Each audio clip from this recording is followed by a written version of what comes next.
All right. Hopefully this will work out. We're in the new setup. So wait for people to trickle in. Just got done watching Gian on breeding bettas. I've had her on the channel probably 6 times over the last 10 years. And she's a great speaker, knows a lot about bettas, international betta judge. And she was teaching breeding and genetics and that kind of stuff. So if you're into that, we always record all the talks that we do. And if you're a member, you can watch those. We put them behind the paywall just because we're paying the people to do it. And most, well, I don't know if I can say most because I don't pull all of them, but there's a big portion of speakers for the member only talk that don't want their talks to be completely public, so they can still go and visit other clubs and do the talk and all of that. So that's one of the big reasons why. So welcome everybody that's showing up today, Saturday impromptu live stream. As if you've watched some of the videos, you know I've slimmed down the amount of tanks and everything, and you know, trying to rearrange my time. And in theory, makes more time for videos and live streaming and stuff like that. So I thought let's sneak one in here today, as I spent the morning watching that talk, and I thought, hey, it's fun talking to people. I should do that some more. So here I am. I'm waiting for kind of new, not new questions to roll in. I've been writing down a lot of questions from your guys' comments and videos to address as other, not short form videos, but videos in general, to give stories and more, more, I don't want to say well thought out answers because I try to have well thought out answers all the time. I would say more dedicated answers where I have a little bit of time to think about it, gets a little deeper, and I can go as long as I need to, as opposed to keeping a live stream moving.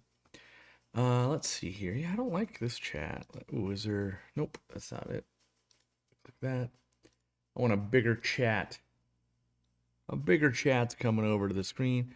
Oh, it's just the resolution on the screen. I see. I see what's going on. Turns out I'm nearly blind. That's not true. All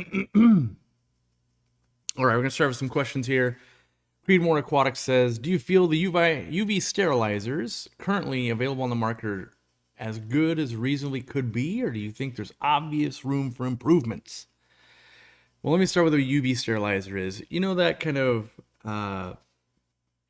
blue light you might see, a glow, if you will, in maybe a sump or a filter. There's usually a blue, not usually, there can be a blue light, and that, what it does is it kills, well, I don't want to get too deep into what a UV sterilizer does, so I'm going to brief overview. It can kill algae and parasites and bacteria, and basically, if you look at a blue light like that, a UV sterilizer light, it would like ruin your eyes. It actually changes genes and does weird stuff to kill stuff, right? But do I think they can get better? I actually want, I like that my hands to be a little more in the camera here, so let's adjust this a little bit. Is that too weird? There we go. Yeah, well, I think UV sterilizer technology, like the fact of just having a light, the light itself, do I think it can get a lot better? No, I don't. And in fact, I think a lot of companies have tried with UV sterilizer, they're LED, and in my experience, no. I don't think the UVs are better with LED. I think I've tried 3 or 4 different ones of them, and I've actually never gotten them to kill algae or parasites or anything like that. So I don't know there's much room to physically make the light better. Now, the delivery system probably. By the way, if you hear that ticking, that is my auto water change system, the temperature controller. As temperature in here adjusts, it will adjust and make that ticking sound. I hope to replace that when I can borrow Dean's tool this week into one that'll be silent. So, but there was a question, not a question, I think it was a tale of don't do this in the Facebook group, which I do hang out in our Facebook group a lot. And they had bought a UV sterilizer off of Amazon and it cured the green water. Perfect, right? But it also killed all their fish. And how it killed their fish is a lot of the UV sterilizers you're going to see sold on Amazon right now, they're very cheap and they're like just the bulb. You basically plug it in and boom, you got the blue light.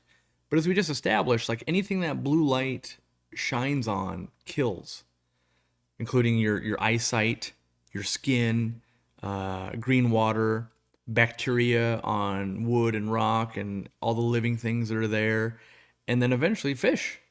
It doesn't take even that long to do that, but it starts. It's so I would say probably 80% of UV sterilizers sold on Amazon right now are very misleading and not very safe for the aquatic hobby. Um, the other thing they will do, they also break down plastics. So if you have the wrong plastic, you can actually, in the very first versions of like the Aquatop canister filters that had built-in UV sterilizer, it actually would break down the plastic and they would break. So it's the housing, I think, is the parts where we maybe could upgrade the usability. Now, we just ordered one for our warehouse. We have a little bit of cloudy water starting up in one system, not green or anything like that. It's just we like to stay on top of it. And we bought like the Powerhead version. I think it's like the JB something, not a JBJ, but something else, 9 watts. And it will do a good job. But they tend to, there's like a 50% chance you order it from Amazon, the bulb comes in broken. That's always a big bummer. And then the power head mechanism and the filtration system that kind of tries to keep the bulb clean is not great. We usually take that sponge out. And so there's things that are not great, but some of the inherent problems with the UV sterilizers that we have in the hobby is they're a long tube. They could be about this short, but they're always kind of a long tube. And you need to get the water around it and swirl it around and give it contact time. But you also don't want to break down the plastic and all of these other challenges. And so I think the problem with them is that there's not a huge market. They're kind of expensive. They are super handy when you need one. But because they haven't hit mass mainstream, it doesn't make sense to really keep developing and working and developing and working. And so yeah, I think there's some that are passable, and I don't have a home run. I haven't tested them all, so there could be a home run out there I haven't found, but I definitely find the ones that are in like the powerhead form that you can just put in an aquarium and plug it in. That's my favorite type because that seems to be the easiest to work with, as opposed to I've got them installed on some of my big tanks, and they're plumbed in through a canister filter. When you need to replace the bulb, it's a nightmare. You're kind of like dismantling it, taking it apart, getting the bulb back in, putting it back together. So, yeah, that's my opinion on that one. Don't buy the generic one that doesn't have a housing and all that, and it'll kill your fish. I wonder, does that happen to 1 out of 20 people more? Like, even though there's a little disclaimer that says, hey, don't put it in your aquarium, we know just from numbers, like stuff goes in an aquarium. Air pumps go into aquariums, things like that. Like if it's made for an aquarium, the first thing someone does if they're new to aquariums is like, yeah, I put it in the aquarium. And turns out that there's a lot of items that don't go in the aquarium, actually. So I just tried using a green killing machine I got in a purchase from someone downsizing. I had a 10-gallon pond outside, and that had thick green water. 3 days later, the pond was crystal clear. Yeah, actually, I've got a green machine killer thingy too. It works pretty good. I think where the optimizations are is the way the cords are handled and all of that. It's definitely clunky, but works. So, tips for getting tissue culture plants to transition well into aquariums. I don't think there's no secret magic trick. It mostly comes down to almost what all plants want, and that is just they want nutrients and they want light. Are you giving it that? The only other thing really is, do you have fish harassing them? Right? That's kind of the big difference, I would say. And so if you don't have that and you provide decent light and you provide decent nutrients, whether it's feeding from the gravel or feeding from the water, depends on the type of plant. If you can do those, normally you're good to go. It takes time. And I feel like that's what a lot of people I see lately are missing, is a time aspect. The time being They buy a plant a week later, they're like, it's not doing good. Well, that's like 1,000% expected. Where I'll use my yard as an example, as I used it in a video for Friday, right? We buy trees. We bought like over 50 trees last year. So a lot of people were like, you need to get a hold of your yard. We planted 600 native ferns last year. We planted over 50 trees. You need to set up a meadow. Like, we're already in year 2 of the white clover that we've planted to replace one of the yards into a meadow. We're already, I'm already full in on nature. So, but the point being, when you buy a tree, you plant that sucker and you basically don't expect it to do anything. You water the crap out of it. And maybe that following year, that next growing season, you'll see it going, oh, look, it's starting to really put out some new growth. But that first season, it's all about staying alive, getting the roots situated, and basically being able to support itself like it was when it maybe lived in a pot or a different home. And that's what happens in your aquarium, whether it's a potted plant or a tissue culture plant. The first probably month is just, can we stay alive transitioning from where we were to where we are now? And you're going to get dieback. You're going to get parts of the tree that'll die back. You'll get parts of the plant that'll die back. But eventually, right? Kind of what happens with a plant is it goes from loving life, you transplant it. It still wants to love life, but now that we've shocked the roots and we're different, it's getting a different amount of light and different water and different nutrients, it might go, hold on. Thank you. It might go where now the new spot is 60% as much light, and it's 100% fertilizer and 100% water, but maybe it's only 60% light, where you're going to get some dieback, right? But then it's going to die back to like, hey, 60% light plus all of this, boom, here we go. Now we've got it where it can start growing again because it reached equilibrium. And so that's what takes, over a year kind of with trees. In your aquarium, it takes like a month roughly for it to settle in and absorb the changes and things like that. And sometimes you'll get plants that handle it better than others. Like anubias tend to handle it very well. A cryptocorin tends to not handle it very well. It dies almost all the way back just to roots, and then it'll come back. So I would say that the tip is try to make the environment you're putting it into as best you can, and then give it time. I so often I watch people like, well, it's mostly dying, I took it out. And it's like, well, even I basically never pull a plant because either A, it's going to die back so far that it will just evaporate and you'll never see it again, in which case, don't need to take it out. Or B, it's going to die back and then come back, in which case, I'm so glad I didn't pull it. And so often I find people, especially the people that are new to the hobby, we're so led by fear. I was afraid that XYZ was going to happen. And whatever XYZ is something in their mind. In their mind, they have decided, if I don't intervene, something worse will happen. And I think they haven't experienced nature enough to know that a lot of times nature will adapt, and it knows what it's doing, and we're afraid too much, right? And we see it in all walks of life.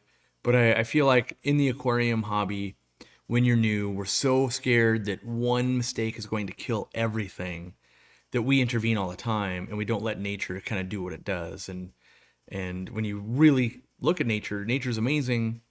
The water's dirty, lots of stuff in the water. There's lots of muck. There's plants covered in algae. There's way too many plants. There's a bunch of fish that can eat each other, all of that stuff. And yet somehow all of it makes it, right? So that's where I would say we need to work on letting people trust nature a little bit more. And there are some people doing that. I think they're doing it to an extreme where we don't need to feed fish, we don't need to clean fish, we don't need to water change fish, we don't.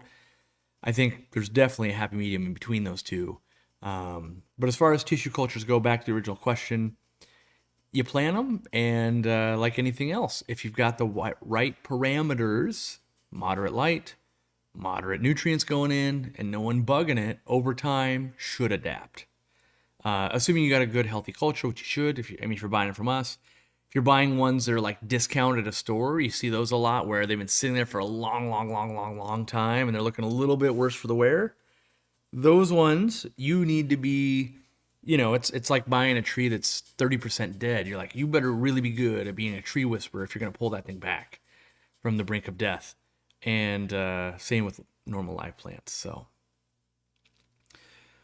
do I plan on selling tanks for my fish room when I downsize? I bought the rest of tanks you sold at the shop. We've already sold, I think, all of them. There might be one more. I've got like 125 gallon. So I've got this 150 gallon tank here. It's gonna stay, but I have the one that was right here where this couch is. That will either going to Dean's house or it will show up at the store to be sold, but it'll be over $1,000. They're pretty expensive for these custom aquariums. Yeah, but I think of the aquariums we sold between the warehouse and here, I want to say it was around 200 aquariums. So we sold quite a few, and they were a screaming deal. Anyone that got those, the wholesale price we were paying was like 180 some dollars, and we were letting them go for, depending on how many you were buying, anywhere from 30 to 20 bucks. And the reason being, like, why would you sell them so cheap? Why would you do this?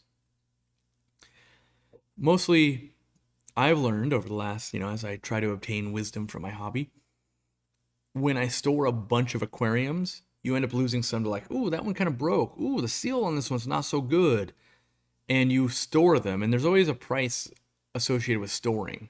So imagine I've got, my whole garage is filled, the extra storage at the retail space is filled, a container's filled with these things. And how long? 1 year, 2 years, 3 years, 4 years, and then you end up selling them anyway. And so I thought, let's just sell them now and not build the 1 to 4 years of tripping over them and oop, I broke one and oop, that happened, and get a bunch of aquariums in new people's hands. So let's see here. Someone, I think a store, not a local store, but a store had asked if we were shipping from Kentucky. We do. We ship full time from Kentucky now. It's been that way probably about a month now, I think. Yeah, about a month. And it's been going well. There's definitely been things to learn. We're still optimizing. We've got algorithms to train for, heat packs and stuff like that, which don't really need heat packs right now. But overall, different shipping level services and that kind of stuff, right? Because it doesn't make sense if you live 1 day away in shipping. We can pay like a 3-day service and it gets to you in 1 day. If we ship at 5-day select, it gets to you in 1 day, except we didn't have to spend an extra $6 to ship it to you. So dialing in all of those little things, and which we'll be working on over the next year, and it'll just get better and better and better and better. It's already pretty good. Most people get stuff faster. Obviously, people that are closer on the West Coast, like I am, it's like, well, now it takes longer. It used to take no time because I live like 30 minutes away from my warehouse. It took a day, right? But as I look at the landscape of shipping and stuff like that, and I think we're doing pretty good. Amazon's letting me down. I'm waiting on some tensioner rods to like hang these little curtains in my skylights, and they did that standard thing like it's out for delivery today, and then it updated to waiting on shipping, and now it's been like a week, and customer service has reshipped it. But when you Google it online, people are like, yeah, it never gets reshipped. Just order another one and like try to cancel that one, and so I think we'll be doing okay. And my goal with anything is always like, our intentions every day is to do what we do, but do it better, right? We never wake up and go, hey, let's try to do worse. We're always trying to do better. So, and along the way, there's always mistakes and things like that, and learning experiences. But I think we do get better over time. Let's see here. Yeah, no, sadly it takes 2 days more to get stuff, which sucks. I loved getting it with 3 days. Now it's like 5. Yeah. You know what I love? I loved when I started shipping online that shipping this cost me $5.40 to anywhere in the country. Now it costs me $11. Let that sink in. If you buy this from me, we'll only charge you $5.99, I believe, shipping. But it's going to cost $11. So that's, in a perfect world, I'd love to overnight everything to you guys. but we have to make it where at the end of the transaction, we paid our employees and there's some profit left. And that's getting harder and harder to do every year. It just, every year we've been in business, the price of shipping has gone up about 10%. And so, and we're doing moves. It's not like we're just sitting here going, well, you got to pay $1 million for us to ship. Like, we moved the biggest portion of the business to an entirely different side of the country, basically, to offset that so that we can keep prices low, and stuff like that. By the way, I have these out because I'm supposed to tell everybody we are overstocked on these. So we had a bunch, well, not a bunch, but we had brine shrimp eggs in the can in stock at our warehouse here. And we brought in a new container of them and for Kentucky, so we could have seamless transition. So we made it so that you guys never had to feel the pain of like, oh, we just didn't ship for 2 weeks, right? But now that we've combined those two inventories, we have more than we want to have. So they're 25% off until we sell down to the magic number. We're getting a lot closer to that magic number. So, if you're wanting to stock up on eggs, the questions we get, how long can they stay in the freezer? An absurd amount of time. If you keep them sealed up, like unopened, in the freezer, years. Now, if you're opening them and you get your eggs out and you put it back in the freezer, that can go bad. Like, it'll get worse every month. Like, a year later, you might be going, hey, it's only hatching 80% as well. 2 years later, it's only 60% as well. So the goal is, when they're packed at the factory and they suck out all the oxygen and everything, those can stay this vacuum packed way for a very, very long time. When you go, hey, I hatched one batch today, I'll hatch another batch in 2 months, I'll hatch another batch in 3 months, that's going to really bring the quality down on your hatching experience. So in general, I've used cans of eggs that have been sitting for 5-6 years in the back of a freezer, like in the house. So like, oh, I didn't even know we had these. And they still hatch out great. It's when you open them all the time and you put them back in. So let's see here. Leftio says,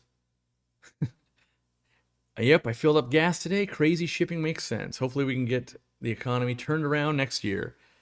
I'm not sure that it, there's all kinds of politics, which I don't talk about and I don't encourage it and I won't allow it. In general, though, finding balance is a good thing. And what I mean by that is, like, I'm not sure that we need to necessarily fix shipping, as in shipping needs to be cheaper. I think it is equally good for consumers, which most consumers don't understand, that there's never free shipping. Like, you can get free shipping on your website. It's not free. I got to pay for it. We pay millions of dollars a year to pay in shipping, right? So what everybody does, I don't care what they tell you, everybody does this. You build the shipping losses that you're taking into the price of your products, right? And so when you have to do that, that's what makes it hard. So,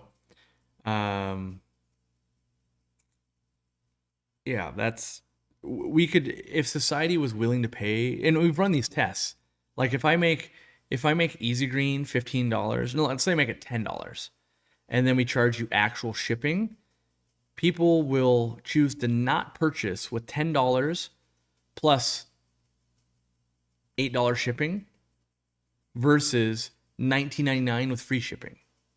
Like, we're just so conditioned to, like, I would never pay for shipping.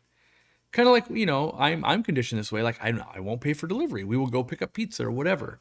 Even if the pizza is like, oh, it's $5 plus $5 delivery, I'm more likely to go spend $11 and pick up a pizza. And so there's some things that we just need to kind of level out as a society and go, hey, everything's got a cost. And, it's actually, when we tried to be way more transparent with shipping, and it tanked our sales through the floor. So then we went back to like, okay, let's have Happy Bliss for everybody. And they just think that, they're not paying for shipping as much.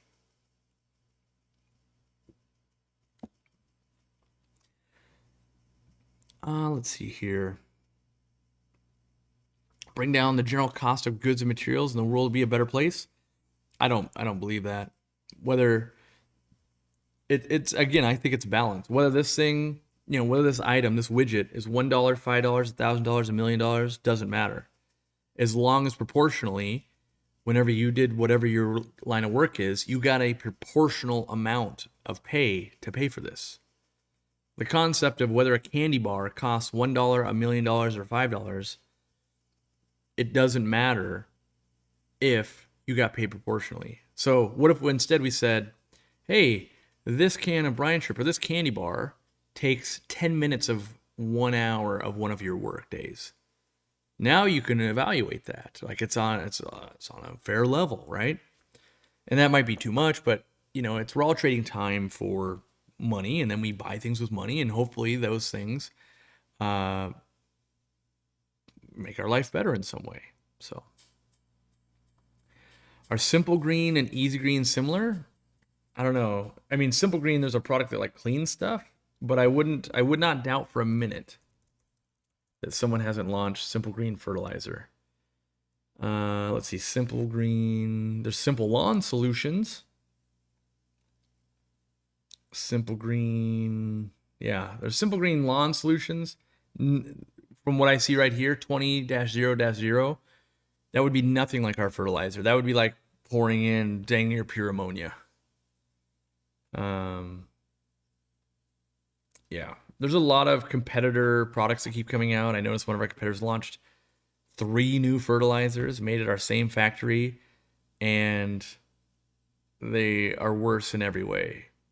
Almost, I don't know if I can 100% say this, but every competitor that I've seen that has their fertilizer made at our fertilizer factory, not our, we don't own it, but the same one, they all treat 2,500 gallons instead of 5,000 gallons. But they all charge $20. Whatever we set our price to is what the competitors set their price to on this fertilizer. But they all treat half as much, and people still buy it. And I want to pull each one of them aside and go, are you aware that you're getting half as much for your money? And I don't think they are, but that's not my thing. Maybe they enjoy that creator better and they want to support them. There's merit to that too. So if I was starting today, would I start a fish store with the hobby and everything in its current state? Yeah. 29-year-old Corey didn't have a lot going on. I worked at a fish store for $12 an hour. Couldn't afford much. Didn't have health insurance. If I was in that same situation, but it was the current landscape of whatever business is, yeah. Because I didn't have newer skills, like other skills. I mean, I did. I'd failed some other businesses before. I knew computers and stuff, but I'm not convinced that it's so much what time is when you start, so much it is how do you handle each next road bump, right? Like, ooh, didn't see that coming. Ooh, didn't see that coming. There's how do you handle when a product doesn't do well and you have $70,000 in inventory? Most companies sell through it because it's profitable, and then they deal with the aftermath. Instead, we stopped selling heaters and dealt with the aftermath anyways. It cost us tons of money. Recently there's been a video that paints the picture of that, and I think they jump to a lot of conclusions, which is what anybody does, myself included. But our failure rates included everything. It wasn't just did the heater fail in someone's aquarium. It could literally get lost in the mail. That counted towards that stat too. It could get broken in the mail. That would count as well. There were heaters that would just our heaters were built to tattle on themselves, right? So if it started to detect something's going wrong, like let's say the temperature, right? After 0.2 degrees, it would say, hey, the probe is not accurate anymore. And it would display a code. And we would warranty that. That would count against us. How many heaters are out there that don't even tell you that, right? You just have to find it out and you go, hey, my heater's a different temperature. Those don't count against them, right? And so, yeah. And what we saw happening over time is the failure rate of our heaters were, they basically started out really low, then they kind of went up, then they started coming back down. And really what it is it's a product that you can't, like, it has a life cycle. It has people using it in different ways. We had people burying it under the gravel. We had people trying to hide it inside decorations with no flow. We had people trying to put it in the small part in the back of the sump or whatever. And all of these things are things that I didn't test. I never tried to bury a heater. I didn't try to put it in a decoration. I didn't try to do these things, but they would cause wonky problems with them. We'd still honor it, and we'd say, hey, you probably shouldn't be doing that. But I looked at stats, and of every heater we've ever sold, because we've been tracking stats for many years now, they all, of the ones we sold, had much higher failure rates than ours. Well, I shouldn't, that makes it sound like it's way higher, but ours was lower than all of them. Now, that being said, I'm not bringing it back. I'm of the opinion I may never sell a heater again. We still might, but we haven't brought any new heater on, just because I'm like, how do I do it if I think it's probably going to fail more than ours?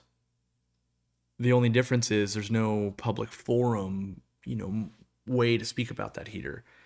Like Dean's got hundreds and hundreds of heaters that have failed him over the years. He's kept them all. But what you don't see is there's not a good space to go talk about Eheim heaters, Cobalt heaters, Aquarium Stealth heaters, all these types of heaters that have gone through massive problems. There's no way to collate all of the problems to make, wow, this looks like it's a big problem. So I think, again, that's why I say social media kind of crush our own thing. And it was kind of easier. It's easier to just get out of it. By cutting the heater, you saved reputation and fish. We saved reputation. I don't think we saved fish. People are, they're literally going and buying other heaters that we have sold and tested and we know fail more. So it's not, if anything, it's probably worse. But, it's a hard thing. I don't have the answer either. So that's always the hardest part, is well, it's not like we just do this and it would fix it. It just kind of is what it is. Any ideas how to reduce the sound of water flow when using a sump? Yeah, you need to use a Herbie drain system. Google Herbie drain. You have an extra drain. Use gate valves. You get an actual siphon going with an overflow that could just dribble over in case the siphon ever got plugged in anyway. That is how you get it to almost silent. Let's see here. What happened to Ladybird? Ladybird passed away a couple days after I got back from, was it Kentucky? A trip. I think it was Kentucky. And, the day before, my wife had fed her. She'd ate, up in the glass, doing whatever she does as normal. And when I got back, and the next day I went out, I was like, ooh, what is going on? Just got a bacterial/fungal infection and did not look good. Moved her to, it was this tank here, that used to be there, to quarantine. She died the next day. She had lost equilibrium and stuff like that. And so, I don't know. I can't explain what the culprit of it was, other than, from both myself and my wife have taken care of puffers basically 15 years. Nothing out of the ordinary. We looked at camera footage, nothing out of the ordinary. It wasn't like, oh yeah, I watched her swim and she hit the side and broke her back or something. Nothing like that on camera. So it's a mystery, and most fish deaths will always be a mystery. People all the time will say, and it's way easier for me to say, I could just say that, swam on the side, broke her back, or choked on a clam and died. We love to give a reason why the thing happened. But the most honest thing is, I don't know. I will probably never know. When your fish die, you'll probably never know. And even so much so, you're like, well, my fish had ick and that's why it died. And they're like, yeah, sure, that's a true statement, except for why did it get ick, right? There's a lot of ick that happens because of, oh, the temperature was too hot or too cold, or the food was starting to get spoiled, or, oh, they were missing something in their diet and their immune system was starting to get compromised, or any of these things. But we will chalk it up to, hey, this thing that I think is what killed it, and we'll go, yeah, probably, sure. Because if we really sit there and you critically think about it for an hour or two, you'll realize that You're not going to invest $5,000 in a microscope. And even if you did, how good are you going to be doing the exams? And are you going to spend the hours of work to do it? And the answer is probably not for a tetra. Nobody would. And so most of it is we try our best, and then something goes wrong, and then we go, well, what do we do some analysis. What do we think could have happened? Think it could have been this. All right, whenever I try that again, I will try, I will try to do that differently, and hopefully I'll get a different outcome. So, ICX for a puffer. I lost figure eights due to ICX. I've treated figure eight puffers with ICX. Yep. Any medicine can kill any fish. And that always sounds weird. We're like, why would you recommend that? Like, well, why would doctors recommend meds to humans? Any med can kill a human, technically, especially if it's mixed with the wrong thing. Or what happens more often is either we accidentally overdose somehow, even though, no, I would never do that. Or B, the fish is already so compromised in other ways, like, poor health, or maybe salinity was wrong on that and it was struggling, or maybe it got beat up by another fish and then it got ick, or maybe we misdiagnosed and it wasn't ick at all and it was actually like, oh, it had cysts on its body and it was having other problems, or it was actually velvet, or any of these things, or oh, I had activated carbon in the system, or oh, I had a UV sterilizer. UV sterilizers negate medications, by the way. So there could be a lot of things going on, but yes, I mean, for me, with ICX, Maricin, Paracleanse, every fish that has ever come through Aquariumcoop has been treated with it. And so over the years, that's almost every fish you can think of, fish type, right? Now, some you get hundreds and thousands of reps, like Sturbicorrhidoras, we basically have to order every week. Cardinal tetras, Rominose tetras, like every single week. And so we're very, very, very confident with that. Now, with figure eight puffers, rarely do we bring in figure eight puffers because it's a brackish water species, in my opinion. And we will bring them in when someone specifically wants us to order them. We'll quarantine them and we will hand them over. But we don't just carry them because too many people buy them and they just keep them in fresh water and hope for the best. And especially in our area that typically has lower pH and not a lot of minerals, that's extra hard on them. Where if you live in a hard water, high pH state, they can go a lot longer without having the brackish part of it. I'm convinced with a lot of these brackish fish, they actually want lots of minerals in the water. Not so much that they need the actual salinity. I think it's just a lot of the minerals being available to them. And what I mean by that, it's not just hardness, it's not just calcium, magnesium. When you mix brackish water, salt water, there's a laundry list, just like in our brine shrimp salt. There's a laundry list of things that go into that are all these different minerals. And by having very mineral rich water in that way, they can get a lot of what they want straight from the water.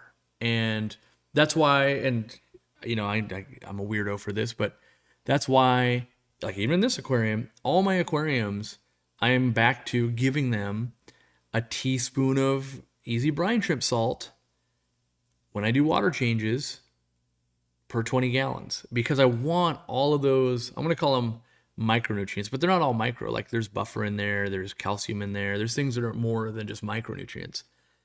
But I find that the fish and the plants do better. And because in my planted aquariums, every day that goes by, there's nutrients being pulled out of the water. Yes, we know ammonia, nitrite, calcium, phosphate, potassium, but all the other minerals as well. And so that you can eventually get water that's basically just so clean that we're missing stuff that fish would want. Like copper, for instance. Fish need some copper. Snails need some copper. Shrimp needs some copper. And so when you can kind of revitalize a tank by adding just little bits back, and when you're doing water changes, so in theory you're not going to build up a ton. Yes, there is salt in there, and way too much salt would be detrimental to fish and plants. But we're putting in so little NaCl, the actual salty part of salt, and you get so much of the nutrients. Is brine shrimp salt different than marine salt? The easy answer to that is no. It's in the ratios we want, but not all marine salts are the same. You've got coral ones, you've got this salt water that is different than this salt water, you've got this coral salt that's different than this coral salt, and ours is just targeted towards the brine shrimp. But what I want to say, like, it's more like asking, is there big differences between Wendy's, McDonald's, and Burger King cheeseburgers? Like, they're all different, but not really. You go, well, 90% of all the ingredients and everything are the same. So not really a big difference there. It's mostly how are they prepared, how are they, maybe the order, that kind of stuff. So yeah, you guys like my hat? I paid way too much for it on the internet. They got me. Facebook advertising got me. With shipping, this thing was like $46, but I've always loved the Simpsons fish. Even before I kept aquariums, which is odd. Maybe it was a foreshadowing. Maybe that's what got me into it originally. Who knows? How to approach stocking a 35-gallon hex tank. The best ideas that I've seen played out were fish that will like sit on stuff, but also go vertical. So that would be lots of different gobies will do that. Walking tetras will do that. Snails and shrimp and all that will do that. Because then it's kind of like if you took a very long tank and you're like, all right, we're going to put it vertical. Well, that vertical tank, if you get stuff that'll really just, climb on stuff like it's nothing, they don't notice it, like, hey, it's only this wide. So if you focus on things, tetras tend to like swim back and forth. So it's just going to be like dirt, dirt, dirt, dirt. Or if you can find like the walking tetras, they walk along around their fins and they're like, ooh, and jump to the next thing, like, ooh, jump on to the next thing. So you can find more fish that are doing those kind of weird things. Reticulated hillstream loaches, they love to climb waterfalls. They would be a great one for that. So if you focus on ones that have weird modes of moving around that aquarium, the stocking, it's going to seem like they're fully utilizing it all, and you won't just be like, yeah, everything's living in this, even though I've got like a foot above and below. How would I euthanize a fish who is too far gone to be saved? Dropsy, wasting disease. So the way we officially do it is with clove oil in a bucket, and you mark the bucket so you don't accidentally like try to move fish. It's got residual clove oil in it. And clove oil is used as a sedative, and as you overdose it, eventually they just lose consciousness, and you keep overdosing it, organs stop. But not everyone's got clove oil, and I'm a real dude. So the other way that I can't do, because I can't bring myself to do it, is you basically bash their head. It's like what fishermen do, right? It's conk. It's or you chop their head off. Now, I don't have the moxie to do it. I just feel like I can't imagine going, oh, Ladybird's not doing well, let me just cut her head off. Like, that can never happen in my world. I just can't do it. And I don't even think I could let's say Katie could do it. I wouldn't even want to know we just cut the head off of my fish. And so I do a couple of things. One, I have seen some fish come back from the brink of death. So I'm more likely to I'm going to say it because people are going to say this. I'm going to let the fish suffer. I'm going to have meds in there. I'm going to be trying my darndest, right? I'll be trying my darndest. But I'll be doing everything I can to try and save that fish. Rarely, though, I don't really go out of my way to euthanize. We did euthanize Murphy because it was really bumming the crew out and all of that. And we used and it was, the odds were so against it, honestly. And I probably would have euthanized Ladybird, but it was from fine to dead in 48 hours. Where like with Murphy, it's like, oh, he's not doing so well. And a week goes by. We have another meeting, like, yeah, it's really not. We should probably, like, let's move him to a different tank, see what we can do. And like the next day, it's like, oh, we lost equilibrium. So we did move him, and then like 3 days later, like he's not getting better. I don't think he's gonna get better. Yeah, let's just put him out of his misery. But why I think I like to give a lot of chances is if we go back to diagnosing. I think myself, you, everybody, we're pretty bad at it. And so often you just move the tank. You're like, hey, I'm gonna put it in this tank. It's thriving now. Like what? Because you didn't know, oh, that fish over there was kind of bullying it. That was causing stress. Oh, you'd let the pH creep down. Oh, it wasn't getting a chance to eat because of, all the other fish in the tank. And oh, it was just needed time to rest. And so you're like, oh, I put it in this quarantine tank and I give it some meds and like, hey, all right, it's doing okay. You can get it to recover that way, which is always very fun. I saw somewhere someone was talking about MS222. Yeah, MS222 if you can get it. Yeah, MS222 is a sedative that usually takes a vet to get, and it also has built-in pain receptor blockers, so it makes them not feel pain. So that one is technically better. That being said, you need to know that when you use MS222, you have to buffer the water because when you add that chemical to the water, it crashes the pH. And you can actually cause a lot of harm by trying to sedate the fish. It's also used if you have to do surgery on a fish or something like that too, or maybe ship them. But it's more than just put some MS22 in there, 222, and like it does a job. I would recommend finding a class. I went to a class at a zoo learning how to use it and stuff like that, how to weigh it, how to dose it, how to counteract the pH crash that's going to do, all of these things. Where Clove Oil doesn't have that pH crash, but it also doesn't have pain receptor blockers. But in theory, it's like a 5-minute process, and you might not need to block the pain. Whereas if you're doing surgery, you do need to block pain. Well, there's some science that says we need to block pain. They can measure the stress level hormones in fish blood, and they can see that even when we net a fish and we move it from tank to tank, they can detect some stress hormones in the fish's blood 30 days later. There is some science that says they can feel pain.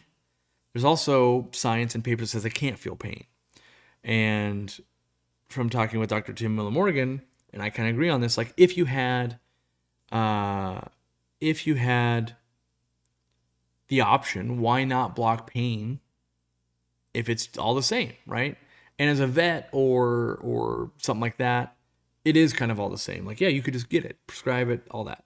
But as a home hobbyist, it's not all the same. It's like, well, a vet visit, plus I got to see who could fill it, plus I got to learn how to use it, and then I could actually apply it. Where when we're talking about euthanizing a fish, I think clove oil basically will do the job. But if we're talking about surgery on a fish, I think MS222 is better. If we're talking about trimming like puffer teeth, the teeth are more like clipping fingernails, so it shouldn't be causing pain unless you were to make a grave mistake. So then again, clove oil could be a fine, not alternative, but a fine choice. And that's something some grocery stores will carry. Like you just walk in, you go to like a Whole Foods or something that's a little more natural. Maybe they carry essential oils and stuff. And you're like, hey, I bought it. It was $6. You can also order online, probably on Amazon and stuff, and you can just have it kind of ready. But yeah. Do you use any medications to boost fish health?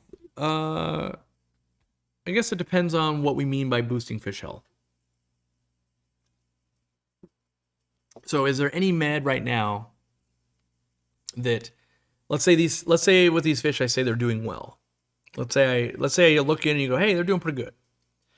There's nothing that I can put in as a medication that now they will do better, not like steroids or anything, right? Now, but I do use meds before they get to the stage. Like, okay, well, when I get fish, I want to deworm them. The main thing that I would preach to anybody is deworming fish. So often they have worms. So often you don't notice them till many months later, like, oh, this one's not thriving very well. It's getting a little skinny. Things are happening. And they've been carrying these internal parasites for months. And you've now, I'm going to say wasted, but maybe you've wasted 8 months where, wow, they could have been getting really healthy. And so I do deworm with Paracleanse. I also use other meds too, especially in the store where we've got a lot of fish coming and going all the time and we don't have months, right? It's, hey, we got to get these fish cleaned up, make sure they're clean before we sell them. At the home aquarium, you have more time, or at least I do. And so mostly when stuff comes in, unless it looks worse for the wise, like in travel, I just give them Paracleanse, and I really keep a close eye on them for weeks and months. And I don't mix a lot of fish often, so I will now. Now I'm down to like more like 10 aquariums, but I still will have some kind of reserve that I could quarantine in. This tank here is 150 gallons for the person asking. Someone else said stress coat is a medicine that you could put in. Maybe. Yeah. I view stress coat like Neosporin. So right now, if my hands don't have cuts and I just start putting Neosporin on, does that improve me? I don't think it does. So I still consider that to be like a medicine you apply when you think you need it. I don't consider it to be like lotion, because Neosporin is meant to be a protective layer to keep out bacteria and parasites and stuff like that. The fish naturally have that. So the way I think about it is, as a human, we have skin. If I'm now missing some skin, putting some Neosporin on that can help. The fish naturally have a slime coat. Helps fight off parasites and bacteria and things like that. If you notice that it gets damaged, maybe it's been fighting with fish, or it had a bad illness, or you had it in the net and it was flopping around really hard, you might see some benefit from that. Now, truth be told, there is a new medicine out on the market that I want to try out.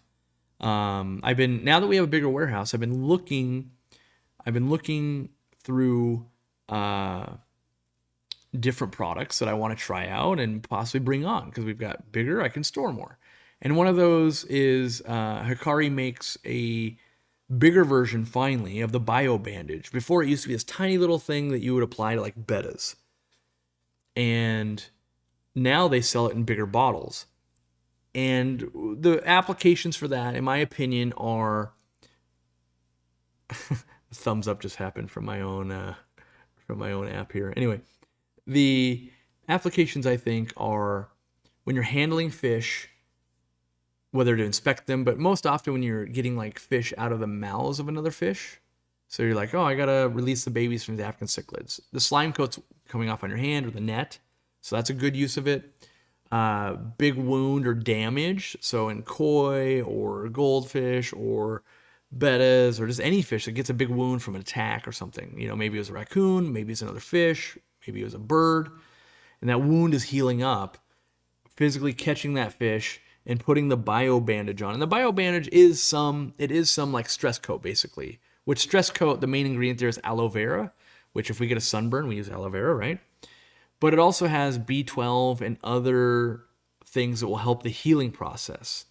Now, that's a hard product to test a lot on, because it's like, well, I'm not just going to be like, well, let me stab this fish, let it heal, and then see, does this enhance the recovery process, right?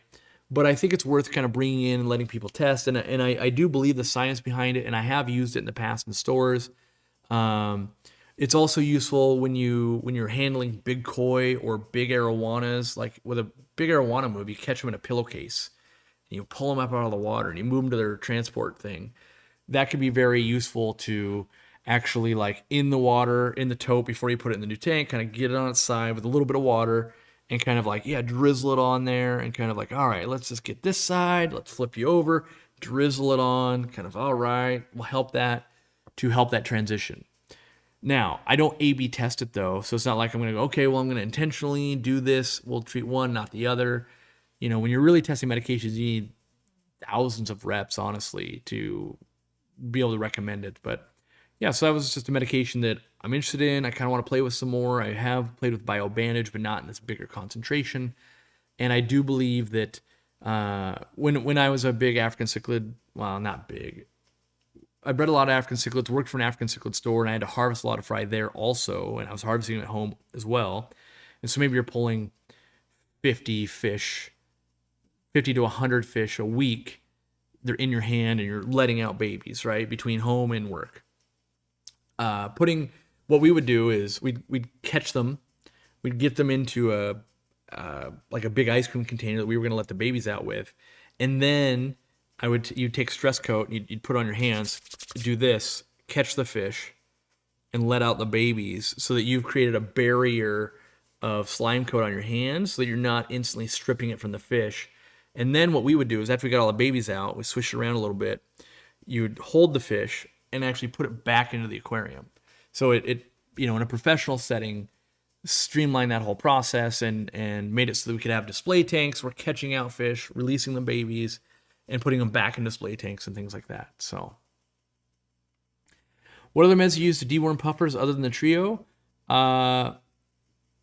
It would be Expel P is the main one that I would use. So and when you're deworming fish, I recommend you deworm them for a week, then you take 2 weeks off, then you deworm them again, because when you deworm a fish, you can kill the worms, but it doesn't get into the eggs they've laid in the fish.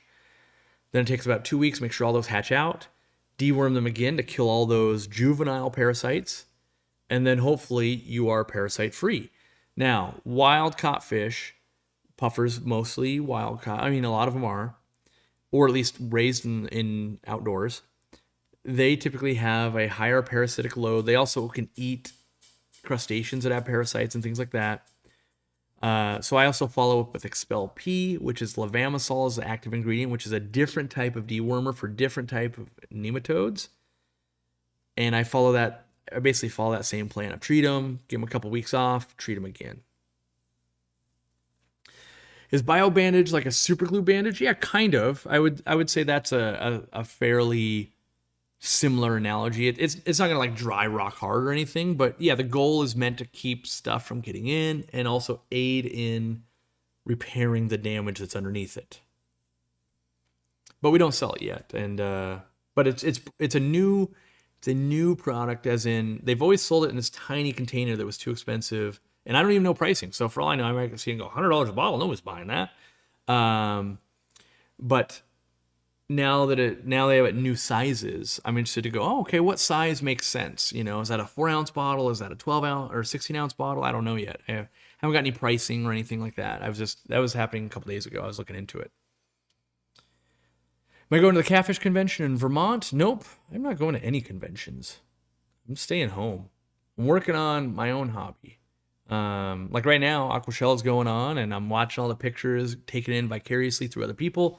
But so while I see the fun part, and you guys probably see the fun part, I also see the horrible part, and that is, setting up the booth, tearing down the booth, planning, like the last time we had to drive 2 hours away to pick up the merchandise because it got delayed and drive it back in, and then the spending. If you guys go to Aquacella, maybe you and a friend or a spouse, you spent $1,500 to go or $2,000 to go for the pair of you. Where to take my team, it cost me $35,000, and the fun to $35,000 ratios is not there. So, plus I've always got my little beefs. My latest little beef, I actually went camping with Bob.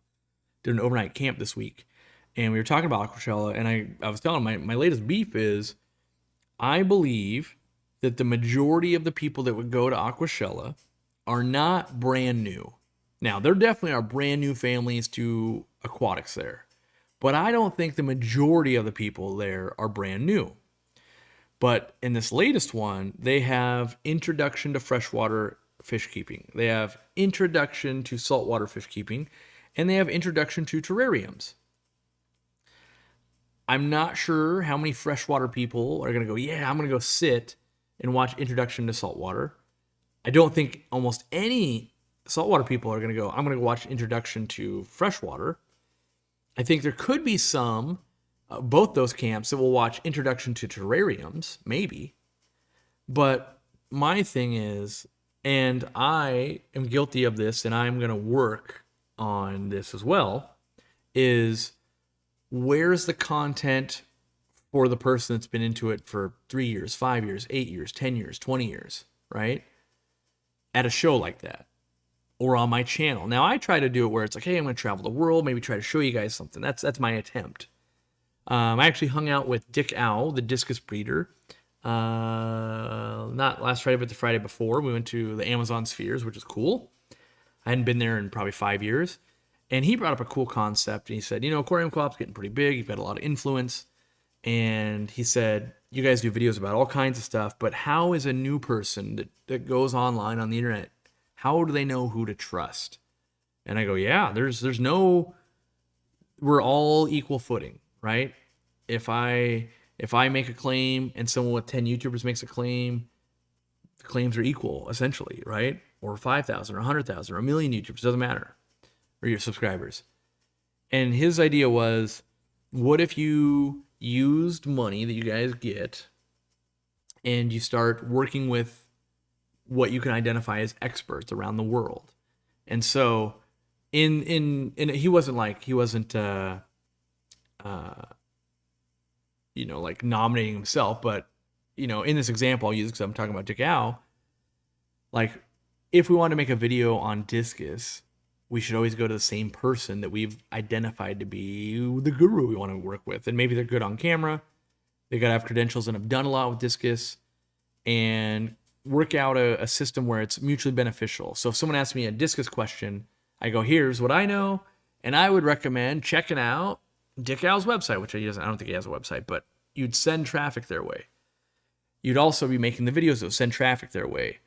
But after a few years, if you built out a library of like 5 to 10 videos on every subject, right? Like, okay, we've got all the videos on discus, how to keep them, introduction, right? Intermediate, breeding of them, different morphs, visiting a farm, common diseases, common something else, like feeding them optimally. All like we create the series with someone who's knowledgeable, and then you do that for axolotls and tetras and Malawi cichlids and Tanganyika cichlids and Victorian cichlids and catfish, like big cats and corridoras and whiptail cats and shrimp and aquascaping and plant keeping, and you build this catalog that would cost it costs hundreds of thousands of dollars to basically pull it off, because you have to go to them and all that. But eventually, if you could build that catalog and each group recommended you, right? So if the beta people go, hey, you did find some of the best beta people in the world to make these videos, and then they would recommend them. Eventually, when the beta person goes, hey, I want to keep goldfish, they'd go, hey, Aquariumcoop has also found experts in goldfish and in discus and in axolotls and this. And so stores and everybody would go, hey, because there's no way I can know it all. No one person can know it all. Like Dick Owl might be great with discus for many, many, many, many, many, many, many years, but he might not know anything about axolotls, Or maybe he's like me. He's like, yeah, I spun him a few times. But if you found the person who was really, really, really into it and could really do a good job, that would pay dividends. Now, it's a very expensive endeavor, because you gotta put the time out, you gotta put the money out, you gotta fly there, you gotta have the equipment, you gotta have the people, you gotta, and it's not just like, most of these people wouldn't live in the United States. Like, oh, I gotta fly over here to do this. But I think it's like Field of Dreams. If you build it, they will come, right? If you could get X amount of them under your belt, it'd be easier to land the next one. And finding out, and so my response to him was, we kind of are doing that, but some of it is like we're still in the interview phase. And what I mean by that is like, oh, this person seems cool, their facility seems cool, all of that, and then you get there and you're like, oh, this is not the person for this. Like, it's kind of just not the person.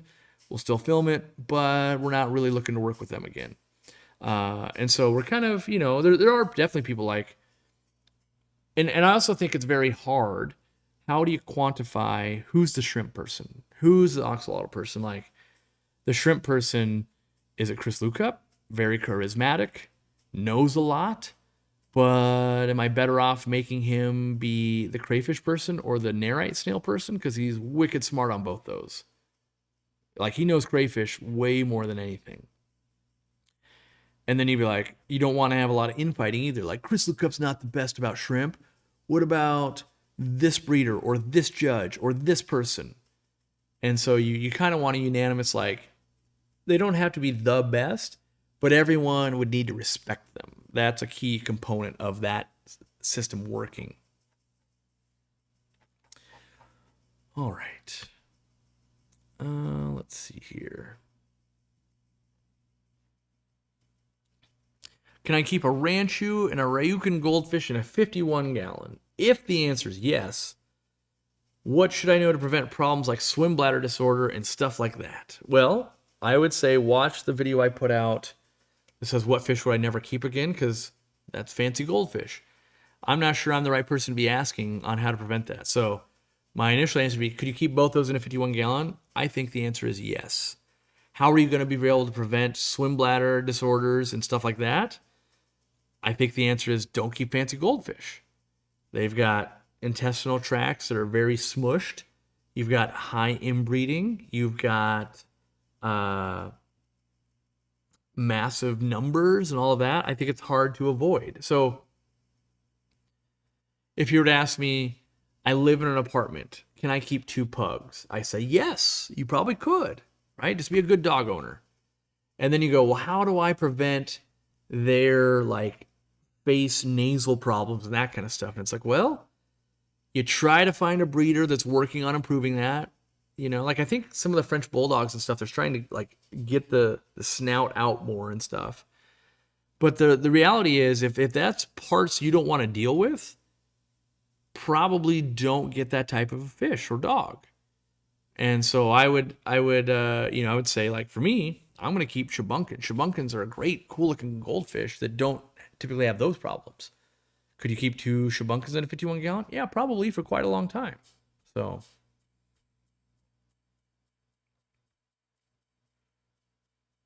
let's see here.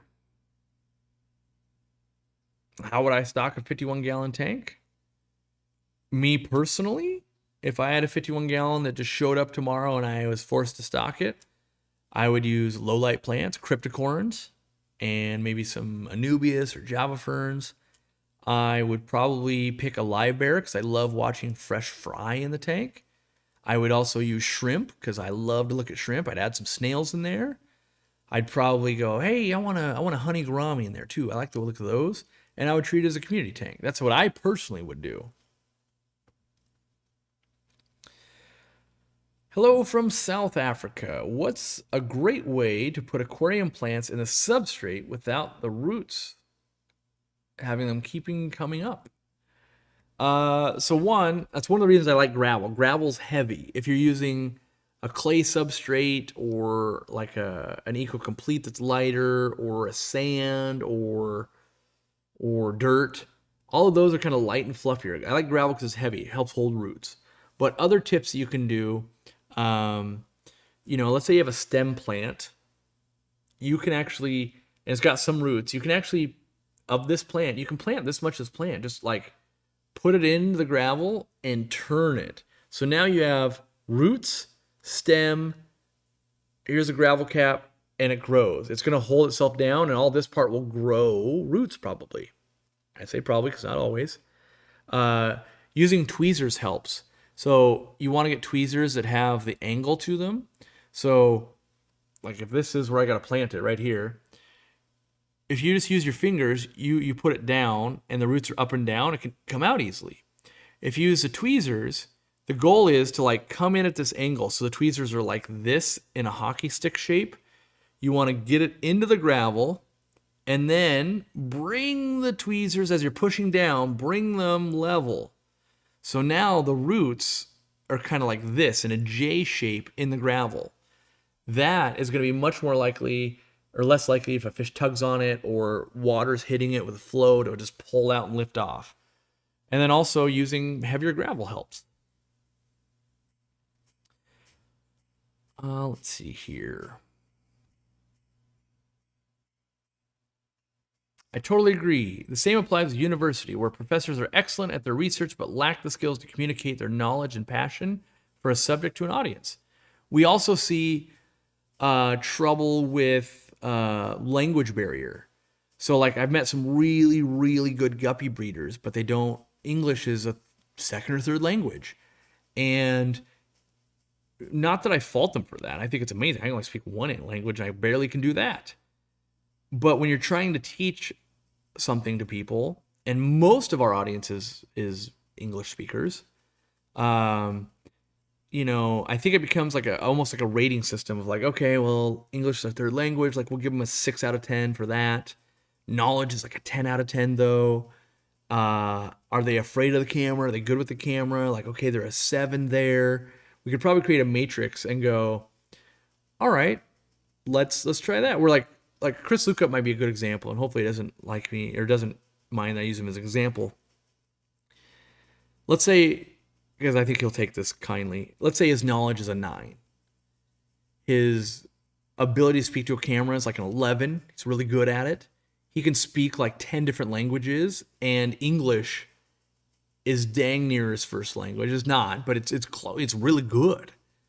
And so like he might rate higher if we were looking at those two people I just talked about and they were both talking about the same subject. But then you've got, like, let's say for aquascaping. Who would you do for aquascaping? Like, oh, I did like, okay, what about Chris Wong? Like, is it Sensky Bros? Is it George Farmer? Is it Yuri's? Is it people that are winning the contests? Is it Oliver Knott? Because, you know, it's like, oh, he trained under Takashi Amano. But like Oliver Knott's English is like a 5. You can hold a conversation with him, but he's not comfortable speaking in front of it. He's not as comfortable in front of a camera. His knowledge level is really high. Like he basically helped invent a lot of things in the aquascaping hobby that nobody knows about. So you have to get the right mix so that it would actually be watched and consumed and appreciated, and not just like, well, we spent a lot of money and we made something, but what's the most overall enriching puffer species? I think the enjoyment ratio to time ratio, the min-max on that is pea puffers. Pea puffers are amazing little buddies. They're fairly cheap in the puffer world. They're easy to take care of. You don't have puffer teeth problems.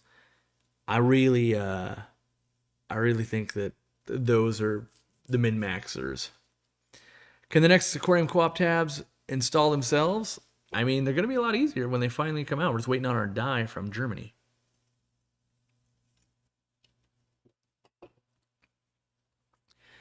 Bentley said the large sponge filters cost 80 cents to make. That can't be real. Here's my response to everybody. Go do it. It's not 80 cents. I know it's not 80 cents. It's more than that. Way more than that. So, you know, I read that video he did. I read comments. People are like, it's so easy. You just make a heater that never breaks. Like, people are just stupid. Like, great, commenter. Go make your next $1 billion doing it. I don't ever want to have to think about heaters again. Go make the best heater. Sponge filters. Now, are they cheap? Yes, they are. Compared to making an electronic, a sponge filter is cheap. However, you also have the problem of molds. Oh, how many molds did we have to make those pieces? Quite a few. How much is a mold? They start at $5,000 each. Like, oh, but if you sell metric tons of them, doesn't that negate the R&D costs? Like, sure. If you sell metric tons of them, like, there's lots of molds that went into a heater. Did we sell metric tons of heaters? No, we didn't. Did we just lose all that R&D money? Yes, we do. The other thing that I would say is, how are you going to deliver that sponge filter? So where's a good example? There's got to be something here that I could be like, here's a great example. This painting right here. This painting was like $150 in Peru. To get that painting back to your house, $900. So what's the thing? Only costs $150 to make. Why would you charge $1,000 for that thing in a gallery? We're like, well, they don't move around for free. That's why. Sponge filters are kind of the same thing. Of when you look at a box, I don't have one on. Wait, really? I don't have one on the wall or anything either. But it's the most of the cost is moving the products around the world, right? You have it made somewhere, you got to move it to a warehouse. That costs money. There's also a 25% tariff on everything that comes out of China, right? So that's another cost. Then you got to get that thing from a warehouse to your house. You know how much that costs? $11. If you buy one sponge filter from me right now, if you go on the website and you buy one sponge filter from us, we will lose money. That's just the way it goes. And you're going, but the sponge filter's $16. Like, yep, $11 minimum to ship it to you. That's the bare minimum. Then you go, we had to buy the sponge filter. Yep. You had to pay the tariff on it. Yep. You had to ship it to Kentucky. Yep. We had to pay the credit card company because you paid with a credit card. Yep. We had to pay customer service because you might have had a question. Yep. We had to pay Lizzie to take product photos. We had to pay Irene to make a product listing. We have to pay the Shopify fees. Like the Shopify fees between basically to run the website is like $7,000 a month just in fees and apps and things like that. You start adding all these little costs, and that's where you start getting the true costs of what it takes to make something, right? And a great example would be like, does it only cost like 40 cents to make a cheeseburger? Yeah. If you go buy ground beef 5,000 pounds at a time, go buy ketchup with 55-gallon barrels and all of that, and per burger, it'll be like 40 cents. That's all it costs. You're like, well, you got to pay someone to make it. Like, oh, yeah. Oh, that's why it costs money. Oh, you have to put it in a building and sell it. Oh, yeah. Oh, you have to put a wrap around it. Oh, yeah. That's the way everything works. So, yes, at some point, everything is cheap and free, and yet somehow, why isn't everybody doing it? And I would, I'll be the first person to call me out on my own stuff. Like, but you can get 4 or 5 sponge filters for $20 on Amazon. I go, yes, you totally can. And they won't have the easy flow system, and they won't have the coarse spongeness, and they won't have the customer service, and they won't have this, and they won't have that, and they won't have that. And maybe you're fine with that. Great, go buy them. But for me to do my product, it doesn't get cheaper the more I add on. So that's, everybody, I love to talk business, but it's also infuriating to talk business with people that aren't doing business because they all think they know how it works. And the only people that will know how it works is the people doing it. My competitors know how they do their business, and I wonder all the time, how do they do it cheaper? How do they do it better? What are they doing here? And I don't know. I know enough to know I don't know what I don't know. So maybe there's some big unlock coming. Next month, I'm going to figure it out, and shipping now costs $1 instead of $11. But I can say this. We're at the point where we negotiate with UPS and USPS. We have to sign NDA agreements. We're currently in talks with both of them right now, trying to lower it again. We have to sign legal documents that says we can't disclose the rates we're getting. And so, yeah, it's very difficult. There's also things like, well, doesn't it only cost X to make this product? Like, yeah, it's got a lithium ion battery. You ever shipped one of those? Oh, you haven't? Yeah. Welcome to that world.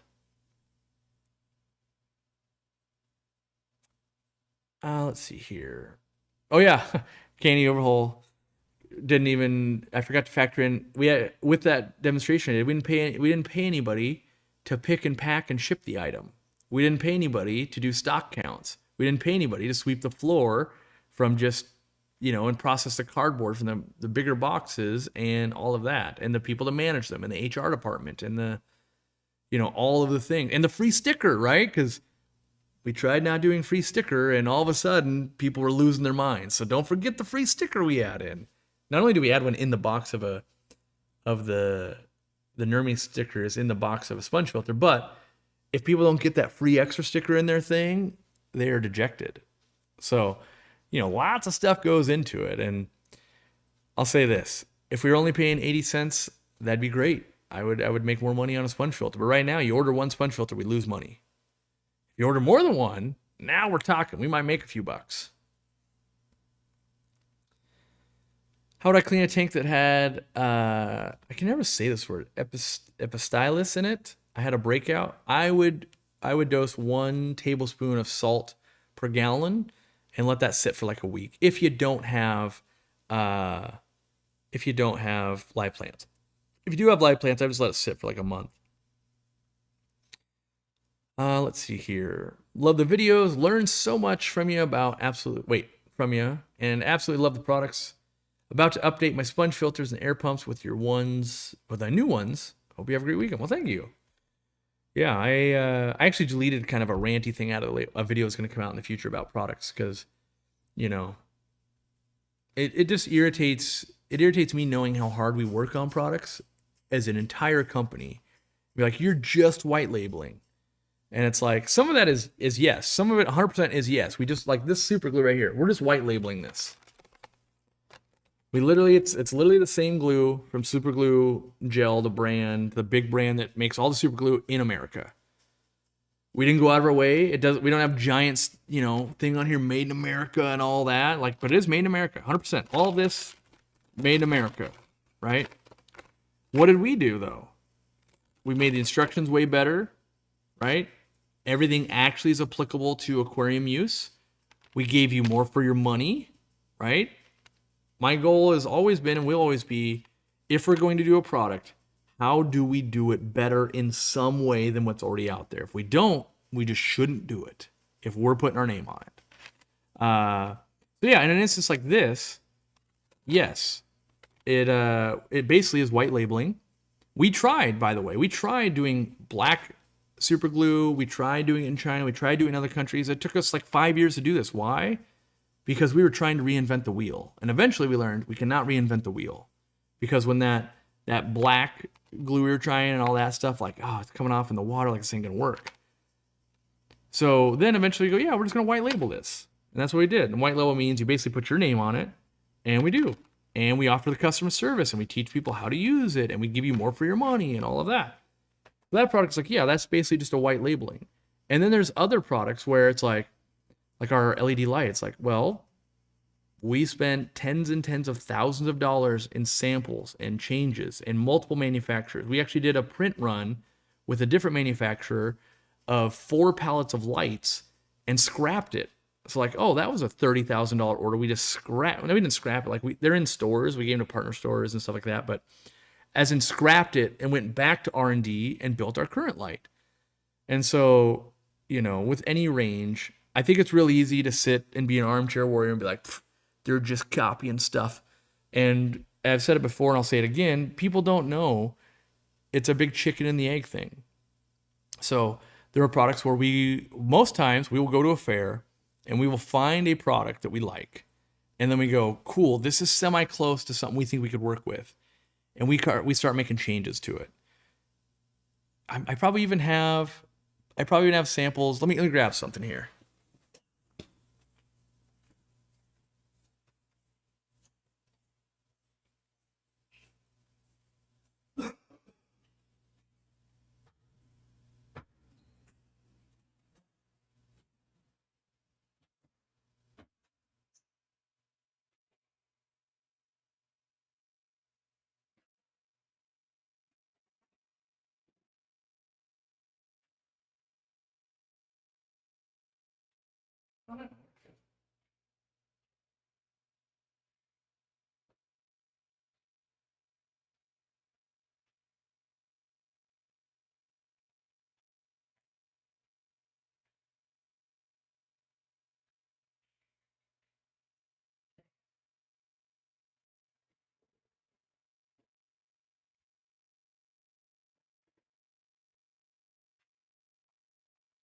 I had to find where it went. But even something that fails, and I think it's a great example, something that fails. This was one of the first heater prototypes. We had it in, I think, 4 different housings, and we were playing with it. We were playing with suction cup attachment and replacements. Cord length, you can see here. So they actually branded it for us, right? You can see here, there wasn't a digital display, or the digital display was much different. And so, yeah, because what happens, so let me explain how this works. You'll go and you'll find someone who's making a heater, and they'll make 100 different types of heaters. And you're going, hey, I like the footprint of this, But I wanted to start doing this and that. You can see one of the old ones. There's no holes on the bottom. What did we learn over time? We learned fish poop and stuff would get in, it would settle in this bottom chamber, and there was no way to get out. So we changed the mold. That costs money, and now stuff can get out the bottom. We changed the programming on the software. We changed lots of things over time. And that's where most things start, because if you were going to invent a product, so here's the thing that Chris Lukup gave me. It's so I can learn centimeters and millimeters and stuff, right? If I needed to make this gadget, am I better off finding a factory that's never made one of these before, ever? Or am I better off finding a manufacturer that makes these things? I think I'm better off finding a manufacturer that makes these. And then, right? And then going, here's what I do and don't like. I don't like how the wood is bowing over time. These connections get loose. What else could we do, right? Let's take someone who's already used to manufacturing this and make it better. That's what I like to do. And so we try to find ways to make it better. And over time we do. And we continually do that. In fact, with the Easy Flow, it originally started out with an idea that I had about a product that was similar to this that was done in the 80s. And they didn't make them anymore. And I saw them in a fish room and I tried to find them. I could never find them. Fast forward like 7 years later, and I finally had a fan, he was in here earlier, make me 3D prototypes. And we made, this is the only one I have laying around right now. We made, I think it was 4 different types of different ways to basically add this collar. And you can even see here, we attached the air stone on the inside, or attached the air on the inside. And then eventually we start testing with parts I have laying around. It becomes something like this, and I don't like this. This was the first attempt, by the way. The first attempt, once we were actually working with the manufacturer, like, do this. And I go, no, this doesn't work. All you did was plug the top, and all the air hits here and goes, ooh, and then comes out, and it's got terrible flow. And this tall isn't going to work on a tank like that. Like, we had to design, do I have it in here? We had to design a telescopic system that could use multiple. So this one, you can see it's all loose because it's 3D printed parts, right? They're all very crude. And we brought the air on the outside. But the first prototypes, yeah, like these guys, you can't even attach the air. You can attach it on the outside, but it didn't have that part yet. And so we had this kind of system where we started going, okay, that's not terrible. Kind of do this, and this is real loose, but like, okay, that's starting to get to where we need it to get. And then you see here, these are labeled R65s. That's 65-degree curves. We were testing that. You can see this one's filled with algae and everything. And you can see here, this curve. This one will go like this. And you can see that it's a 57.5-degree curve, right? When you hold them up next to each other, the person that's not testing would be like, yeah, same thing. It's like, no, it's not. It's technically different when you compare them, right? Like, those are different curves. They look the exact same, but they're not. So, and testing for flow and all of that's important. And then we had different hole sizes and other things we were testing in the air collar. And all these were 3D printed, and they could come apart. And we could look at, how are they being printed before they get laser welded together, actually, is what they get done now. And comparing bubble size to how long the flow and how we wanted this to be. And then we took trips to China and further cemented everything the way we wanted it at the factory before we got more print runs. So to build even a product like this, so the pieces we had to make, so they had a mold for this piece, right? The problem is they didn't have a mold for, I don't think we have it in here, with the piece that holds the airline tubing. So that's one piece, right? So this is one piece. So that's one mold, like $5,000. Boom, right there. Then you need, so if that's $5,000 for a mold there, just to test it, by the way, Then you've got this little piece. This little piece never existed either for them. This little collar. So that's another 5 gram mold basically. Now this would have been a mold, except they buy the tube. They buy this tube, and they had to make a special machine just for us that will heat it up and bend it to the degrees we want. And so then we had to commit to large purchase quantities because, and that's why you do things out of 3D printing, is we had to commit to a large thing. They'd buy the machine and calibrate and do it. So that machine exists at that factory now because of us, right? And so, you know, this is, so from this right here, this stage to production, I think was like 2.3 years of working on it. If you look in the videos, you'll see these in the videos, and people are like, what's that pink thing? And there'd be different little versions of it. We did several of these, all this kind of stuff. And so now, where am I going with this? Now, chicken or the egg? Now, let's say a competitor comes out and they've got the bendy piece. Well, they can have that bendy piece now. Like if it just shows up on Amazon and it's like, you know, random Chinese companies got it, it can show up there because we committed to do the first big batch, and the company now owns the machine. If someone didn't come in and go, hey, we're very passionate about this, we will spend a lot of money, we are spending a lot of money on sponge filters, we want to go in this direction, they wouldn't bring in that machine. So you could go, well, aren't you just white labeling sponge filters? Yeah.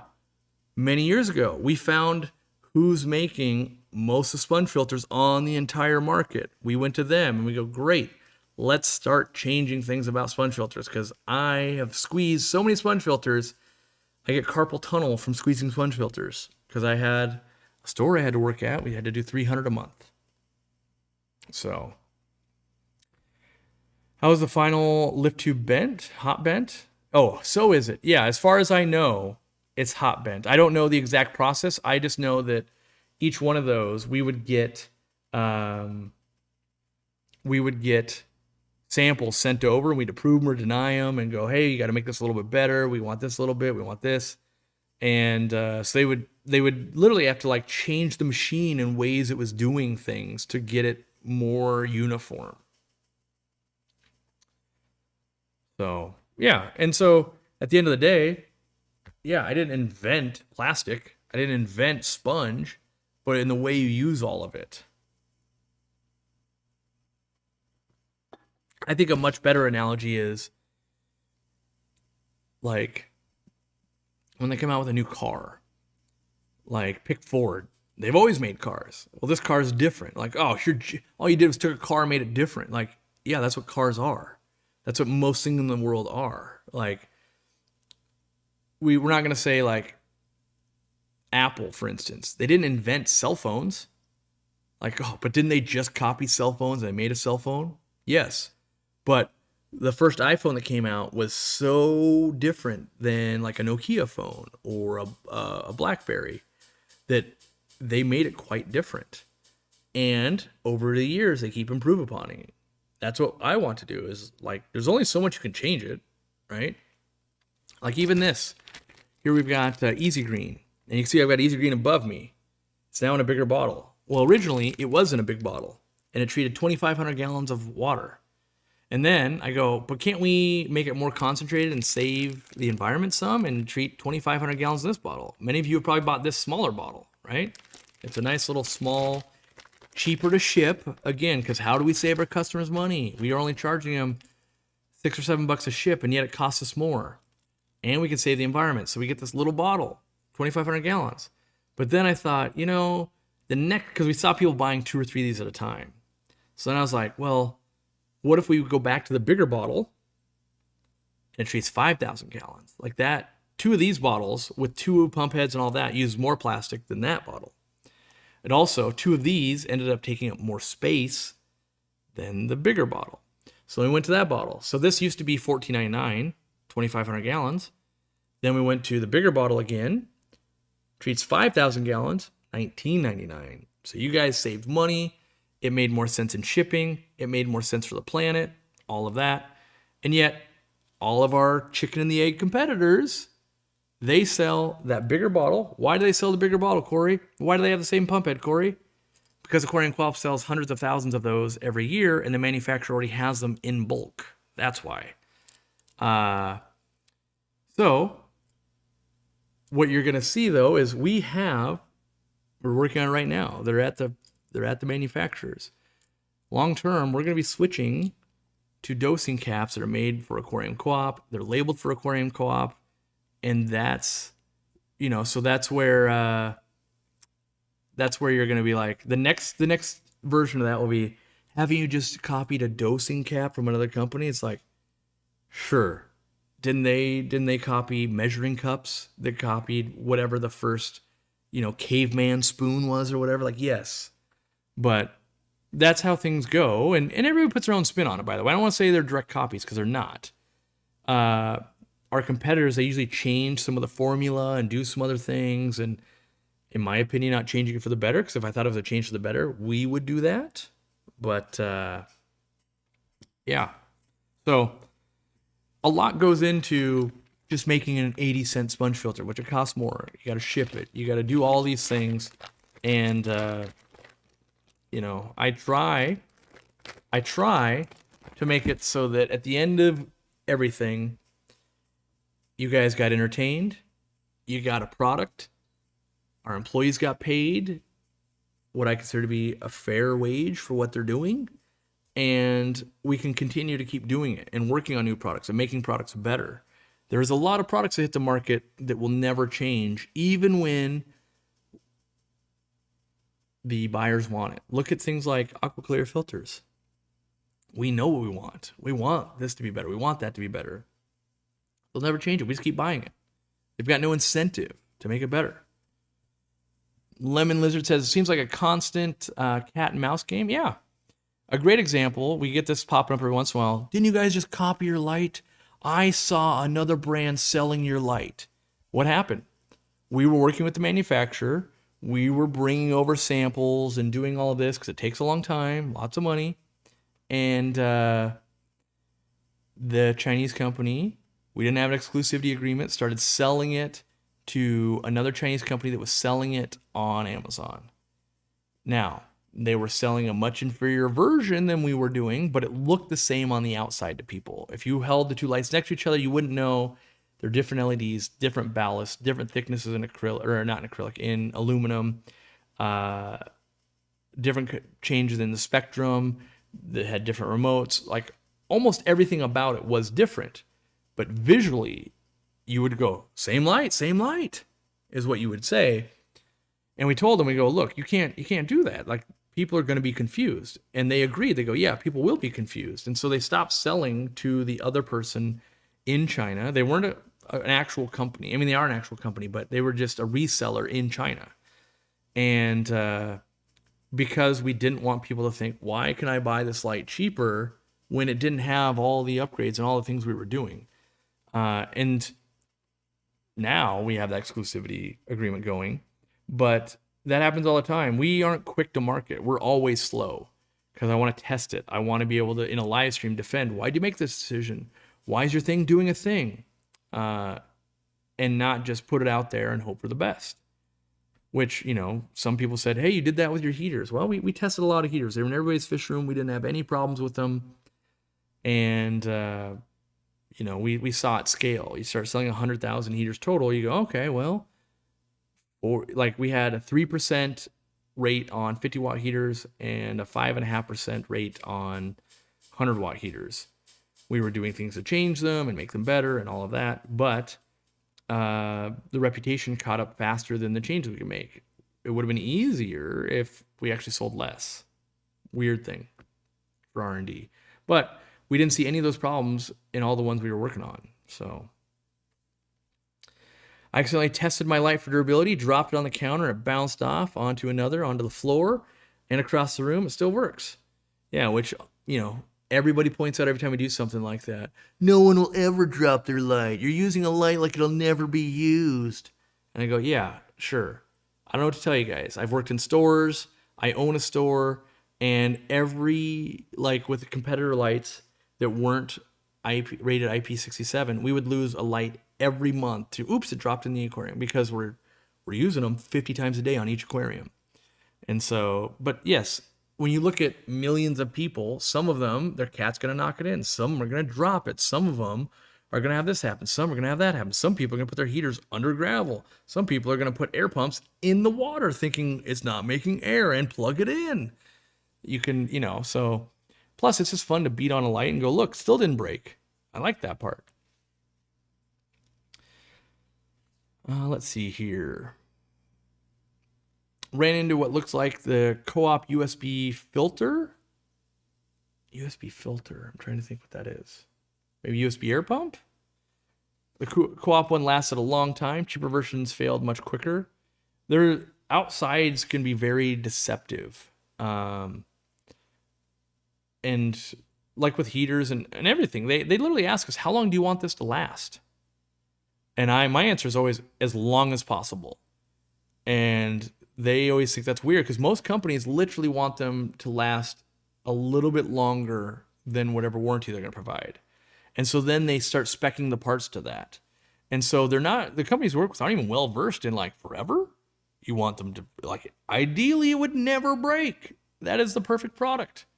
Because I know even if I could make you a light and a heater and a tank and a this and a that would never break, we'll still make money selling fish food. Fish got to eat. There's still ways, got to dechlorinate, got to fertilize, got to do things. That's, but too many companies, they want it to break. I genuinely never want our products to break. They do because things get worn. It's like task somebody with making a tire that will never ever wear or get a flat or this. Usually you can pick a couple, like, well, you can make run flats that never run flat, but then they're really noisy to drive and they're real rigid and that kind of stuff. So, but over time, we continually look for technology upgrades. Did technology get better? Did the manufacturer get better? Is there a way we can get better? Do we have an idea? There's sometimes lots of ways, sometimes not lots of ways. At the end of the day, the sponge filter that costs 80 cents to actually make that one still has to be profitable. Lots of things to tack on. Yeah. I routinely fight to get things cheaper because I believe the cheaper we can sell you something while remaining profitable, the more we will sell. I don't go out of my way to be like, I wonder if we could get more. That's never the question. The question is, could we get it cheaper while maintaining quality?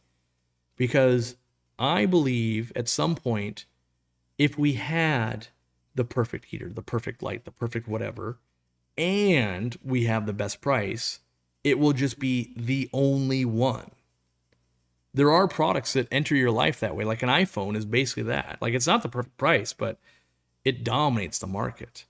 There's, Kleenex dominates the market in terms of tissues. When you get to that much domination, people, to the point where they don't say, do you have a tissue? They say, do you have a Kleenex? Like that's how far. Xerox copies got that way too. So I strive for, can we eventually get a great product at the great price? And some of it is scale. Like, well, we got to be Walmart big before that would happen. Or we got to have a new thing. Yeah, everyone wants a solid tire ride with that, or a solid tire without a solid tire ride without the solid tire price also. Let's see here. I know, but they make a lot of them. I'm talking about more options. If your power goes out, a USB isn't going to be useful. I would say that's the opposite. For instance, let me see if I got.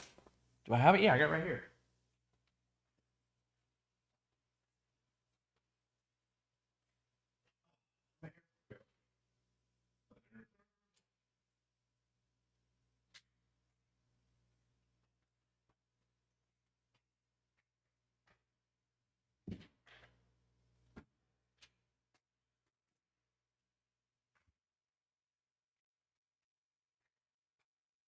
This is why I'm gonna have someone help clean my office here, because I bring all the products out to test and take pictures and stuff, and then they don't get put away, and then they get put away. And so this USB air pump, if my power was out right now, would be running 2 tanks. Boom. Stereo. Now, if it was just a normal air pump, it would just shut off. Boom. Wouldn't run.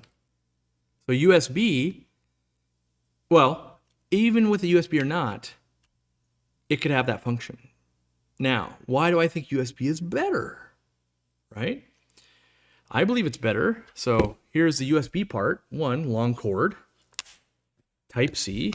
You can plug this bad boy in. Yep, it's just like a normal plug-in. But you also have this option. You replace the one that we provide you, and you go buy a battery backup power bank. Now, you plug this bad boy in. Now, to all the people having tornadoes or like in Houston, you don't have power, this thing, when you put it into the power saver mode, will last days and days and days automatically. You could literally be on vacation in Germany, and this thing will go for days between this big battery bank and this battery bank. Now, it will only be in the normal mode. If no one was literally there, it would just be in this mode for days. But if you can get any neighbor, any family member, hey, just go press the button till it lights up the saver mode. This will run, I'm not going to say forever, but a really, really long time.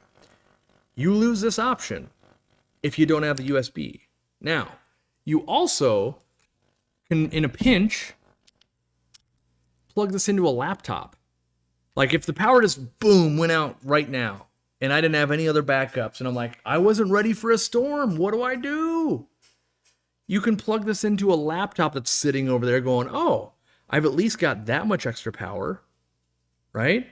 And that's the thing about storms and that kind of stuff is, and someone was saying it earlier, Ginger was saying they didn't really get a heads up on this outage. Some storms, yeah, oh, it's getting real bad. Let's go shop. Let's get ready. And then there's some, it's like our power outage here tends to go out when someone hits like a telephone pole.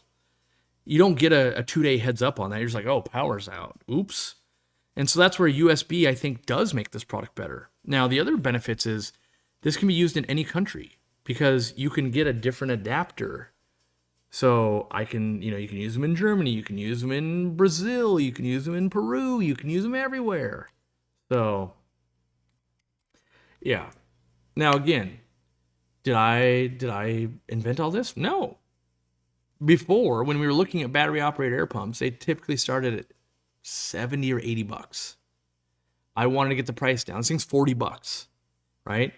And the battery, we keep working continually to make the batteries bigger and better and last longer in here. So we'll probably be updating the description because I think it might be this next batch that's coming in. It lasts even longer. So yeah, I like that because it's really gratifying to see people using the product you've made when the power goes out to help with power outages. Like, it's really gratifying to be like, oh, that eliminated one of the nightmares of the 27 nightmares you got going on. Like, oh, all the food in my fridge is going bad. Oh, I've got all these aquariums. Oh, my snake's getting too cold. Oh, this is going on. Oh, I don't have power. It's too hot or too cold for me. What am I going to do? Like, if I can just take one of those off the thing, worth it. Do we have a USB powered heater? No, and I don't believe there ever will be. They use too much power. You can only run so much power through a USB. So even like your laptops that can run off USB, they're typically limited to about 90 watts. And that kind of connection that can carry that is pretty expensive. So to make a USB heater, you might be like, wow, they gotta be $400? Like, that's crazy. Yeah, no one would really buy that. And then also, like, the main benefits of having the USB is, one, you can use it in any country, so that'd be good. But B, having a backup power source like this. But like a 100-watt heater would blow through this thing in about a half an hour.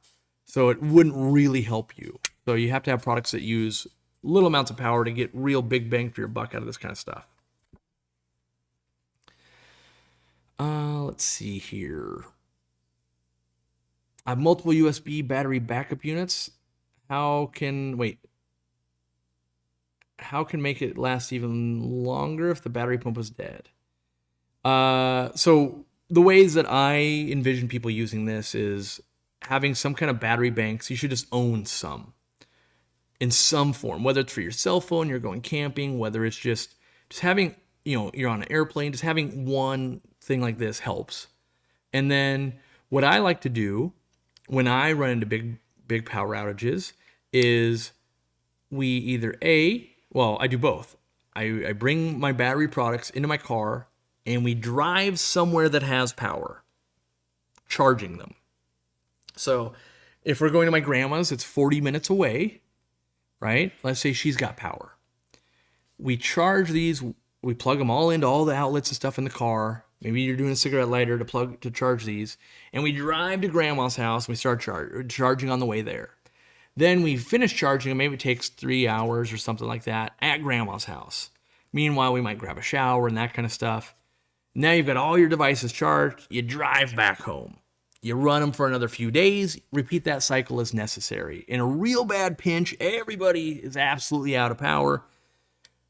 Maybe you've got a generator or your neighbor's got a generator and you can charge these every few days. Or absolute worst case scenario, you just sit there with your car running, charging them up.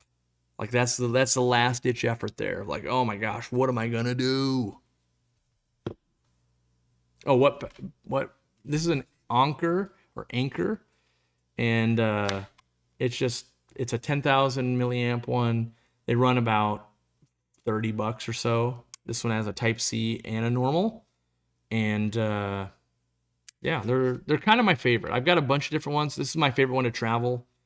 A lot of times, yeah, because it's a little bulky, but if I didn't have I've got a big battery backup, like a big battery for the big air pump here. If I didn't, which I don't need to anymore because I'm downsizing the tanks, I would if I only had 2 or 3 aquariums, I would totally rock 2 or 3 of these and just never think about air again in my aquariums. I'd be like, yep, I am set up.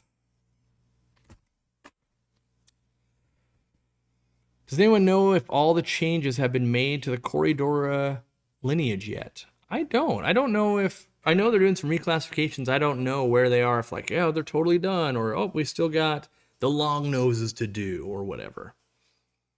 I use a car charger battery pack to use my USB air pumps. Yeah, I've got like a little jump start kit. And I've also got a bigger battery one. Both of those have USB ports on them as well that can keep... I kind of...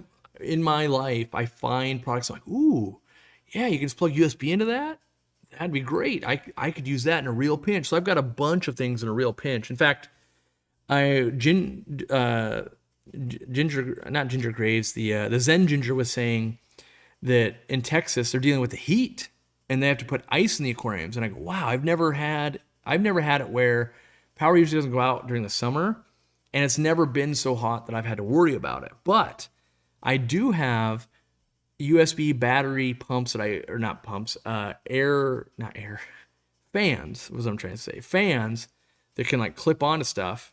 And they have a light and everything too that I buy off Amazon for camping. Now, what I would do if I was where she was and I was worried about this happening again, I would buy some of those fans. One, at worst, they're a battery backup. Boom, good. I can keep my cell phone, keep in contact, and be safe, right? Second, you can clip that onto the tank, leave the top open, blow across the air. That will lower water temperature by about 10 degrees. And the fact that you might have other battery backups and you could charge them in the car and all of that. I like getting a system that all works together. Like all of this can run off all the little batteries I have. I can charge them all when I go somewhere.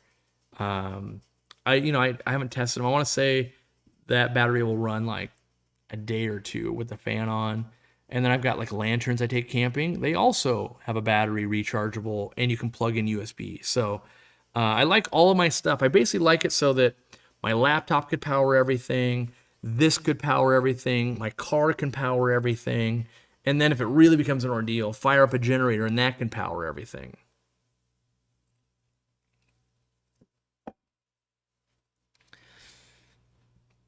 What's the difference between brine shrimp salt and aquarium salt? Normal aquarium salt is just NaCl, which is the fancy way of putting like the salty taste. Of like, yes, just salt. Where Easy brine shrimp salt has the salty taste, but with calcium, magnesium, boron, a billion other little trace elements, all that kind of stuff wrapped into one. And it's all held in the salt. Let's see here. Oh, I think I talked about that earlier, but make sure you watch Gian's presentation on bettas. Great speaker, really enjoyed it. I was there watching it myself. Watch it somewhere on the weekend. I'll say it again. We do have brine shrimp eggs. They're 25% off while we sell down the overstock. Yeah.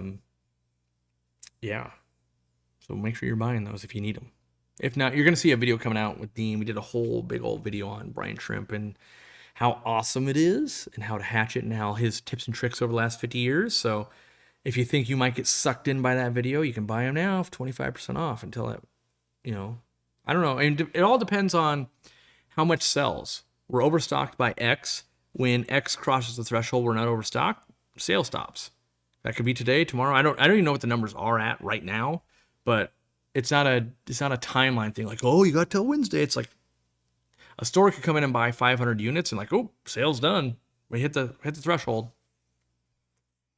Do I prefer lids or no lids? I prefer a hybrid. If I'm being honest, I prefer, like, I'm going to call it 5/6 of the aquarium being covered. So a lot of times I accomplish this by buying a normal glass hood, taking off the plastic back strip, pushing it to the back. Yeah, I've got airlines coming in and anything else back there, but I leave myself with a gap of this big in the front. Oh, look at that. I made hearts. Ooh. Having that allows me to like feed across the top or brine shrimp across the front or anything I want right out the front.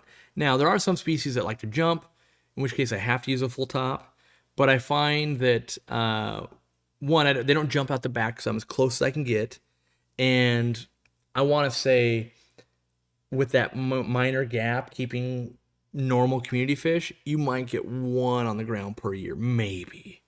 And so, but it allows me not to have to open it up every time to feed and do all of that. So I for about 5/6 is where I'm at.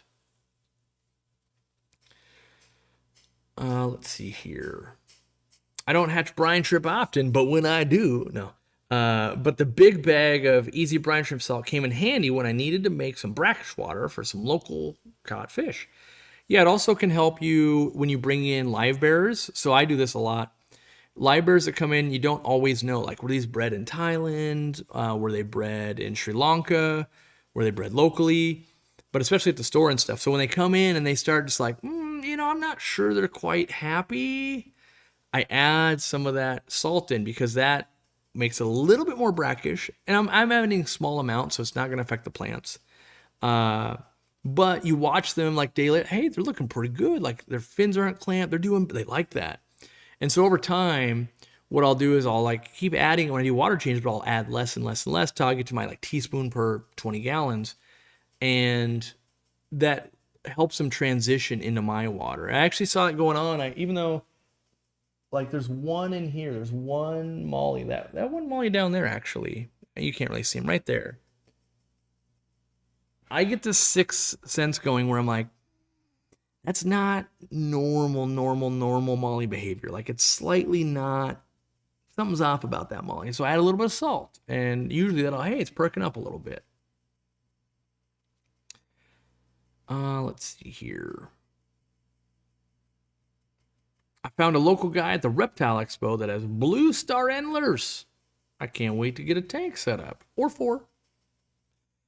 Yeah. Blue star endlers are fine. I bred the crap out of them for a little while. Bred them till we just like flooded the market. No one wanted them. I'm like, I'm making too many. Can I get instructions for the CO2 regulator I used to sell? I lost mine. I can't remember how to do the initial setup. Shoot us an email at shipping@aquariumcoop.com. We should be able to pull it out of our wiki for all the customer service agents and probably get you a link to the manual. Or can I do that? Can I pull that off right now? I might be able to pull that off right now in chat. Let me see if I can look up the old listing and get you a direct link to the PDF. CO2 regulator. By the way, in that video, we did have some problems with our CO2 regulator, but the reason we discontinued it was actually too many people bought CO2 regulators that basically didn't even know how to grow plants. They're like, well, I heard you need highlight CO2 and plants to grow plants. And then they're like, what do? How do I set up my aquarium? And that led to just like 700 emails between us trying to help them. And then they'd be like, I don't get it. I bought all the products and my plants aren't doing well. And it's like, well, you're doing all of these things though that, you know, you have to get the green thumb, and they don't have a green thumb yet. All right, let me see. Candy probably already beat me because I can see she is looking at the same page I am right now. So she probably already beat me. Did she already beat me? Yeah, she already beat me. She's better at doing the job than I am because she's on it. Wait, you've got something for brine shrimp eggs, but they were talking about CO2 regulator. So let me put that there. Maybe I did beat for CO2 regulator. I'll put it in either way. It's a direct link to our manual. Should be. Does that work for other people?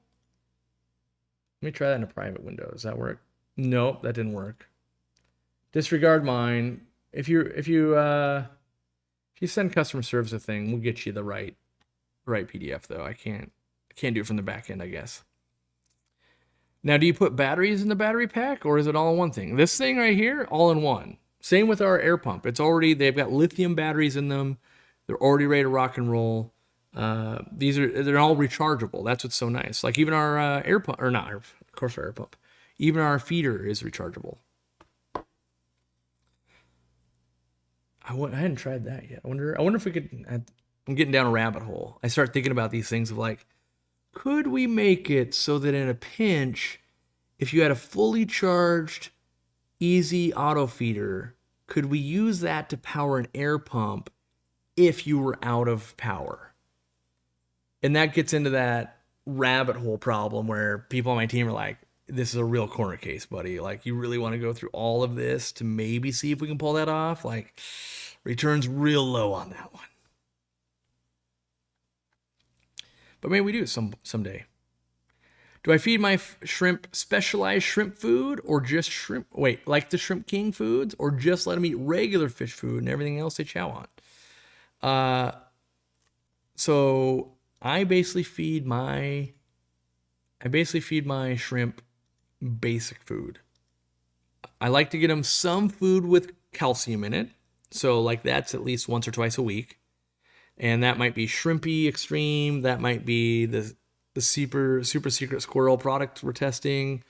But then the other 5 days a week, it's normal food. And my favorite, if I'm really trying to make shrimp, is our fry food. Because the fry food, you squeeze it in,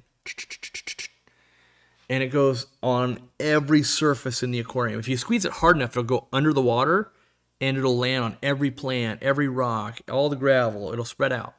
And that's just like when people buy Bacter AE. It's a powder that they want to swirl all around the aquarium. So no matter where the shrimp is, they can go, ooh, look, I found little morsels. And so it's kind of just like a super cost-saving way of doing that. I can keep live bears alive all day, but I can't keep shrimp for some reason. Yeah, that's I haven't really had that problem very often. My advice is always set up a dedicated shrimp tank. Don't listen to anybody else, myself included. And so like if you just have live plants, you have algae, and you have an aquarium that's been set up for, let's say, 3 months. There's no fish in there, maybe a snail or two. Then drop like 6 cherry shrimp in there and just don't feed them. Don't do anything. Most times they thrive. Well, sometimes you get people like, oh, I've had such a bad time with these fish. I'm really going to try hard this time. So you're like, I'm going to change water every 2 days. I'm going to feed them the best food in the world. I'm going to do this. I'm going to do that. I'm going to do this. And all of that is causing so much stress, you're not going to get luck. In general, shrimp are one of the lowest life forms. They just go with the flow, adapt. So as long as you have a well-seasoned aquarium and no predators, nothing like that, you should make more. Then when you're making more, then try adding fish in. That's a good point.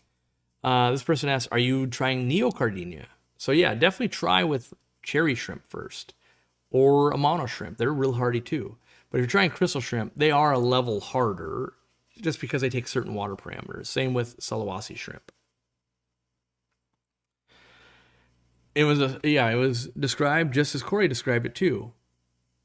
Yeah, so here's what I would do then, Matt. If you're going, hey, I've already tried that, it's not working. I would post on our forum. And the reason I would go to the forum and not the group on this one, because this is going to be a long-term project. I would go, great. Let's post on the forum, post pictures of the tank. Is the tank still up and running? Let's get some water parameters. Have you tested for copper? Have you tested for this? Like maybe there's something going on. And with the hive mind, we can all get to a point where they're going to live. There's something about, maybe like, oh, that tank previously you used a lot of copper-based medicine and it's still leaching out or something. Like maybe it's that. We usually can always find, like, okay, let's try the same thing again. It's kind of, there's a certain recipe, right? And it's like you might watch someone make the food and they give you the recipe and you screw it up. But at the same time, it can be done because you've seen it done and you have the recipe. There might be a nuance there that we're missing of like, I checked all the boxes. Like that's the way I cook. Like all the boxes are checked. Like, why does this taste terrible though? Like checking the box and making it taste good are two different things. And I bet you it's something like that of like, ooh, maybe it's one thing. Yeah, so Matt says, good point on the copper. That was a quarantine tank at one point. Maybe, right? There's always a mystery answer out there, whether we'll ever find it or not. A lot of times it's easier to go like, ooh, brand new tank, same thing, no problem. Instead of going, well, after 6 years, I figured out it was too much boron, Corey. And like, oh, yeah, I would have never guessed that. Wasted 6 years of our life. Could have had a different aquarium. Got to go in the next 6 months. Is Easy Green and iron shrimp safe? Yes, it is. It is. I'm trying to think what products we have that aren't. In general, all my aquariums are planted with shrimp and snails.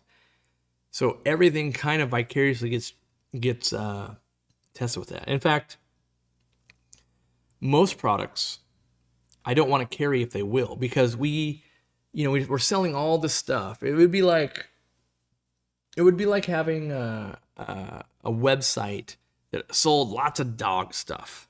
No, let's do something better, like cat stuff, right? And all of a sudden you start selling like pothos or something that's poisonous to them. And eventually someone's going to buy it and you're going to end up hurting it. And so that's where I go out of my way to like, I really don't like carrying products if we can help it that will naturally, unless someone tells you not to do it, is going to be a horrible problem. I'm trying to think of, there's probably some combos somewhere on the website where it's like, well, that and that doesn't do too good. Like, okay, true. But it might be like, well, we really need to carry this product though. But I go out of my way to do that. And so much so that's why we delayed the I guess the production of like Expel P, because I really wanted, not Expel P, Expel P, Expel P. I really wanted to find the correct dosage that would eliminate planaria but not be detrimental to shrimp and snails. I never found that exact ratio, and they put it out anyway, and it's great for taking care of Camellianus redworm.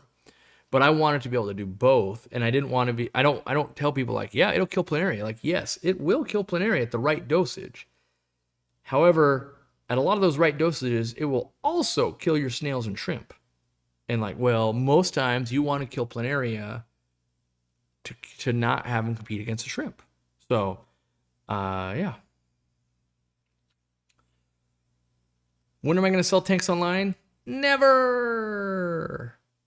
Unfortunately,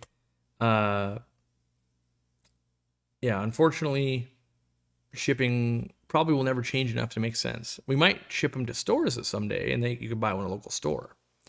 Bad combo, salt and plants? Maybe. I don't even think so, because it takes a lot of salt to kill the plants. So like with our easy brine shrimp salt, for instance, you'd have to use so much salt, you'd probably end up killing your fish before you, at the same time you'd kill your plants, because the pH would shoot so high and the hardness would get so high. And for the most part, it's mostly no conflicts in using proper dosages, right? Because if we're going with in extremes, everything we sell, like, oh, a whole bottle of dechlorinator will kill your 10-gallon tank. A whole bottle of medicine will kill your tank. A whole bottle of Easy Green into a 10-gallon might kill your tank. I've never tried it, but you know, in extremes like that, I would say, you know, sure, nearly anything. Like technically, you drink enough water, you can kill a human, right? But I would say at recommended dosages, using products the way they're recommended, is that detrimental to lots of other stuff. And that's most of what we're trying. Like, you can't help when someone goes, well, I went way rogue and I used this thing completely different than was advised, and then it didn't work out. Now, if they're using it the way it's recommended, it's not working out. Now, that's a huge problem. Like, oh, you were basically telling me this is how you do this. Oh, don't worry, Planted Goldies. I saw your thing show up. I just didn't clue in on. Just because I'm below it doesn't mean I didn't see it. I can get you right now. About to carpet the world with my gold laser Corys. All 6 stores in my area are interested. How would you handle this? I have about 200. Here's how I would handle it. If this, and this is, I'm not saying this is right. I'm saying this is how I would handle it. I would message each of them and I say, hey, I've got 6 stores that want to buy them. I've only got 200 though. I think it probably makes sense. Well, okay, there's 2 ways. Of those 6 stores, are they all pretty close together? Or is there like, oh, there's one way over here and one over here, and they won't be competing against each other very much? There's something we said, like maybe I just work with those 2 stores. The other thing I would think about is, how many of these corridors are you making? Do you just have 200 when you sell out, you're out? Or every month you could supply 50 ready to sell? Is that where we're at? In which case, 50 orange lasers or gold lasers probably is about 2-ish stores. You know, there's always a new introduction where maybe they each sell 100 the first month, right?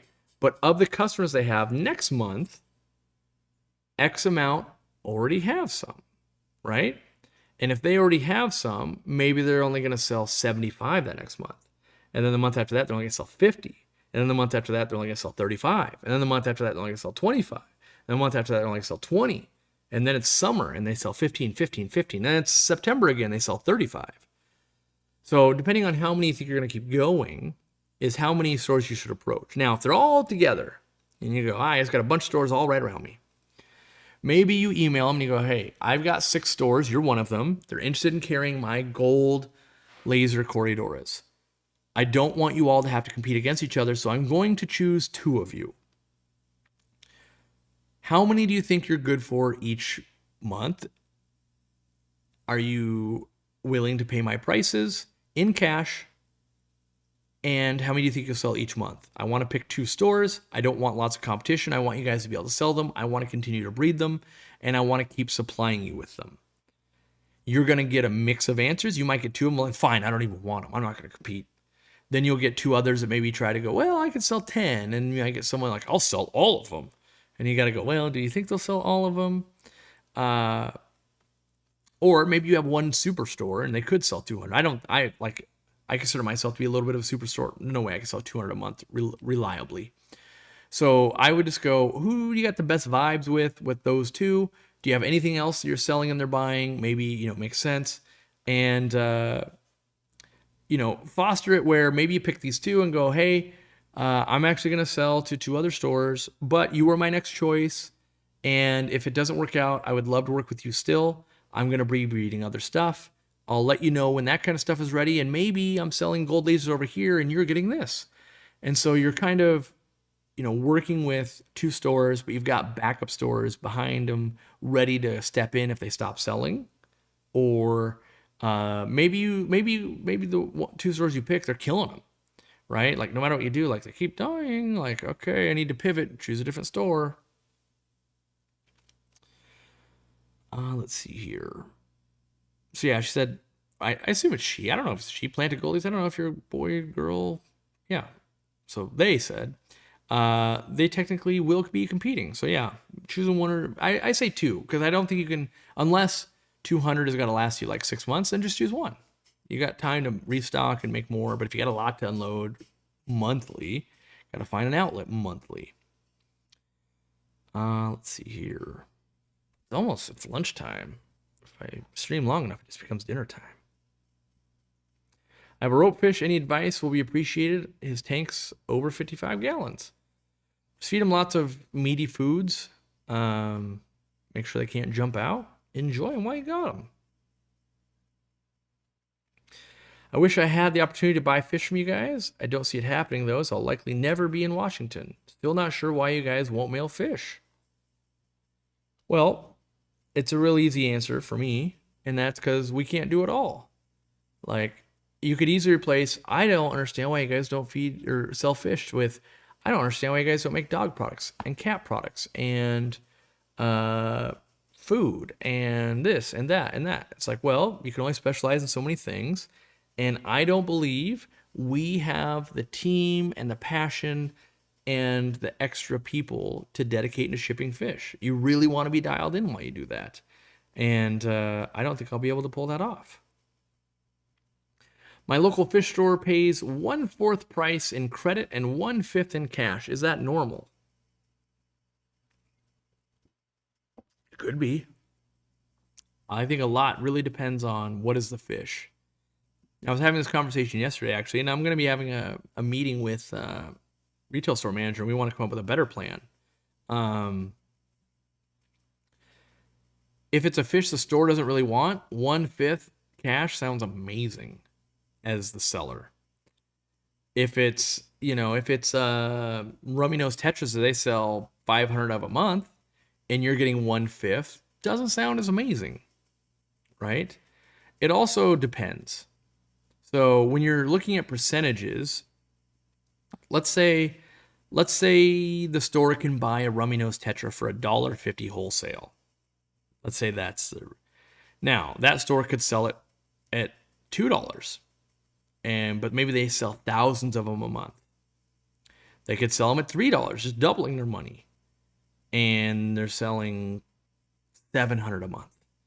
They could sell them for $4.50 and sell 500 a month. And they all come with different things. Like at $3, there's no guarantee. At $2, there's no guarantee. At $3, there's a guarantee, or maybe not a guarantee. They're quarantining them, but no guarantee. Maybe at $4.50, they're quarantining them, they're getting them super healthy, and they're feeding them like live baby brine every day, and they're doing all that, and there's a guarantee. Depending on what one of those your store is, 1/5 of $4.50, not a lot, right? That's what, not 80 cents, 90 cents. And they would normally pay $1.50. 1/5 of $2 is 40 cents. They're paying $1.50. Not good. Now, there are species of fish where there's lots of markup, though. Like, let's say it's a good example would be arowanas. They sell them at $100. You're getting $20 per juvenile arowana. Like, you're actually doing pretty good. So the fish is going to matter. I think 1/5, in my personal opinion, is a little light. I think it's more reasonable that if it's in-demand fish, you deliver it on the day they want it, it's always healthy in the size they want it, and you're culling any defects, all that kind of stuff. I think it's reasonable-ish to get about 1/3. Now, you might have to have a conversation with them and go, hey, I want 1/3, but I also want you to sell more. Like, I want you to buy this guppy from me for $1, and I want you to sell it for $3. And they might go, well, we sell fancy guppies at $5. And you go, okay, I want $1.50. Give me $1.50 per. You'll move a little bit less because they won't be as cheap, but that's fine because I'm getting more per fish. I'll always keep you stocked up. I'll make sure I keep my variety large, right? So it's not just like I brought you 50 red ones. Like that doesn't go into my assorted guppies very well. Like I need yellow cobras, I need reds, I need purples, I need delta tails, I need swallow tails, I need, like I'll get the mix for you. I'll get it all wrapped up, get it good to go when you need it. And then if you're doing everything right, I would say getting maybe even a little more than wholesale could be done, right? My local fish store paid me 50 cents each for bronze corridoras and sold them for $9.99. Took them over a year to take 250 of them. Yeah. So you can analyze that in a few ways. One, you could say, that's so unfair. They only gave me 50 cents. You could also say, it took them over a year to sell them. Then is it because they were $9.99? Maybe. Is it because bronze corridoras don't sell very well? And I would say, yep. Like, there's not too many people that go, you got any brown catfish in here for me to buy? I would love to sink my money into that. And so my guess, because we do this kind of stuff too. My guess is you get a customer that walks in, they go, look, I got bronze corridoras coming out my ears.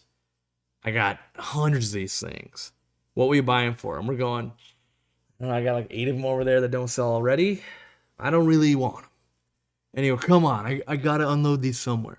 And then we go, okay, well, normally I buy a bronze corridor for like $1. I give you 50 cents each, right?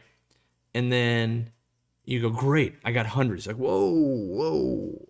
All right, how about at 50 cents each, I'll take 50. That's like $25 worth.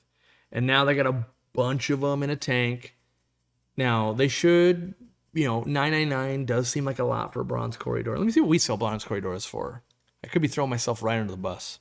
I love when I do that. Because sometimes I'm just not up with like, oh, did they get expensive all of a sudden? The biggest thing that's changed prices in fish is shipping. Bronze corridor right here. We sell them for $5.99 at our retail store. So that just gives you, price point there. There's stuff that will be more expensive on than other stores too. So you definitely, not every fish can be expensive or not expensive. It takes a good mix to make it happen. So yeah, maybe they would have sold them, maybe it would take them 6 months at $5. But sometimes you might have a management structure or something like that. Or it could also be there's multiple people wanting to sell to them. Or, like in my store, I'd be upset if we were storing tons of bronze corridors because they don't sell. You're just paying to clean and feed them for a very long time. So that's when we tell people like, cool, stop breeding bronze corridoras, start breeding Julie corridoras, stir-by corridoras, and panda corridoras. Those are basically the same price retail, but we can pay more for them, and we sell them 50 to 1. So, let's see here. Yeah, I traded another 122 of them plus $100 for 13 Pracox rainbows. So let's see, 122 of them. You're at what, 60 some dollars, and then plus $100. Like, seems like expensive Pracox rainbows. It kind of feels like that store is. Yeah, that's $160 for 13 rainbows. But again, everyone's got different logistics. We're at an international port. We can import really easy, keep the cost down. If you have to go through some middlemen, they might be paying $6 per Pracox rainbow. You might live in the middle of nowhere too. It might be a real small store. I mean, not small, but as in like a number of revenue.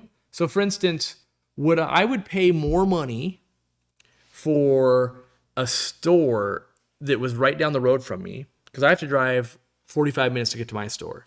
There's a store right down the road from me, and their fish prices were 30% more than my store.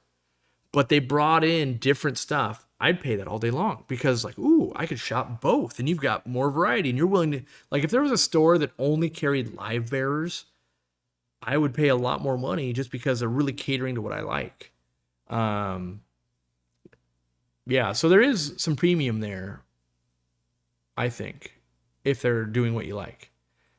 By the way, a few different people have bought us memberships, and I haven't acknowledged any of them, and that pretty much makes me a not very good person. So thank you to Killer Kitty. Let's see, does it show me who's done that? Who else did that? Some other people did that earlier, and I've missed it. So I apologize for that, and I am thankful for it. A lot of times I'm trying to make sure I don't miss enough, trying to entertain you guys, and then I realize no matter what I do, I'm letting different people down in different ways, but I try to minimize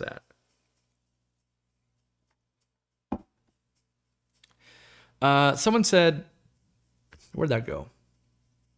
Something about flat rate shipping. Yeah, why can't more places have flat rate shipping? Okay, let's talk realistically. Does this cost the same to ship as this? Yes, if you're only shipping this, right? If you're shipping a live plant versus this, does it cost the same? No. Live plant might take a heat pack and we'll give you a liner. So not the same. If we ship this plus this plus this and a giant thing of flake food, does that cost the same to ship? No. But why can't it be flat rate shipping? Like, why can't it just be $9.99 no matter what we order, right? It could technically, but the consumer goes, if I spend $70, I want free shipping. So it can't be that, right? And then also, if I buy just this, $9.99 shipping feels like a ripoff. If I buy these three and it's $9.99 shipping, that feels a lot better. So then a store like me goes, well, if you spend $9.99, we'll make shipping be $5.99. And then if you spend $79.99, we'll make it be free, right? And then someone buys a light and a plant and a thing of salt and another thing and another light. None of it can be shipped together. You have to build some of those costs into products because of the way they ship. They might buy them all together. They might buy them separately, all of those types of things. So it sounds great to be flat rate shipping. The other problem you have, I didn't even address this, shipping, let's say this from Kentucky to now me costs different than Kentucky to Florida or Kentucky to New York or Kentucky to Wisconsin. So different prices there. And that really, it's not so much, if you're only ordering this, it's kind of the same price to all of them. Right now we're shipping with USPS and there's a surcharge that means if you live somewhere rural where like you're way out of the way, you're in the boonies, that same thing that costs $11 to get to me, because I don't live in the boonies, costs $11 to get to me. For me to get it to you, because you live in the boonies, costs me $14.50.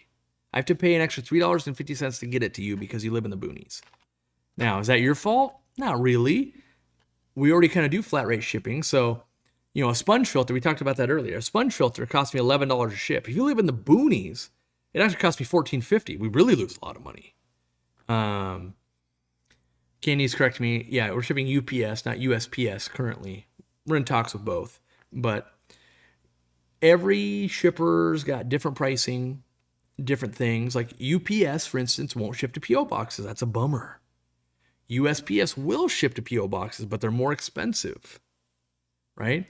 USPS really hasn't been doing a good job with shipping battery-powered things. So that's a bummer. UPS does an amazing job with that. UPS does a better job with bigger packages. So if you buy a bunch of stuff all together, we don't pay as much in shipping. USPS, if you buy one item, does better.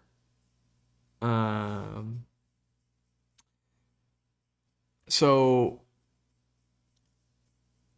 it's really hard because like shipping a light, and this is a true example, shipping a light from Kentucky to Dean's house, if we use USPS, is somewhere around $43, just the shipping charge. So if you get this, and a light, just the light's $43 shipping, and then we ship this, it's $11. So now that order would be $54 in shipping. I don't think people realize that. Now, UPS, though, a light from Kentucky to Dean was more like $25. Hey, we saved some money there. But to ship this, right, if we ship this USPS, this might only have been $8. You know, something less. But with UPS, if we had to ship the 2 packages of Dean, this one is now minimum 11. So depending on what products are being ordered and where they're being shipped to and what speed they're being chosen, and are they oversized or not, and what weight are they, and do they have to get there faster because they're a live plant, all of those things make each part different, and it makes it really hard to go, here's just the fee that we charge. It makes that very, very, very difficult, actually. But we've tried transparent shipping, and without a doubt, people don't like it. People do not like it. So there is this inherent, I don't pay for shipping, which I get it. I don't like paying for shipping either. But everybody assumes the price of the product is the price of the product, and then shipping is the thing I don't like to pay for. And even when you test it, you're like, here's a cheeseburger, it's $1 with a $5 drive-through fee. People are like, I'm not paying drive-through fees. You literally can price that cheeseburger at $7.99 at the drive-through, and people pay it all day long. But they won't pay $1 plus $5.99. You're literally saving $1. People won't do it. And it's because I don't pay for shipping. But when you make the burger cost $6 more and the shipping is free, that delivery fee is free, people go, that's right, free shipping. It's just a weird thing that we've baked in for the last 20, 30 years of our lives. So that's why flat rate shipping is so difficult. It's honestly, we spend a stupid amount of time trying to optimize and make people happy with it. Let's see here. Our shipping people are amazing. I got all my items today and only ordered it on Thursday. Yeah. Ordering, and there's always going to be truths to shipping. Ordering Sundays and Mondays, basically Saturday, Sunday, Monday, and getting stuff to go out on a Monday is always going to be better than ordering on a Thursday, for instance. Now, it doesn't mean that it can't make it to you on a Saturday like it did, but if there's any hang-ups, in general, the world over staffs less people on weekends, just as an overall thing. So that might increase the risk of the outcome you don't want by 10%. And you can get better outcomes by ordering earlier in the week. That Saturday, Sunday, Monday area will mean it's less likely that the bad part of a shipment, being the end part, gets still less staff, right? And there's lots of things at play. Most people, when you've worked at a company for a long time, you want Monday through Friday, 9 to 5, weekends off. Like that's the preferred shift for most people. Not everybody, but most. And so those people that have been there and have a long expertise work Monday through Friday. The people that are newer get the shifts that people don't want, late at night, the weekends. And so things tend to be less efficient on the weekends, just in general with every type of business in the world. So if you can get your stuff moving through the network earlier in the week, you're likely to get better results more of the time. Now, it doesn't mean you're not having great employees on the weekends and stuff too, because you do get that too. But there's like a 10% difference we see just in general with anything when it comes to us ordering, us contacting other companies' customer service, us getting a product change, us getting a delivery thing question answered, any of that just happens more. And you see this all the time. How many companies, not us, by the way, how many companies do you guys reach out to and they go, oh, sorry, we're closed on the weekend. We'll get back to you on Monday. You email us right now, someone's going to get back to you. Someone's going to go, hey, I got you. Let me answer that question for you. Don't worry, we'll get that out on the next truck. That next truck will actually be Monday morning. It'll get picked up on Sunday, but it won't really start moving until Monday. Because we know we want to keep customer service up 7 days a week. So, but not every company does. They can't afford it or they don't want to, whatever it is, right? That's part of why our fun filters don't cost just 80 cents. We got to have customer service 7 days a week.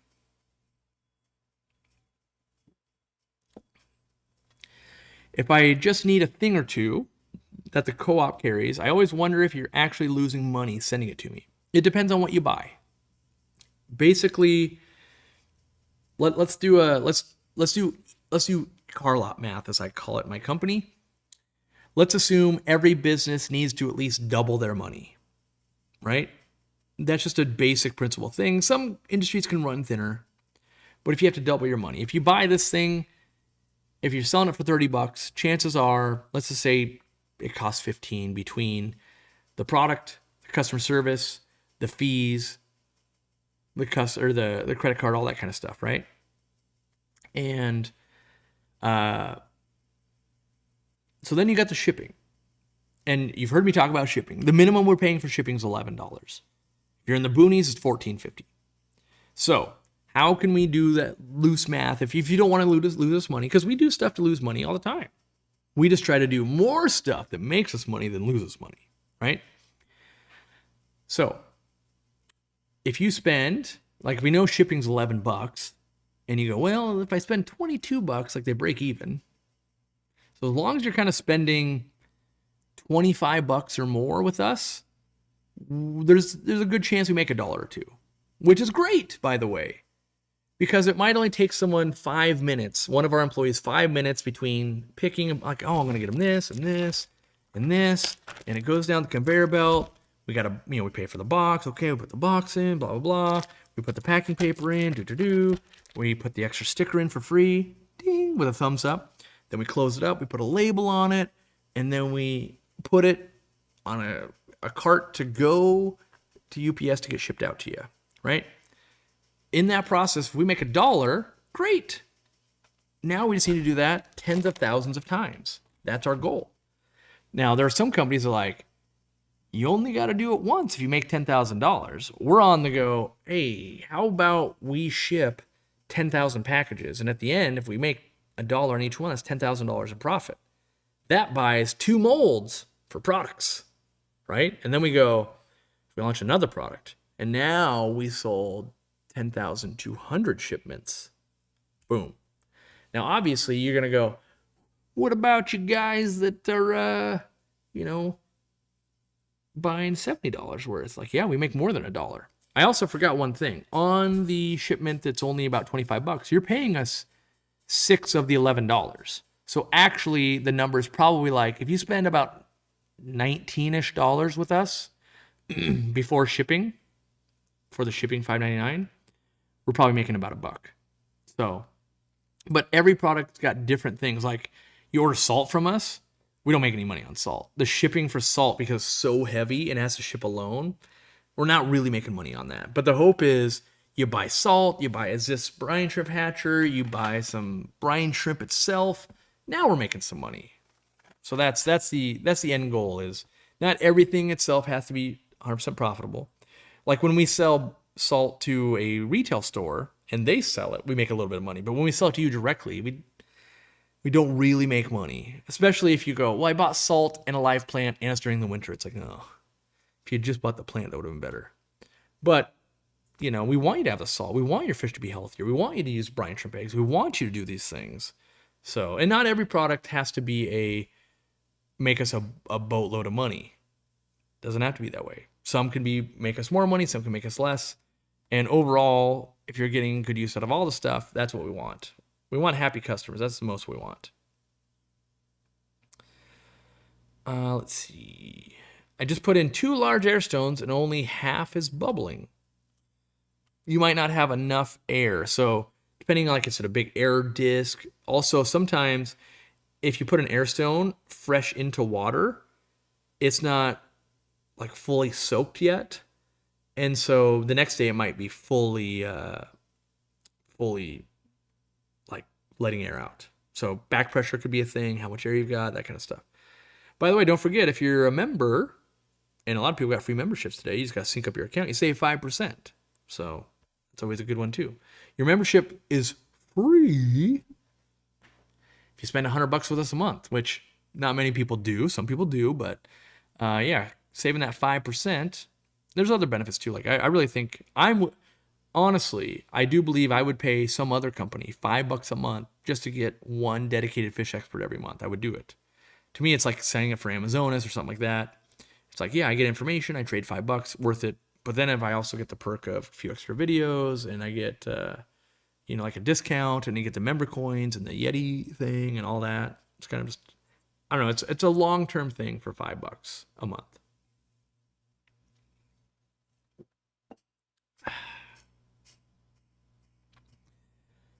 Let's see.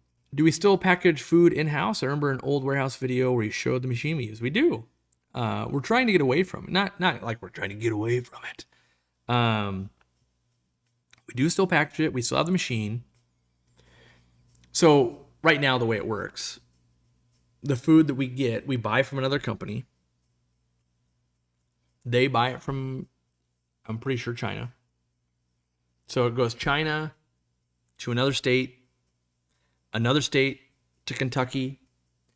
We pay our employees, we package it up, we use the machine, then we ship it from Kentucky to your state.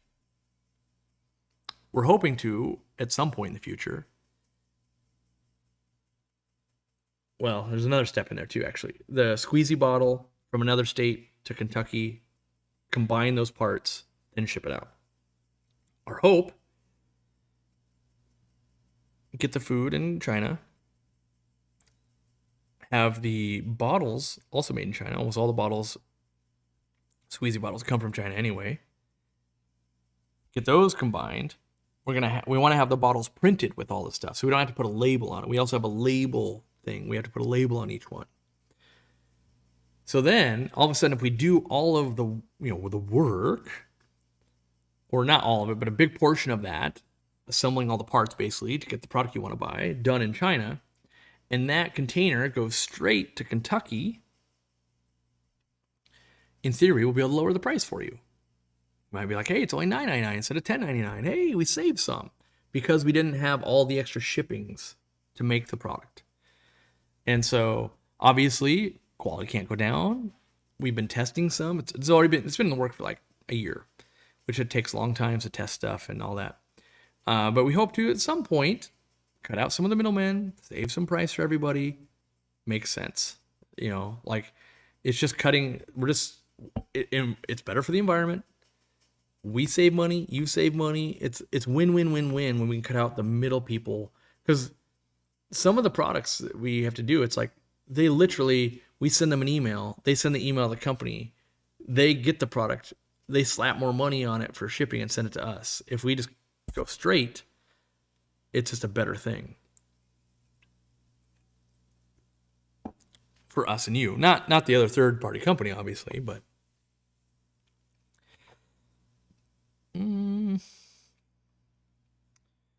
let's see here.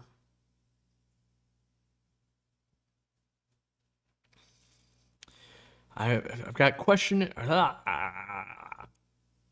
if there's time left for anyone.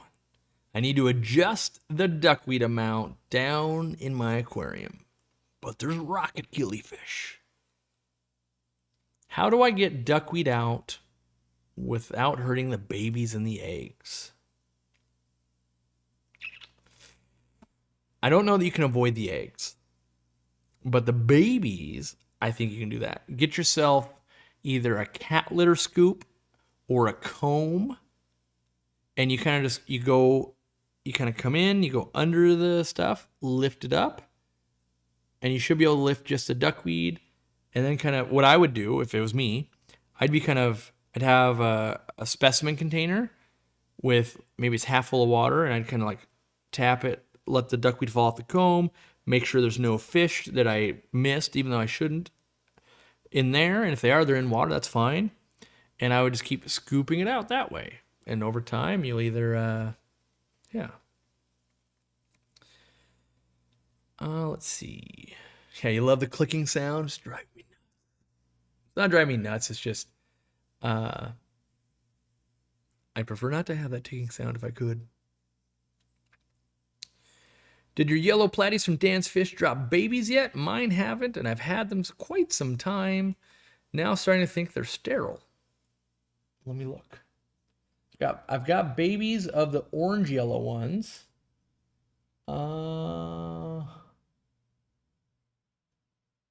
They're in with turtles. I'm watching because there's not many, and I think I've seen a couple of fry though. Nope, those are two guppies. I can't be sure. I don't think they're sterile though.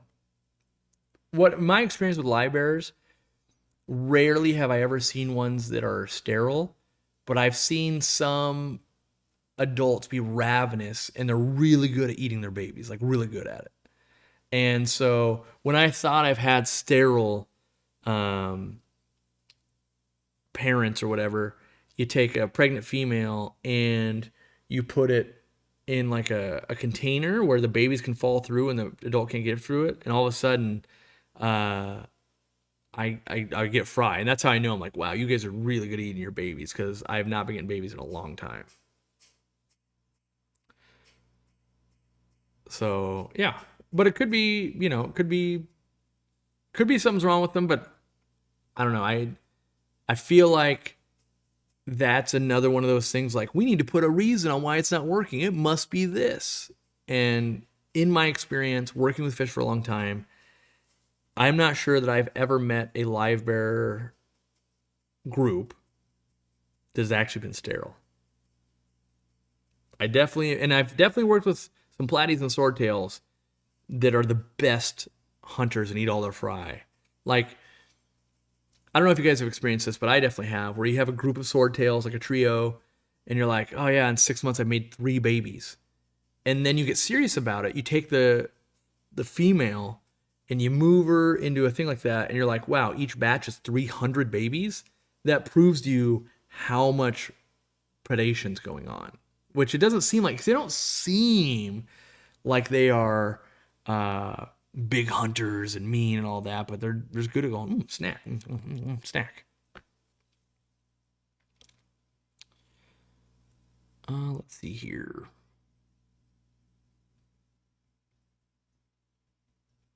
Did I ever make a video out of the visit from Keeping Fish Simple? I didn't shoot any video. He did. From what I know, and I haven't talked to him in a couple months, he really wanted to spend time editing himself and making it something really special. He at least told me, it was kind of a special thing to come visit here and do all of that. And so he wants to make sure it is a special video that he puts out. He watched me growing up, and he was able to, I don't know, be inspired enough, I guess, to, he's got a store, he's got a YouTube career, he's got stuff going on. And so I assume that, at some point that'll come out, and he's just taking his time. So the one, God, was it? I'm trying to remember the guy's name that was with him. Nick, and why do I want to say like Hammond? His name's not Hammond. I can't remember his name, but he put out his video. So on his channel, it's out. But, yeah. How's my day going? Pretty good. All right. I have a question, though. What air pump would you guys recommend for a rack system with 8 10-gallon aquariums and 120 long? So I haven't proven it yet, but I'm going to tell you what I would buy. I would buy our linear air piston pump, even though it can do upwards of 40. Harlan, yeah. I want to say Hammond. His name's Harlan. Anyway, back to the linear air piston pump. Like right now, I have my linear air piston pump running 15 aquariums. I have no doubt in my mind it will run 10 and not be too much back pressure. So I actually want to do a video, and I actually have the setup right over here to do that video. I want to show it running 10, 12 things, let it run for a while, kind of prove it. And the reason why I would recommend an expensive air pump like that, because it's an investment that um, will last you a lifetime. Like, I personally have never had a linear air piston pump break, and I've been using them 18 years. My oldest ones are super old, and I use 4 of them at the store currently. I had 2 running. Now I just have 1 running here. I've got 1 running at the pond. I have, every once in a while I'd be like, no, I had 1 break. Like, okay, sure. But they virtually take no maintenance, and they're powerful.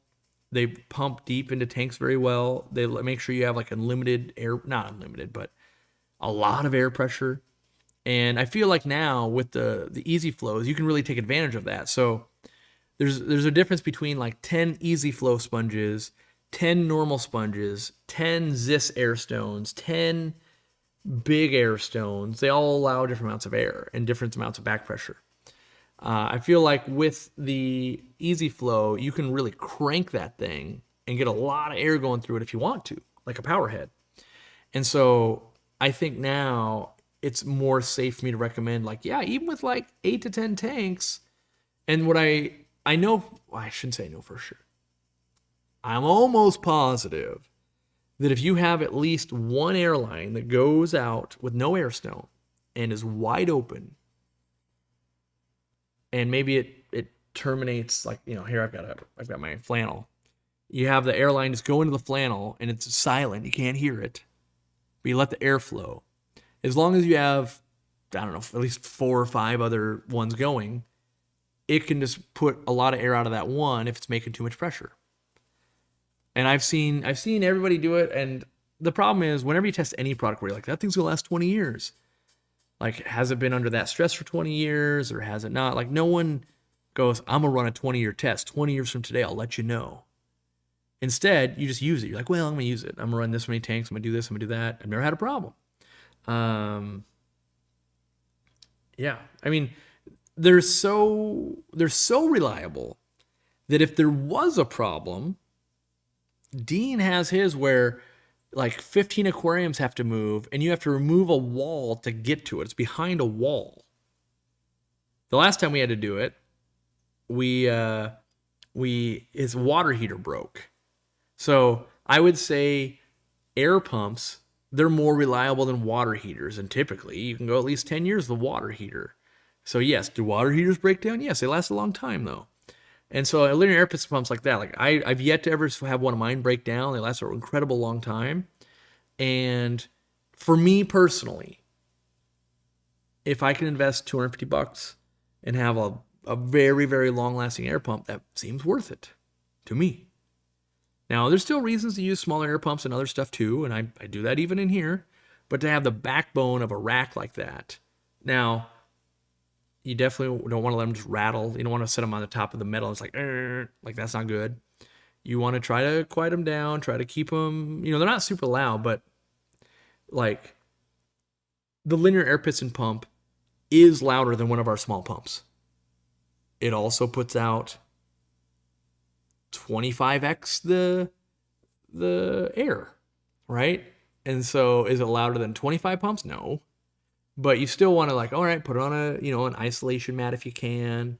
Put it, like a cardboard box around it with a little inlet for air. That'll quiet it down. Like, you can even use styrofoam box. Anything you can do to help quiet it down, because I love silent. Like, you're probably not hearing much at all when I stop talking. Outside of that ticking sometimes. So that's what I prefer all the time. In my opinion, if it's running right, the loudest thing in the fish room will be the easy flow. And now the easy flow has gotten really quiet. In fact, where did I put that? Dang it. I had that.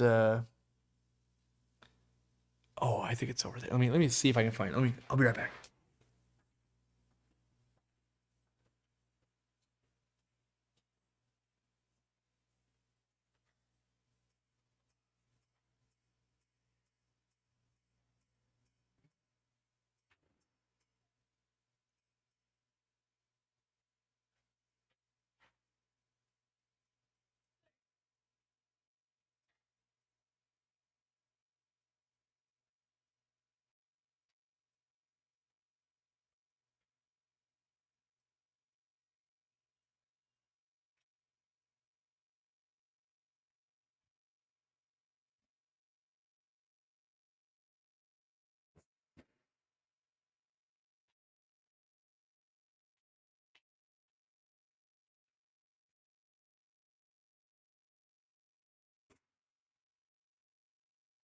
I don't know if I can find it.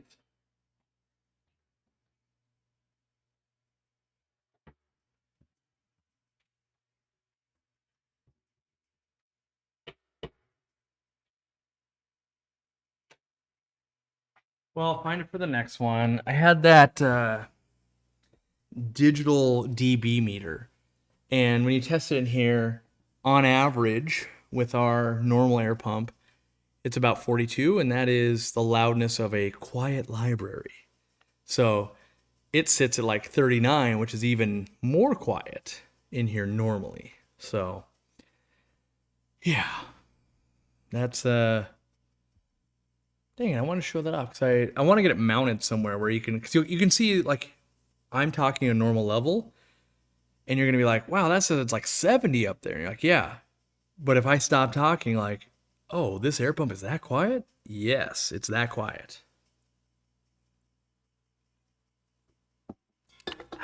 Oops. Yeah, I definitely gotta find a place for all my gadgets and stuff to live because it gets put away from after shooting a video, and then I don't know where it is. Like, is it in this cabinet? Is it under these tanks? Is it back here? I don't know. So I literally don't know where that one. I see it. Didn't get put away. That's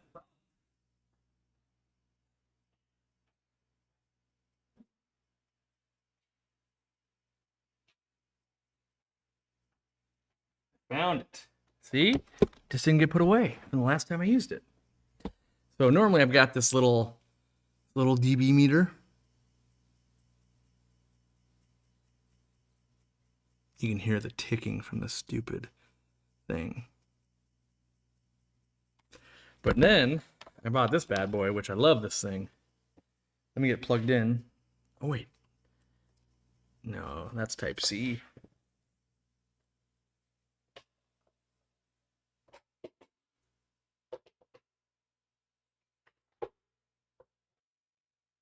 Look at this bad boy. So normal talking, as you can see, is like in the 70s. And then, oh, that ticking is terrible.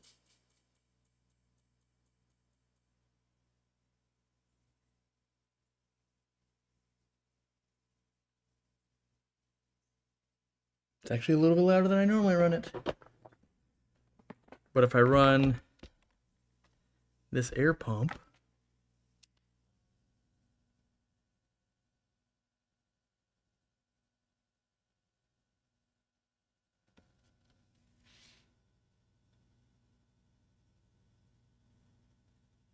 then I'll turn it off.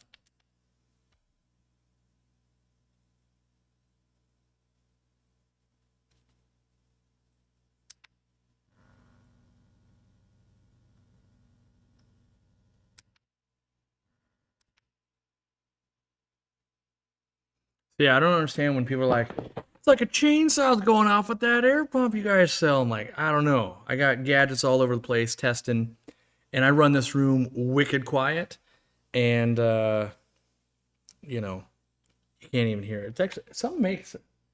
Might be the fan I installed over there. There's something adding a little bit because my noise floor, which is what that's called, used to be 39.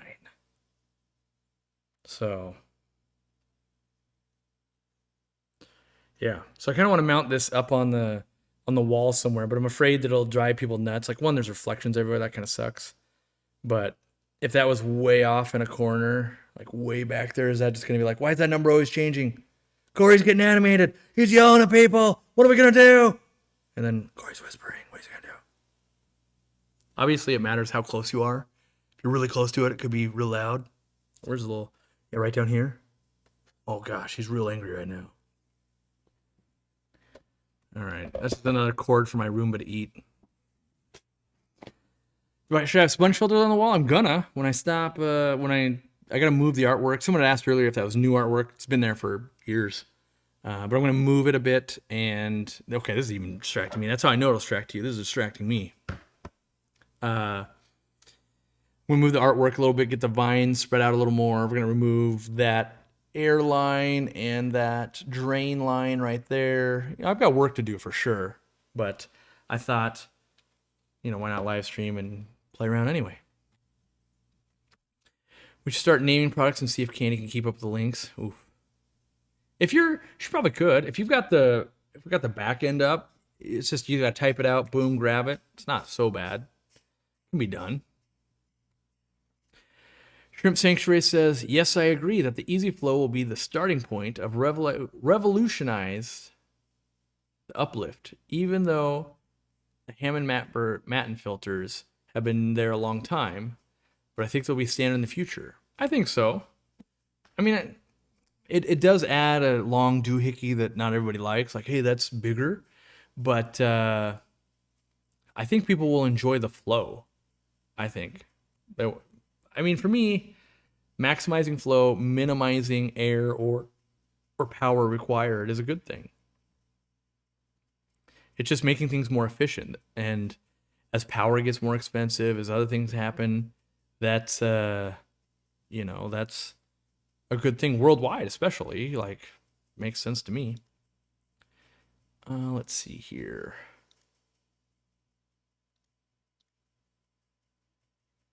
Yeah, there we go. Gotta go invisible mode. Oh, my chair's not quite invisible. Well, it kind of is. It's kind of weird. How is the tank behind you going? I think it's going okay. It's I'm gonna swap the fish that are in there. You guys will hear about this in a video, so I'm just ruining the video for you. But I'm gonna swap the gravel, the fish, the plant layout, and all of that. Originally, I wasn't even gonna be there. I was gonna have no tanks behind me because I don't like having to have it always clean to be able to film or be in a meeting. But then there's still lighting stuff. You can't see me pointing because I'm invisible, of course. But you can see reflections on the tank that I need to figure out. Hey, what's that reflection from? Is that from another tank? Could I fix that? I probably could actually if I just turned like the other tanks that aren't supposed to, that you can't see on camera on. So, yeah. Let's see here. Is Louisville Place just a warehouse or store too? It's in Lexington and it's just a warehouse and it won't be open to the public. Different insurances. One, we have business to do while we're open, and we don't have to worry about theft or anything like that. Not that you're not the problem. It's always somebody else that's the problem. And yeah, I mean, we could make I can make videos on it when I go there or something, but it doesn't make sense to just let the public walk through or anything like that. Why the change? It's a great tank. Because that tank takes a lot of maintenance. The valve is constantly growing too much. And yeah.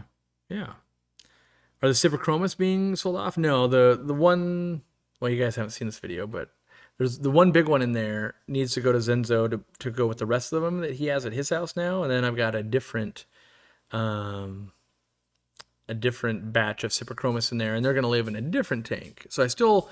The fish that are, for the most part, all the fish that are left in the fish room are ones that I still want to keep. They just they aren't all in the same tank. Like right now, I've got a tank that's got Shabunkin goldfish, $50 African tetras, clown loaches.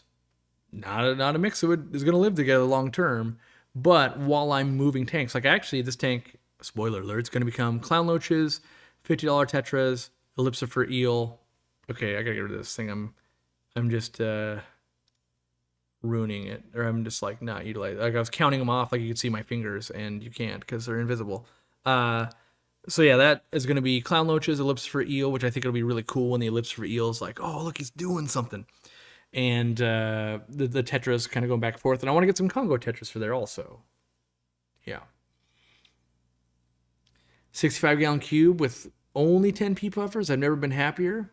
Yeah, that's going to be enjoyable for probably, a few years. There's going to be a point where you're like, this has been the best thing ever. And then one day you're going to go, yeah, I've seen most of the behavior and stuff they do. And you might go, ooh, let me move these pea puffers into this tank and create a new tank. And I think that's part of my strategy is that I definitely have, what do I want to call it? Like,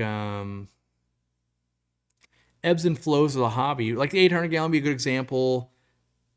Stuff that you spend a lot of time around the tanks. You might want to see different stuff or try different stuff. Hey, I got a different idea I want to try. And it doesn't mean you want to get rid of the pet.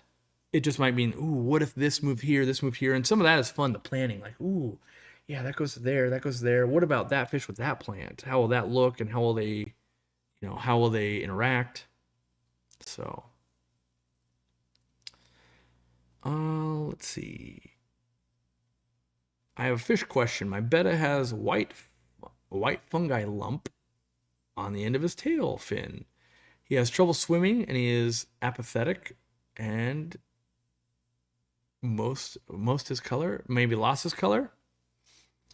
If you have a quarantine tank or a tank without live plants, I would turn the temperature up to probably 82 degrees and I would add salt at roughly a tablespoon per 2 gallons and see if that doesn't start to quell some of the fungus that you're seeing, bring back his appetite.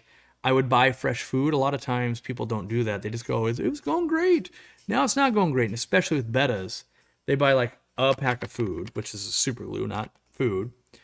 But they go, yeah, it's great. It's $6 for the food and it lasts me like a year. It's like, no, you don't want that. You want to keep the food fresh. You want, if it's frozen food, sure, that's fine. But if you're just, if you open it up, like, oh yeah, I feed him every day. I put this thing. Well, after like a month, this thing's getting pretty stale. After 2 months, 3 months, 5 months, 6 months, really stale. Might even be rancid. So I definitely, whenever we're playing the like, my animal's not doing so well. It's like, are we covering the basics?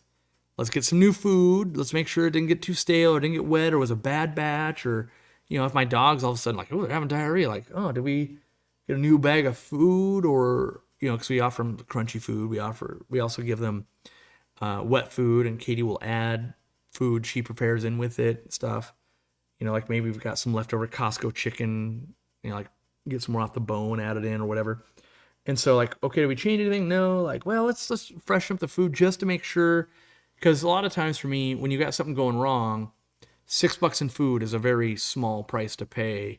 Do an extra water change, small price to pay. Adjusting the light down a little bit for a little more, a little less stress, small price to pay. Up in the temperature, small price to pay. You can change a lot of things when you're trying to diagnose a fish without spending a lot of money. And then you start getting into like, oh, well, treatments can be pretty expensive. Like in the 800 gallon, one dose of Maricin is $80. It's like, oof, the whole bottle of Icex if I need Icex. So changing, food, like, well, it only cost me like $10. Change that out. See what that does. Let's see.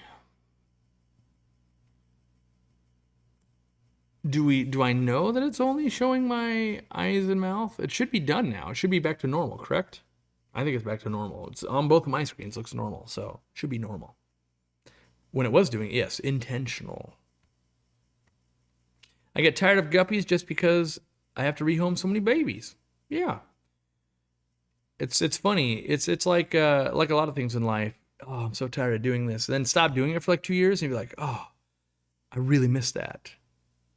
So it's moderation is the thing with almost everything in life that we're trying to navigate through.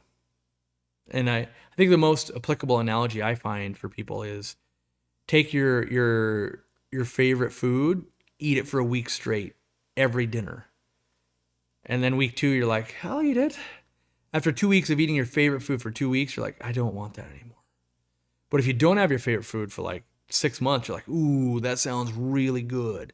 And I think that applies to a lot of our hobby too. We get too much of a good thing going, start burning out on it, take it away, you start longing for it again. So really, I think a lot of this hobby is, well, is it taco night once a week? Is that the sweet spot? Let's keep it there instead of 6 nights a week.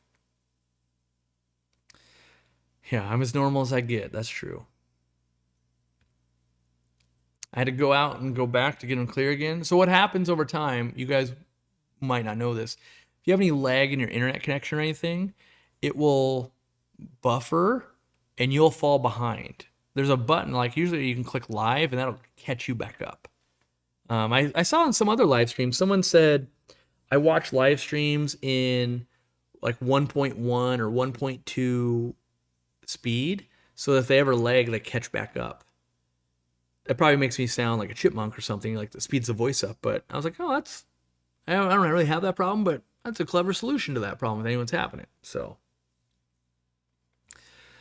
yeah. I'm trying to think of anything else I got to talk about. Break out the pond meds for the 800 gallon. Yeah, the problem is like Paracleanse and Maricin, they don't have pond version strengths. So, but the ICX, yes, that is true. I'm unsure of what direction to take my 29 gallon. I've got 8 Corridoras, 6 autos, and it's been that way for a while. Want to get a solo angelfish. So my advice to you is go get a solo angelfish. That sounds awesome. Don't listen to the haters who are like, they're a pack animal. Yes, almost all fish are like, if you purely buy into that, all fish want bigger tanks, bigger packs, better environment, better food, more of this, more of this, more of this, more of this, more of this, more of this, more of this, more of this.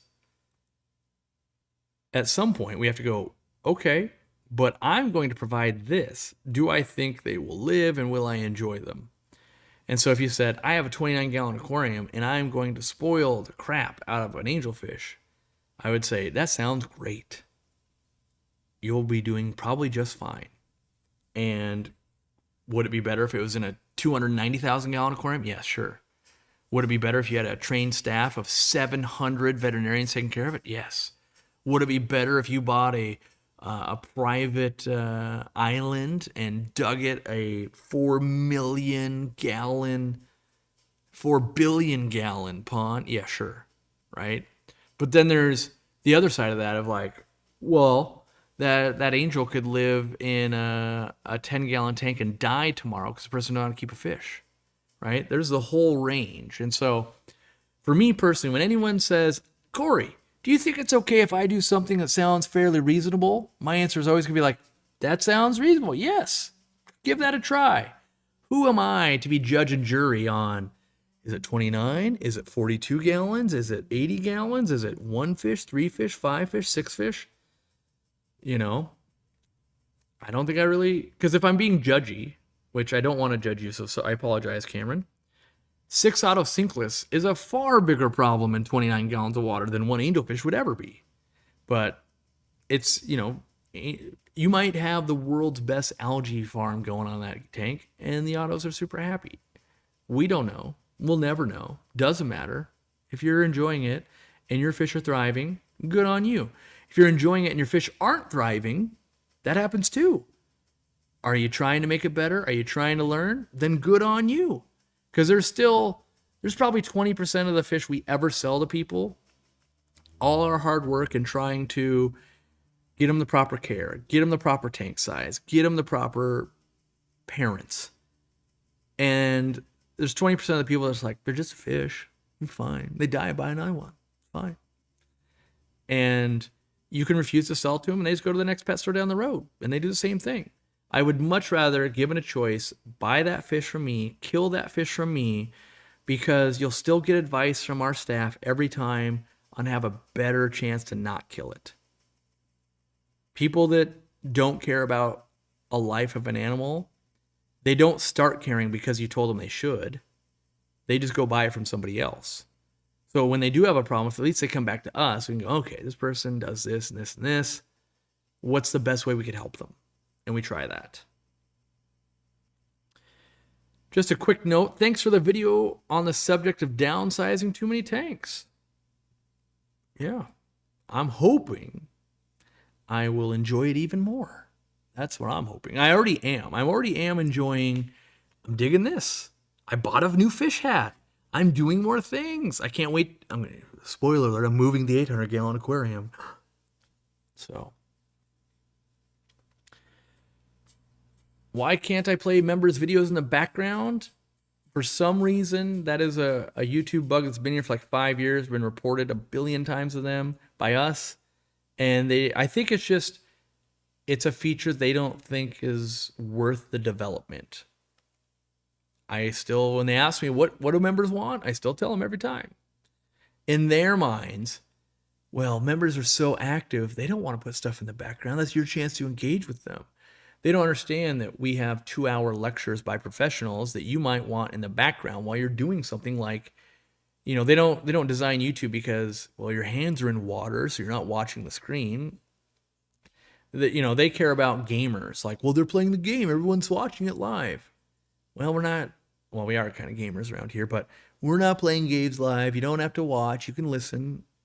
It's more podcast-like. Do fish typically flash with bacterial issues? I've dosed General Cure and Copper Safe and still have flashing, but they're eating well. So I have a big problem with flashing in general. People see a fish flash and they instantly go, that fish is sick. They forget fish don't have hands. So you as a human, when you go, my shoulder itches, are you sick? No, you're just itchy. Now, you don't have hands. What do? You'd probably be like, let me rub against this desk. That's better. And you go, but I saw it 6 times today. You don't notice every time you itch yourself, but you as a human itch way more than 6 times a day. Now, as a human, you might be like, so itchy, and you're itching and itching, itching. And I'm actually doing it right now. Like you rub yourself raw, you make it red. Yes, that is an illness. That's a rash, or that's a problem, right? Yes. Now, in this situation for Robert, it's very hard to tell, like, is it flashing all the time? Is it super itchy right now? Does it have a bug bite? Is it one missing scale? Did it run into something, right? Or is this a serious illness and we need to treat it?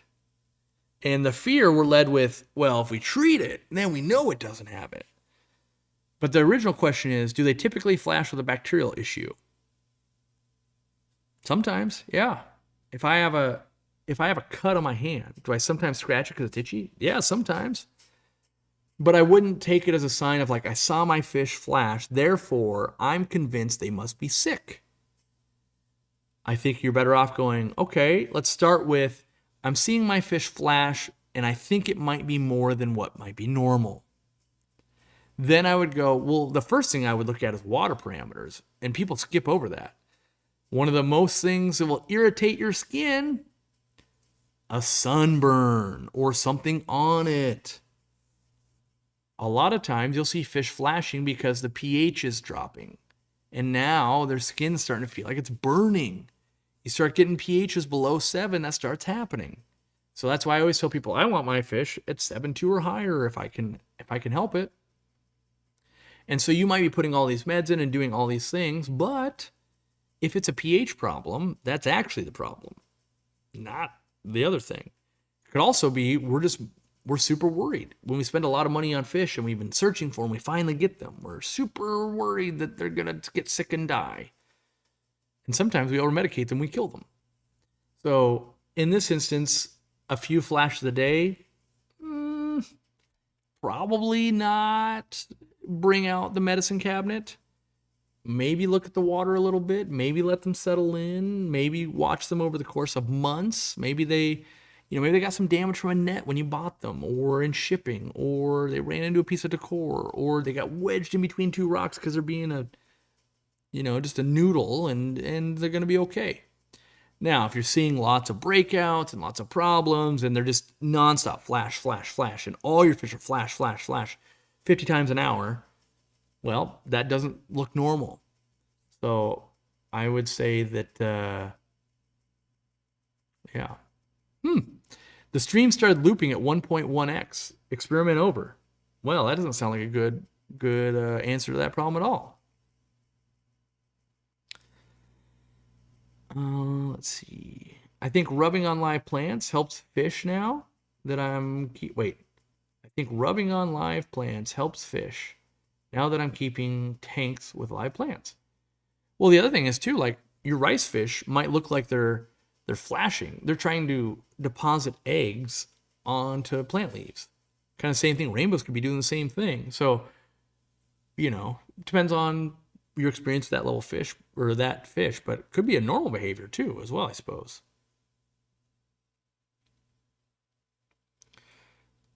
Let's see here. I've been doing low maintenance style for my 4 tanks. Do I recommend that? No.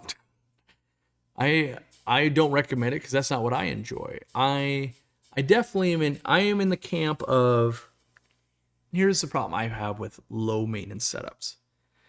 There's no good definition. Right now, low tech, low maintenance, all of that. Do we consider natural dirted tanks low maintenance, low tech? Do we consider what Lucas Brett's keep low maintenance, low tech? Do I consider what I keep low maintenance, low tech? So low maintenance, what's the maintenance I have to do on this tank? I might have to rub some algae down on the front glass. I have to feed them every day, and I have to remove Vallisneria every 10 days. That's pretty low maintenance for me. The water changes are automatic. Is it low technology? Like automatic water changes, not really low tech, I guess, but I do use sponge filters, and I don't use fancy lights. I just use my own light with a timer. But you'll have people who'll say like, well, it's not low maintenance unless it's dirt and you've got a food web, so you don't have to feed it at all, and this and this and this. So would I recommend that? No, I find that to not be the systems I find most people have success with. People do have success, but not the most people, in my opinion. Do I think we can get there? Yes. And that's where I do have a bone to pick with people who are like, why would you advise people not do this? Because I don't think we're there as a community. 3 people making some videos isn't changing a worldwide fish keeping community with lots of examples and things like that. So what I think is like, should you have a low maintenance? Sure. Yeah. Shrimp Sanctuary says shrimp tanks have much less maintenance. Yes, they do in general. The fish can have a big impact, or the species you're keeping can have a big impact on what you're keeping. Now, do I think you will enjoy things that are low maintenance style, right? That's a very loose thing. What is low maintenance style? For me, what that means is, the ratio of enjoyment to work, I'd want that to be really high. So for instance, I've got a 230 gallon tank over there with a canister filter. I don't consider the canister filter to be low maintenance. I think sponge filters are lower maintenance for me. So I plan to convert it. I don't like having lots of fast growing stem plants. That's not low maintenance to me. Where you could have stem plants growing in dirt with a cap and people be like, that's low maintenance. And I'm like, it's not though. I have to trim those plants every week. That's not low maintenance to me. Right? So I think it's more of an ideal of, can you get down to the least amount of work that keeps the bar at where the animals are happy and you are happy? Because it's not just a race to the bottom of least amount of work. I literally could keep this tank without doing anything for 8 months. Not even feeding. The fish will still be alive. They'll be skinny, but they'll still be alive. Right? But will I get the same enjoyment? No. I'll have algae. The Vallisneria will have filled in so much you can't see the fish anymore. There won't be the cherry shrimp that are in there because they've been eaten by the fish, right? Even though I've got a food web going on. So for me, it's lowest maintenance that's sustainable and enjoyable while getting the results that I desire. And everybody, that's going to be different for everybody, right? If you're breeding something, you don't care about algae. The results is how many fish are you getting, right? And maybe with a natural aquarium, the result you want is how hands-off could I be and observe nature? In which case, that would fill that role nicely. For me, it's not that. It's how can my fish look good and entertain me, and I want to sit in front of them for more minutes. That is my deciding line. If I can get lots of minutes out of it, I'm doing a good job. Now, if I'm spending a ton of time cleaning it and not a lot of time watching it, that's the wrong balance for me.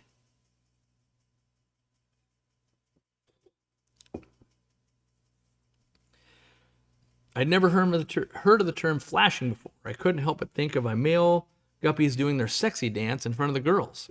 Yeah, so flashing is when a fish, they call it if it's a silverfish, like when they go like this, they can catch the light and it creates a little flash. So they rub against a piece of decor, the ground, a leaf, something, and it's them trying to itch themselves. And that itch could be they are itchy. It could be they have a wound. It could be they have a parasite. They're trying to knock the parasite up. There's a bunch of things it could be. But yeah, that's what flashing is. I have a new small planet tank. I've got no fish yet, but I'm getting lots of hair algae. Can you recommend a good hair algae eating fish, or is none suitable? Let's see. A new small planet tank with no fish yet. So one, I would probably recommend turning the light down some. If you're dosing iron, cut way back on that. And then as far as a fish to eat it, go get yourself like a baby Siamese algae or flagfish. Let it work on that while you're still letting the tank become seasoned and all of that. And then return it before you buy the stock you actually want to keep. It's probably what I would do because it's a small tank.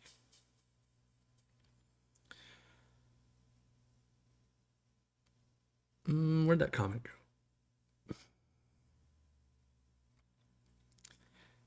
I'll find it. Oh, there. Wait. No. So I finally went over to a buddy's welding shop, and in the lobby they have a 40-gallon breeder with a single clown loach who is their mascot. It's the biggest one I've ever seen. Yeah. Don't let the clown loach police hear you. They should have buddies. He may or may not want buddies. Doing awesome. Probably cherished by that whole group of people. And that's the thing. You might have one fish nerd at that shop, and you might have 10 other employees that aren't fish nerds, but they might still enjoy that fish. Is that fish in that setup accomplishing what they want? Something to watch in the waiting room? Yep. Something to look at. Fish nerds are like, wow, it's a giant clown loach. And then also maybe the employees are buying like, oh, that's neat. That guy might be getting spoiled. He might get live clams every night. We have no idea. Canisters to me is like saying clearing out a whole yard after a month is less work than taking out the trash out every day of a can. Yeah, like a sponge filter. Yeah, I find that cleaning a sponge filter takes me 5 minutes or less, and I don't go, oh, I gotta clean the sponge filter. I don't want it. Where when you give me a big canister filter, I go, oof. Yeah, I'm probably gonna get wet. I'm gonna get fish poop like staining my shirt. I'll probably have to at least change my shirt after this if I had to go out to dinner or something afterwards. All that kind of stuff. And I don't have that problem normally with a sponge filter. Now, I'm not convinced it's actually less work. You know, like 20 trips to the garbage versus 2 trips to the garbage with 10 bags, kind of the same amount of work. But one of them I go, ooh, yeah, I guess. And the other one I go, all right, let's do it. So for me, that's the difference. I mean, and I think that might explain all the fish keeping. One person's, oh, I don't want to do it, is another person's, yeah, all right, let's do it. But they're just different. You know, like maybe Dean's like, yeah, it's clean canister filter. But maybe it's like, oh, I got to do the plant trimming. He hates plant trimming, you know, and everyone's got different stuff they do and don't enjoy. So if you love cleaning that canister filter, do more canister filters. If you love gravel vacuuming, do more under gravel filters. If you love squeezing sponges, do more of those. If you like hang on backs, do that. It kind of doesn't matter, honestly. Just because I think we've got the best sponge filter on the market doesn't mean that sponge filter is better than your hang on back or that sump or that canister filter. To me, they are because I don't like using them. But will your fish ever notice the difference? Probably not. They don't care. To me, it's like, maybe this is a better example. No matter whose house you go over to, do you ever evaluate their garbage can? Are you ever like, oh, you don't have a designer garbage can? Yikes. Or you go to, like I go to some people's house, they're like, oh, you got the one where you wave the hand and it opens up. And I go, oh man, is this thing sweet? And they go, well, yeah, sometimes it doesn't. And then if you walk too close to it, it opens up. And then like we've got one with the foot lever. And the problem is you use the foot lever and it like puts the bottom of it against the wall. So the garbage can's like always leaning a little bit. And then I've got like garbage cans over here where they're just open and you throw stuff in the top. The reality is they're all garbage cans. No one cares. They're all doing the job. Do they all hold a garbage bag? You put garbage in, they take it out to the other garbage? Yes. They don't matter. Did the one that seemed like it had this feature seem like it was gonna be better? It did. Is it? I don't know. It's different. Neither of them is preventing me from holding a garbage bag. So, and I think filters the same way. Like, does it really matter? No, I don't really think it matters. Matt says, wait, do clownloaches eat live clams? They're a mollusk borer. So they like to eat mollusks, which is clams, mussels, snails, all that kind of stuff. Now, there's not too many freshwater clams, but yes, they would love to eat a freshwater clam. Now, is it a good idea to feed a freshwater clam? Not really, because they could bring in some parasites. You'd be much better off freezing it first or feeding a saltwater clam to them. But in general, yeah, they like to eat mollusks. My wife's like this, glued to the tanks with shrimp. I've been keeping fish and shrimp for our whole relationship. I asked her if she would know how to set up a new tank, and if she would. And she just said, we're waiting because he's probably on delay to finish that. So that's adding dramatic to pause here. Almost 60 seconds. I'll follow up with that. And no, garbage can is actually dog proof. Got to put them in the cabinet anyway. Yeah, I mean, we got real tiny dogs, so ours tend to be dog proof because it's like, it'd be like looking up at a skyscraper for them. But yeah, I mean, but I feel like we get real passionate about arguing filtration, and people are a lot of time like, you're only recommending that one because you sell that one. Like, yeah, kinda, I guess. I like sponge filters a lot, and if I ever make my own canister or hang on back, I'm gonna be like, yeah, I like this one too. You know why? Because I got to fix all the things I like about it. Kind of makes sense. Let's see here. Does anyone have a suggestion on what fish I could keep with my buffalo heads that would take care of their offspring? I absolutely love the fish, but the breeding is getting a little out of hand. Yeah, so you're looking for someone to eat some babies. What would I gobble up some buffalo head cichlids with? Well, I guess it depends on how big the tank is, but I might find another cichlid. Like, I keep one convict cichlid, or I keep one, big mouth cichlid that doesn't go out of his way to like beat on stuff, but would definitely I'd eat that. You could try things like a African butterfly fish up top, but I don't think the babies will go up top really. So, you could try maybe like a desert goby or some other type of, bigger mouth goby down low. Maybe a bicher would do it, like a Senegal bicher, maybe. So here's the follow-up to the wife that's infatuated by shrimp. And when asked if to set up a new tank and if she would, she said, absolutely not. No interest at all. But I love watching them go by, so to speak. Yeah, that's a whole version of fish keeping and that's the way my wife is. Like, I couldn't have more resources, more fish, more capability. And when asking her, like, you want to do it? Not really. Same thing. She bakes and cooks and does an amazing job. And I couldn't have more resources and a better teacher around. Do I want to do it? Not really. But I will eat every time she cooks. And she will definitely go, oh, we got new babies? What's going on? I love it. But it's not her hobby, but she enjoys it. And so I think like that clown loach scenario is like that. Like, it's not their hobby, but they enjoy it too. And we don't necessarily need to sit here and tell people how to enjoy their hobbies. If they ask, how would you enjoy the hobby? I will tell you how I would enjoy it.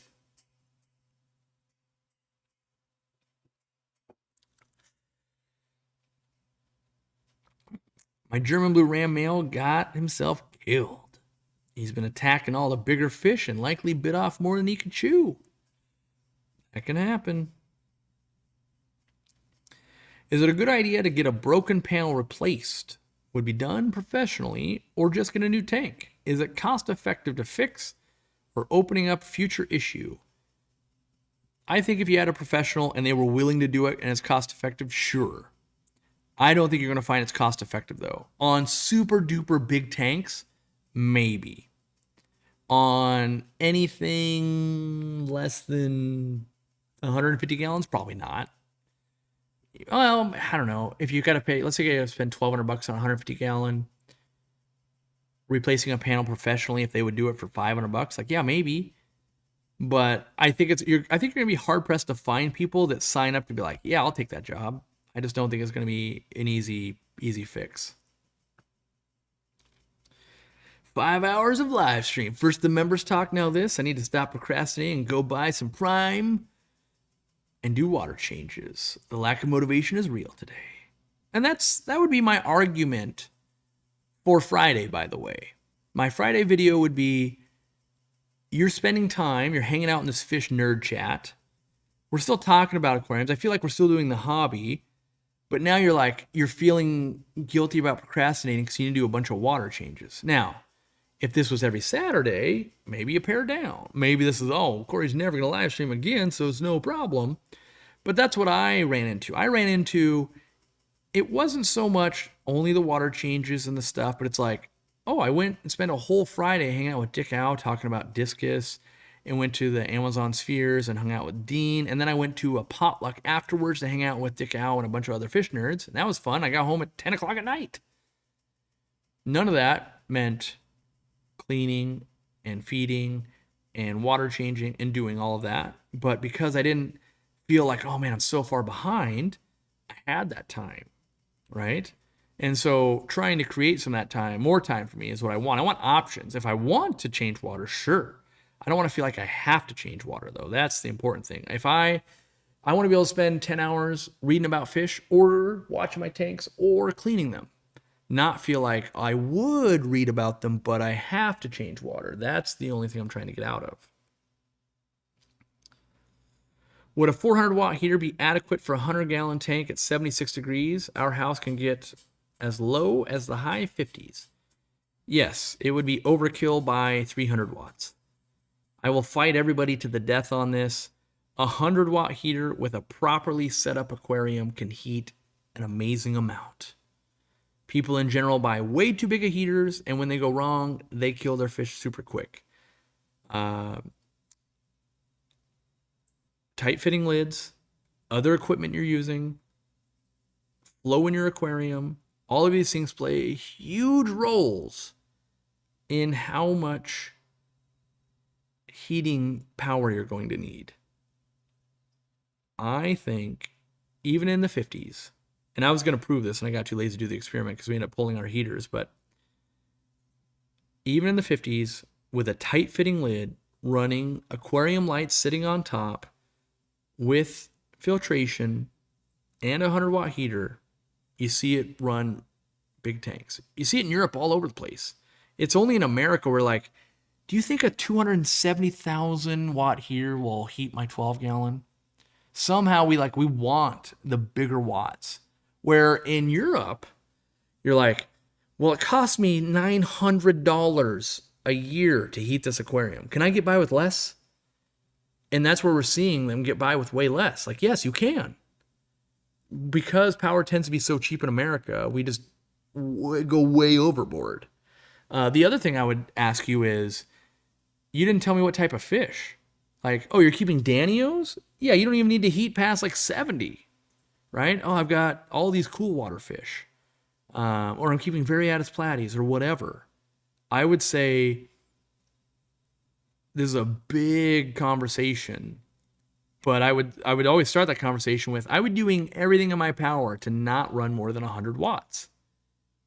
Because when it does fail, it's more likely to be catastrophic. It's more likely to cause you power. Running more wattage is more likely to kill that heater. On and off, on and off, on and off, on and off, on and off, on and off is going to kill it way faster than on, 2 hours later off, an hour later on, 2 hours later off. But on and off every 4 minutes for an eternity will break that heater faster. And so I'd much rather have that heater kick on, heat for 7 hours, kick off for 2 hours, kick on for 3 hours, kick off for an hour, all of that. My heaters in the cold garage struggle, but inside the big tank is fine. Yeah. I would encourage you, like, what are you doing to preserve heat? How thick's your glass? Is your glass this thick or this thick or this thick? If it's acrylic, it holds temperature way better. Have you thought about maybe on the back panel putting a piece of styrofoam? That's like putting insulation in your house, right? Oh, you don't look to the sides? What about insulation on the sides? Glass top, tight fitting lid. It's like having a hat. We've all been outside and been cold and realized the magic that a hat, isn't it something that's like 80% of your heat's lost through your head? You put a hat on and all of a sudden you can run a lot warmer. Same thing with an aquarium. Most of that heat comes out from the top. Did you optimize your air pump? Did you keep it in a warmer part of the room? If you put it by the ceiling, it pulls in warmer air. If you put it inside the house and run it through the wall, it pulls in even warmer air, right? There's a billion little optimizations you can do to get to the magic number. If the magic number is 76 degrees, use all of those things to get there and not 400 watt heater, in my opinion. Because so often what you'll have is you'll have 400 watt heater, 100 watts in lighting, 100 watts in filtration. People don't realize that like a Fluval FX6 uses like 35 watts of energy. That FX6 is a 35 watt heater 24/7. So it's 35 watts of heating at 70 degrees. It's 35 watts of heating at 76 degrees. It's 35 watts of heating at 86 degrees. That's saltwater people run this all the time. They got to be really dialed in. So then they got to start running chillers to combat the equipment, the wave makers, the lights, all of this. They see it as a detriment. In the freshwater world, for most of us, we could be seeing it as a positive, but we don't. We just don't even think about it. So I would recommend using everything at your disposal. And when you think about it going, well, yeah, sure, I could just buy a big wattage heater and it will heat it. But you could also cut a piece of styrofoam and maybe instead of needing 400 watts, you needed 350 watts now because you have a piece of styrofoam just on the back. And if you do the back and the two sides, because you're lining all the aquariums up, maybe now it's only 300 watts of heating you need.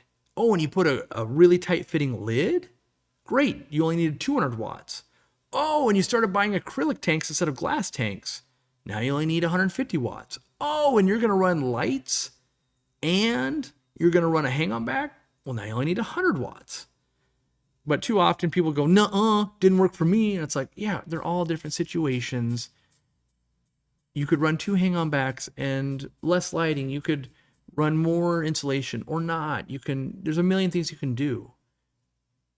So I would encourage you, 400 watts, a little crazy.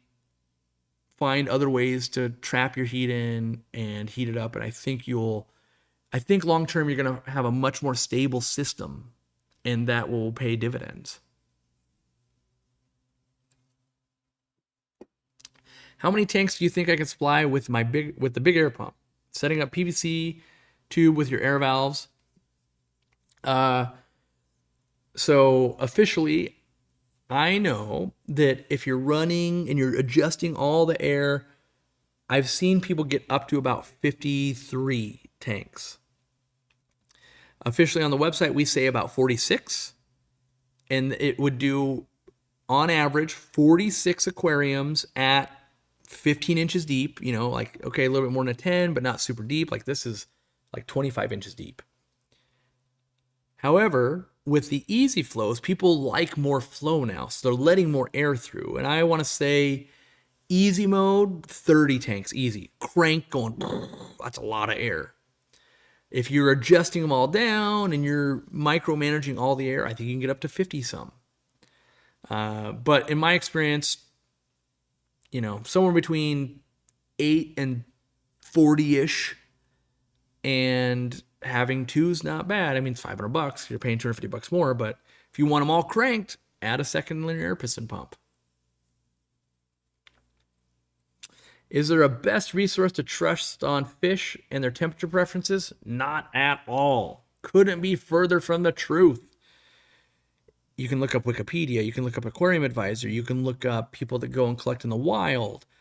You could even ask me. Not that I'm the trusted source, but you might ask me and go, Corey, what temperature do angelfish want to be?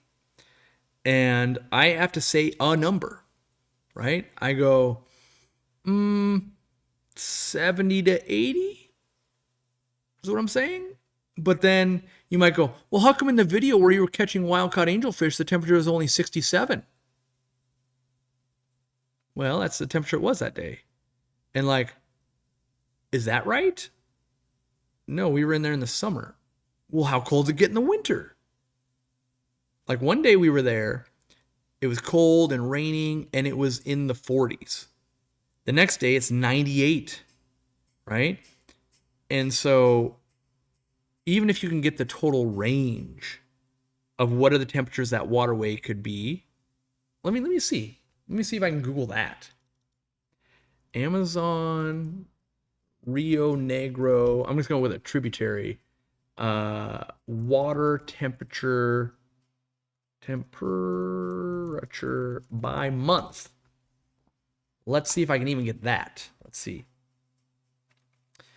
Current temperature and weather. Nope, I want water temperature. Here we go. Monthly average temperatures in the Negro River by ResearchGate. Okie dokie. Let's see. Okay. So the thing I'm looking at, they've got the surface temperature. They've got 1 meter down, so 3 feet down. And they've got 2 meters down, which is 6 feet down. That's a good point. Frontosas live 100 feet down in the Lake Tanganyika. So like, how deep does this fish live? A catfish lives a lot lower than angelfish, for instance. And over the months, so if we go at the surface temperature in the Rio Negro, in January, it's at 30 Celsius. Now, someone's got to be better at me, so Celsius to Fahrenheit. 30 would be 86 degrees. So in January, it's 86 degrees at the surface water temperature. At the 2 meter mark, so 6 feet down, it's 29, right? So 29 would be 84.2. All right. So now you're buying wild-caught Peruvian angelfish. Who do you trust? I said 70 to 80. Oof, Corey, you're so wrong. Clearly it's 84 to 86, right? Well, wait, what does it look like in February? Well, February came around. Or no, not February, sorry. March came around and temperatures dropped. So 2 meters down was 28 degrees Celsius. Come on. Thing's not letting me update. There we go. So that goes down to 82.4, right?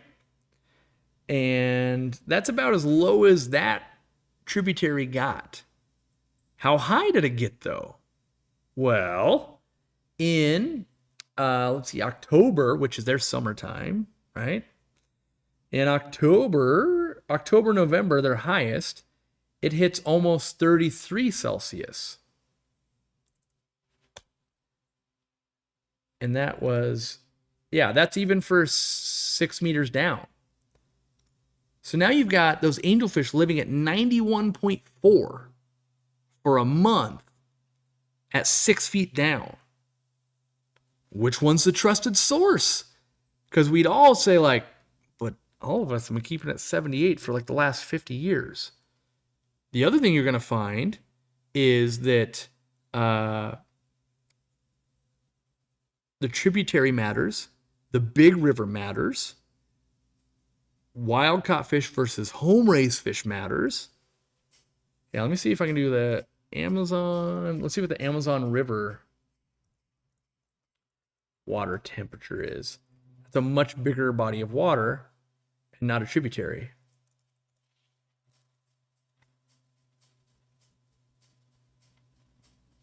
By month. By month. Here we go. So what water temperature? Let's see. Is this got? No, this is that.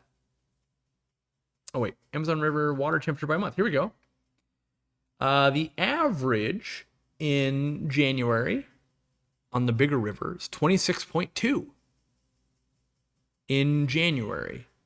And in September, October, it got to 28.9.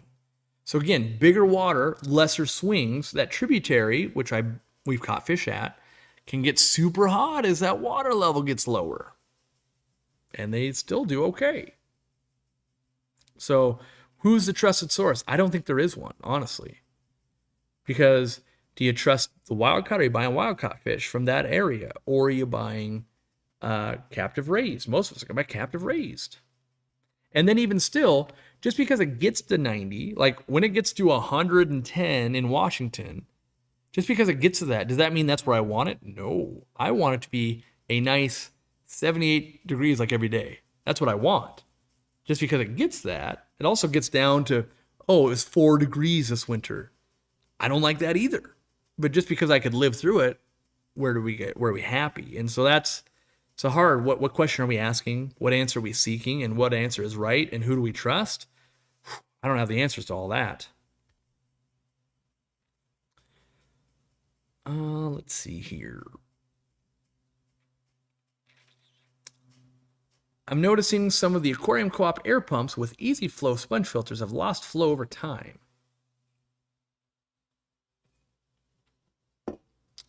Even cleaning doesn't seem to bring it back to normal. Just not cleaning it well enough?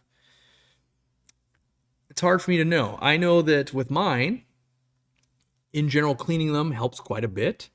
What I notice in testing, first, all right, well, let me try to make this a whole thing. So let's say you set up an air pump with a sponge filter day one, right? In theory, that's the max it's ever going to do. Over time, you're going to get stuff collecting in the sponge. That's going to create resistance, so it'll put out a little, less. You can actually, and I've had it happen here, you get so much it's basically not flowing anymore, just from the sponge. And how you test that is you lift the collar off, and all of a sudden, if it's like, oh, air's going again, you go, wow, this thing was really full. Let me go clean it, right? But even when you get it clean, is it 100% clean? No, it's like 96% clean. So there's still like 4% stuff there. So then you also have, okay, well, I want to clean the inside of the pipe and the little bubble or the little air holes. So maybe you get 9 out of 10 air holes. Well, there's more than 10 air holes, but you get 9 out of 10 air holes clean. And then the tube part, you get that 98% clean, but you've still left some. So a little bit more drag on the sponge, a little bit more drag on the air collar, and a little bit more drag, or even if you take a normal pipe that's 100% clean, once you grow bacteria in it, it's smaller. There's less flow. That literally happens in your home and in aquariums and canister filters, everything, right? So it's naturally, all of those processes are going to go, okay, it's doing a little bit less, not a ton, but a little bit. You also have the air pump, right? The air pump, you got the diaphragms doing their thing. They start wearing over time, and they will become a little bit less efficient every minute, every day, whatever. And so you stack all of those. If it's been 6-8 months and you're going, hey, it looks like it's like 90% of what it used to be. It's like, well, yeah, between your cleaning and the sponge and the air pump and all that, like, yeah, probably is about right. Now, what you don't want to see is you don't want to see like, okay, well, 2 years later, it's 10% of what it used to be. Like, it shouldn't be that. But with wearing parts on anything, you're probably going to see what it was from day one and what it is from day 6 and being clean. It's like, okay, it was here, now it's here. But 2 years later, it's probably like, oh, it's almost there. Still, just the air pump went down a little bit over time because I basically cleaned the same amount on all the other stuff. So could you do more cleaning? Yes. And you might see this if you ever clean parts for something. You might clean it yourself. Or if you've ever seen like jewelry cleaned or something, visually you might be like, this thing's clean. But you like soak it in something to dissolve stuff. You're like, oh my gosh, this thing was actually pretty dirty in all the spots I couldn't see. And that can happen a lot of times. I know for me, what happened here when I was testing, we were rearranging and doing stuff. And we would cut the pipe Dean's got his pole saw he uses, and there'd be burrs inside. Well, that burr would eventually, it would make it to my air valve. And I was getting some, like, they're not working. Like, what is going on? Did my thing I clean it? No. And so I'd take off the air tube and I would put a paper clip in there, and all of a sudden it would like shoot out. And it would go from like, because I take it out, I'm like, oh wait, why is this like, I can barely hear, like, and he'd move the thing. I'm like, that's not normal. You take another one, okay, what is wrong with this one? You take that paper clip, shoots out, going again. So you can get some debris into your system as well. And yeah, I mean, that's basically all of those things wearing a little bit can cause that. So some of them have, some of your air pumps will have filters and that kind of stuff. If you have linear piston pump and you got real dusty, or your smoker, that can wear on it. But yeah, so is some wear expected? The answer is yes. Should it be like, oh my gosh, it's a trickle? No, that shouldn't be that. Related question, what do you use as an air filter replacement material for the air pump itself? If I need a replacement I can't buy, like the linear air piston pump, we sell the replacements, but if I couldn't buy it, I use polyfilter basically, or the stuff that we sell, it's like the white sheet. It's a fine filter pad basically, and you just cut it to whatever you need. And like the Tetra pumps have like little small round ones. I just cut one that's similarly sized and push it in, and then it's held.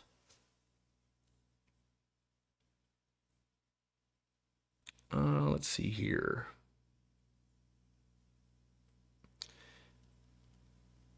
Can I include a frog bit guide for dummies? Probably. Frog bit's a weird one. It can really thrive. It can really not like to get wet. It's got waxy leaves, but maybe someday. My chat's all broken. There we go. There, I fixed it. Let's see here. I'm calling it 4 hours, by the way. I did the double long. If you guys want to see me do more of this, I forget a lot of times. I really got to double down. Actually, encourage you guys to buy it from us. That's what I'm supposed to be doing.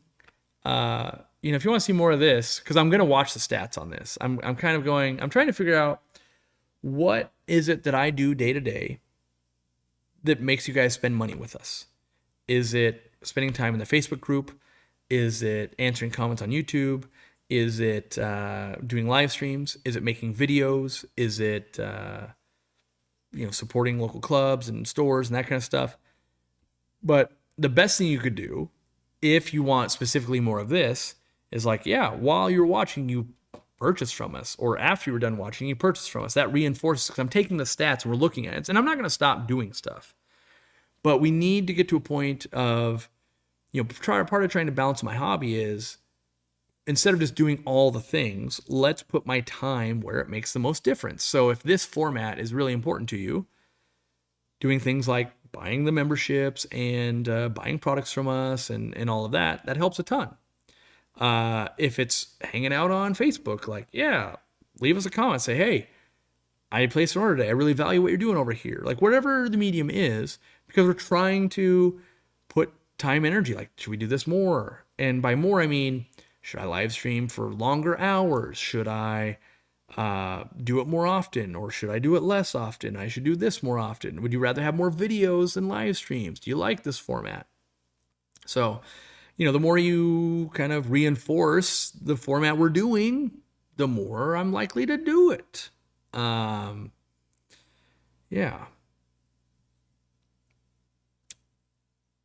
Joel G says, this should make it time worth it. That's right. $2 New Zealand dollars. From the Facebook co-op group, please help. Pea puffers have killed all my dwarf gouramis. Would introducing a female betta or bettas help my dilemma? No, I think you're kind of just adding more complications.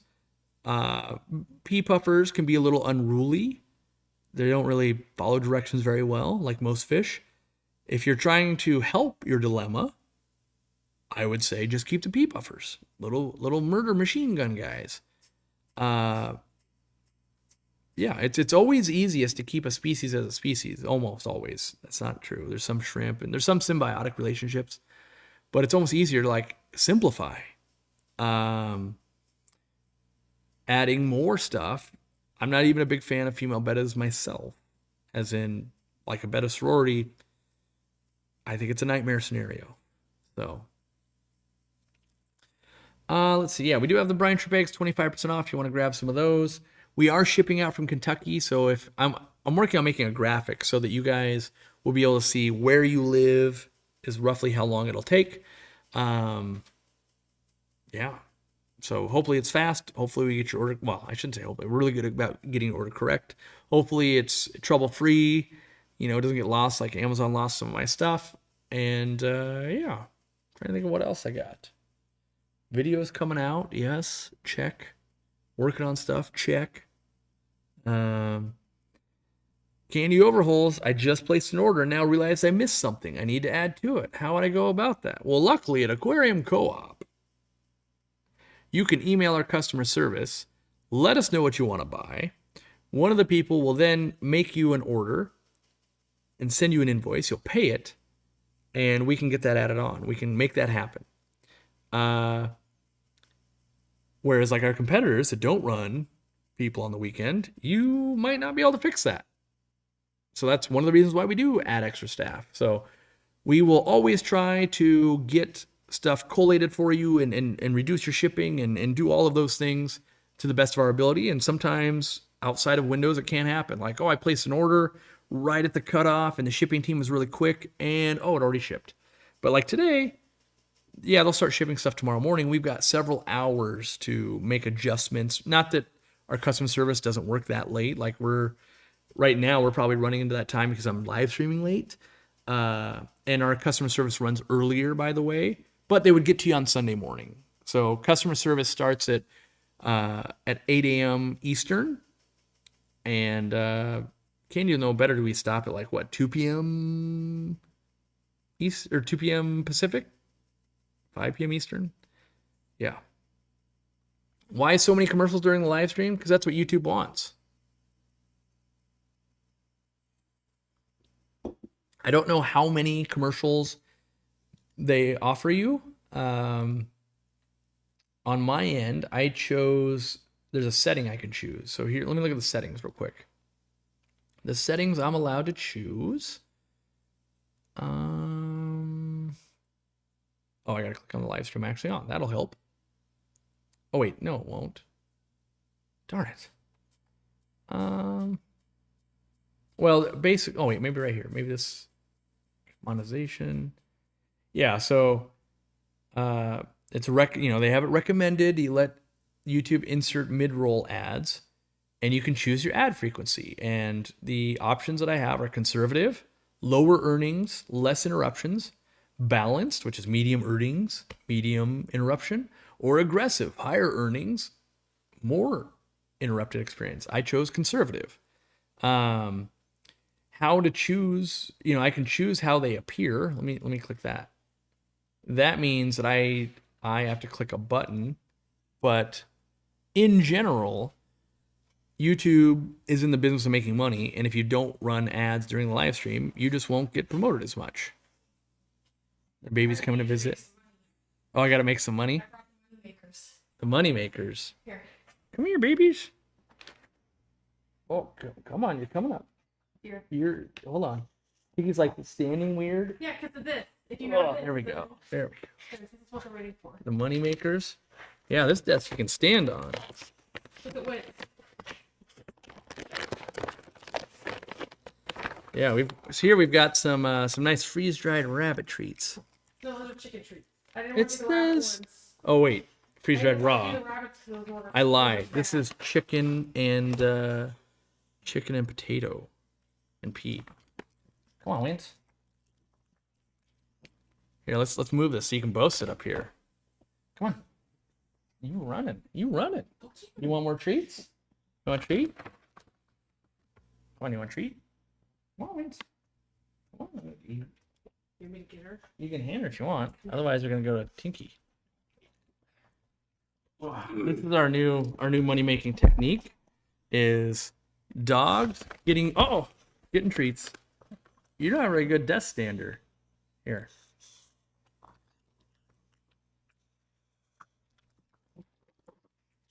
Can we get the grumbly noises in like stereo?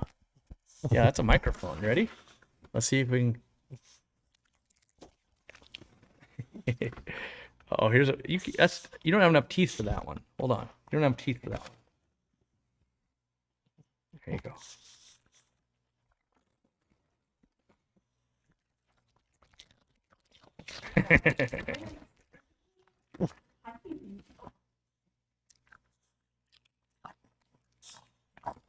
Oh no! It's a disaster. Treats are everywhere. What will we do? Here, eat some of those. They're in your pocket. Oh, so slobbery. I think you're safe. Oh, she's eating them all. They're everywhere. We gotta feed them and not the Roomba. All right, this one, Wincy doesn't have the white one doesn't have enough teeth for this one. This is a crunchy one. I don't even know. Tinky's got all her teeth. She just doesn't. Oh, I got the slobberiest hand. Oh, here, get up here. Oh. She does not like being on this table. Yeah. Tinky, no problem though, huh? No problem. Yeah, Tinky's sitting. We're all out of treats. We're all out. Oh, right on to me. All right, babies, we gotta wrap it up. I'm putting you down. Oh, I'm covered in dog hair. Whoa. Ooh. I think your chair has more dog treats than you do hair. Look at this. Look at that. I don't know if you see the hair flopping.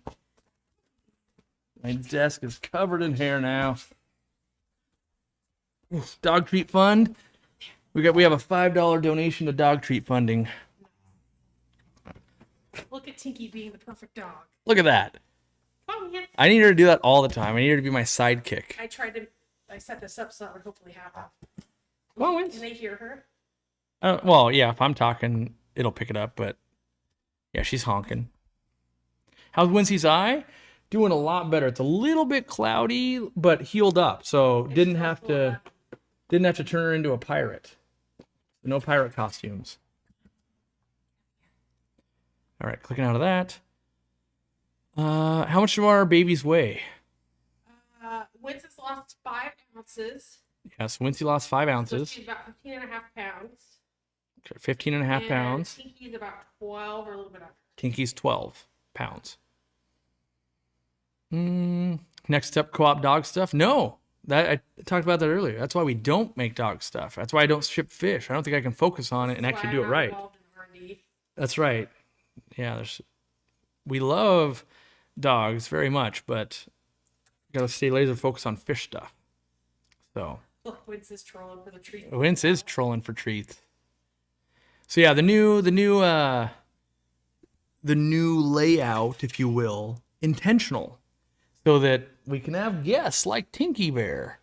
And my wife came in, and she doesn't like to be on camera, or you can be on Look, you camera. can see my hand. I'm real. Yeah. But people can visit and stop in, and yeah, that's why I put a couch. That used to be an aquarium, put a couch. I was like, I liked it when people or whatever could just come hang out. And so by design, working. It only took 4 hours. I thought you'd want to test it out with Tinky first. Yeah. The perfect model. Let's see here. I placed an order for a few things. So thanks, Stacy. Thanks to everybody placing orders and doing that. And just in general, we got, got to make money, got to do our thing. Summer's a slower time. And yeah. Yeah, it's been 4 hours already. 4 hours and 9 minutes apparently. So yeah, we go with small dogs, a little bit like the smaller poops. They're yeah, and we only adopt little weirdos. They have to be broken in some way, missing teeth or abandoned, something. And then we bring them in and we feed them treats until they love us. Or as my wife said, they either have to love us or they explode from trees. One of the two. So, yeah, they love to sniff around the fish room, and especially any box from somewhere else. They give it the sniff down. What is going on? So, yeah. The pitter pattering is hilarious. When's this get too hot? Lance, is it a hot fish room? Go see mom. Go see mom. She's too scared. Tinky. No offense, but why do you keep changing your fish room so rapidly? Yeah, because I've got a million people to get bored very easily. That's the real answer. So, not that you will, because I don't think anyone would. But if you had to make a video, at least one every single week, you will run out of stuff to do quickly. Not quickly, because it takes a little while. You'd be like, I got ideas, and everybody's got ideas. Until you've been doing it for 10 years, and you're like, yeah, but do you have 1,500 ideas? Because we've done 1,500 videos, and you got to do more. And it's not all the time about just videos, but half the time it's because I want to do something. I've learned something. I've been inspired by travel, or someone said I look happier in the office. Yeah, I am happier with my dogs. My wife's here. Instead of being siloed out here, where it's like, oh, I got a lot of work. I got to test these products. There's algae over there. There's this going on. There's that going on. And I think a different working environment has been good for me. A lot of people just go, why would you change your fish room? And it's not my fish room. It's where I work. And so you at home, you might go like, well, I never get bored of my fish room. Like, cool. Do you spend 14 hours a day there? Because the same thing, 14 hours a day, gets boring after 8, 12, 16 months. And so I end up changing things up of like, hey, that'll be different scenery, different fish to work with. And yeah, some of it is, I need to make YouTube videos, or someone asks me, hey, could you do this thing again? And I go, well, I don't really have the setup to do that again. So like, okay, well, we can change what we can do. We can do it again. But in general, I would say I don't go out of my way to want to change it. I like it, having it be simple and that kind of stuff. And hopefully I won't change it as much, I guess. But yeah, I would say there's always going to be change. And for the most part, you guys are chiming in maybe an hour a week. And you go, yeah, that's fine. It's an hour. What is that? Meanwhile, 14 hours a day out here, it's like, well, that's, 100 hours a week of like, yeah, I could use some new scenery in here. You've been doing this for 10 years, at least. Yeah, live streaming making videos for 10, but there, people, there was stuff before I was on YouTube. I had fish rooms. I've had fish rooms a long time. And one of the reasons why it would seem so prominent is I make a video every time I make a change. Dean makes more changes than I do, but we don't make videos all the time. So no one's really going, why you change it all the time, Dean? And the reality is like, well, I want to keep different fish, so I set up a different tank. Or like his tank in his living room blew a seam, had to replace it. He's had 2 tanks blow seams in his office, had to replace them. They got different size tanks, different setups, different backgrounds, different fish, different this. But because we don't make a video about each one of those changes, most of you guys just go, yeah, we're at Dean's house. Dean's house changes a lot, but you wouldn't know it just because you don't document everyone. So it definitely makes it seem like there's lots of changes, when the reality is like, well, if you look at when I came here 3 years ago, 2.5, 3 years ago, like the tanks on this wall, there's still 12, 40 breeders on that wall. Been that way for 3 years. Tinky. That was pretty good. But, like this tank behind me, well, yeah, it's been here for, I don't know, 6 or 8 months, something like that now, and nothing's changed about it so far, but I will be changing it. Why? I just want different fish in there. So yeah, it's always an evolution, I would say. Is I don't know what I want too. There's a lot of that. Like, what? You want up? She's big. You want up? You just want treats. Yeah. You want treats. Sorry to interrupt. You're so cute. Yeah, you want treats? Yeah, mom can give you treats. You gotta get up. Yeah, magically now the dogs can get up there no problem. Change is always, yeah, a lot of times it is. Sometimes change is bad. Like, So when I did all the totes in here, for instance, it was good until it wasn't. I was like, yeah, I wanted to do my dream urban fish farm. It works. And then I was like, whoa, a lot of work. That would totally be a cool business, but I don't need that to be a business for me. So like I need to downsize. Like that's a little crazy. Cleaning the couch for you right now too. Killer Kitty with 5 more subs or memberships. Thank you. Love it. Love the zoomies. Did you see that they're cleaning your couch for you? Yeah. Tinky's sweeping it with her tail. Look at it for times. Let's see here. Yeah, so the changes are, I think you learn. So you could have asked me, why would you spend $1,500 on a temperature control valve that's digital and super precise? And I'd be like, because I want precise, that's why. And then you might say, well, here you are changing it. You're going to change it out for a normal one. And I'm going to go, yes, because the ticking sound is driving me nuts when I'm in here. And now you guys get to share that with, should I buy a $200 temperature control valve or should I buy a $1,500 one? And I'm going to tell you, buy the $200 one because that ticking will drive you nuts. It also doesn't automatically allow water change when the power goes out. So if the power flickers and I don't catch it because I'm asleep, no water change will happen until I notice it. And I'll be like, hey, why is the water level down? Oh, dang it. Here, let me enable it again. So Winch, you got the crazy eye. There's a lot of slobber over there. Gonna need an aquarium co-op towel for that for sure. Yikes.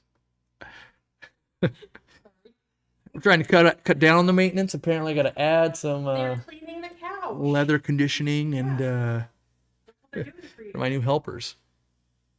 They're chicken scenting it. Chicken scent. Yeah, I change my fish room all the time. A way of getting more tank. Yeah, I don't do it for more tanks. I do it for either new content or new concepts, or like the ponds. They were awesome for me, but terrible to film in because it just always had glare and the skylights added a layer of complication. And then I set up like the cinder block wall. Why'd the cinder block wall happen, Corey? You kind of set it up and never really embraced it. And it was part of this journey of trying to go like, oh, I'm not like having a ton of fun out here. Like I need to get back to my roots of like aquariums, like just build a cinder block stand and all that. Yeah, I made a video so I could show you guys how I did it again. But then what the problem is I thought that was the answer. It wasn't the answer. I was like, that's just more tanks. I don't need more tanks. And so now I think the next iteration is I need less tanks, which I'm doing right now. But in 6 months, it's like, oh, you're just changing again. Now you're going to 14 tanks. Like, yeah, I thought 10 was the number, but turns out 14 is, or maybe 8 is. I don't know. Not very many people have to navigate through a thing where they're going to be watched by millions of people going, hey, I think you do it this way or that way. You're doing it wrong. I like this. Like, yeah, I get it. So I was just informed. This is from Nathan. We're having breakfast for dinner tonight. I think breakfast for dinner is better than breakfast for breakfast. I agree with Nate with donuts, sweet stuff. But savory stuff? You never let me have breakfast for dinner.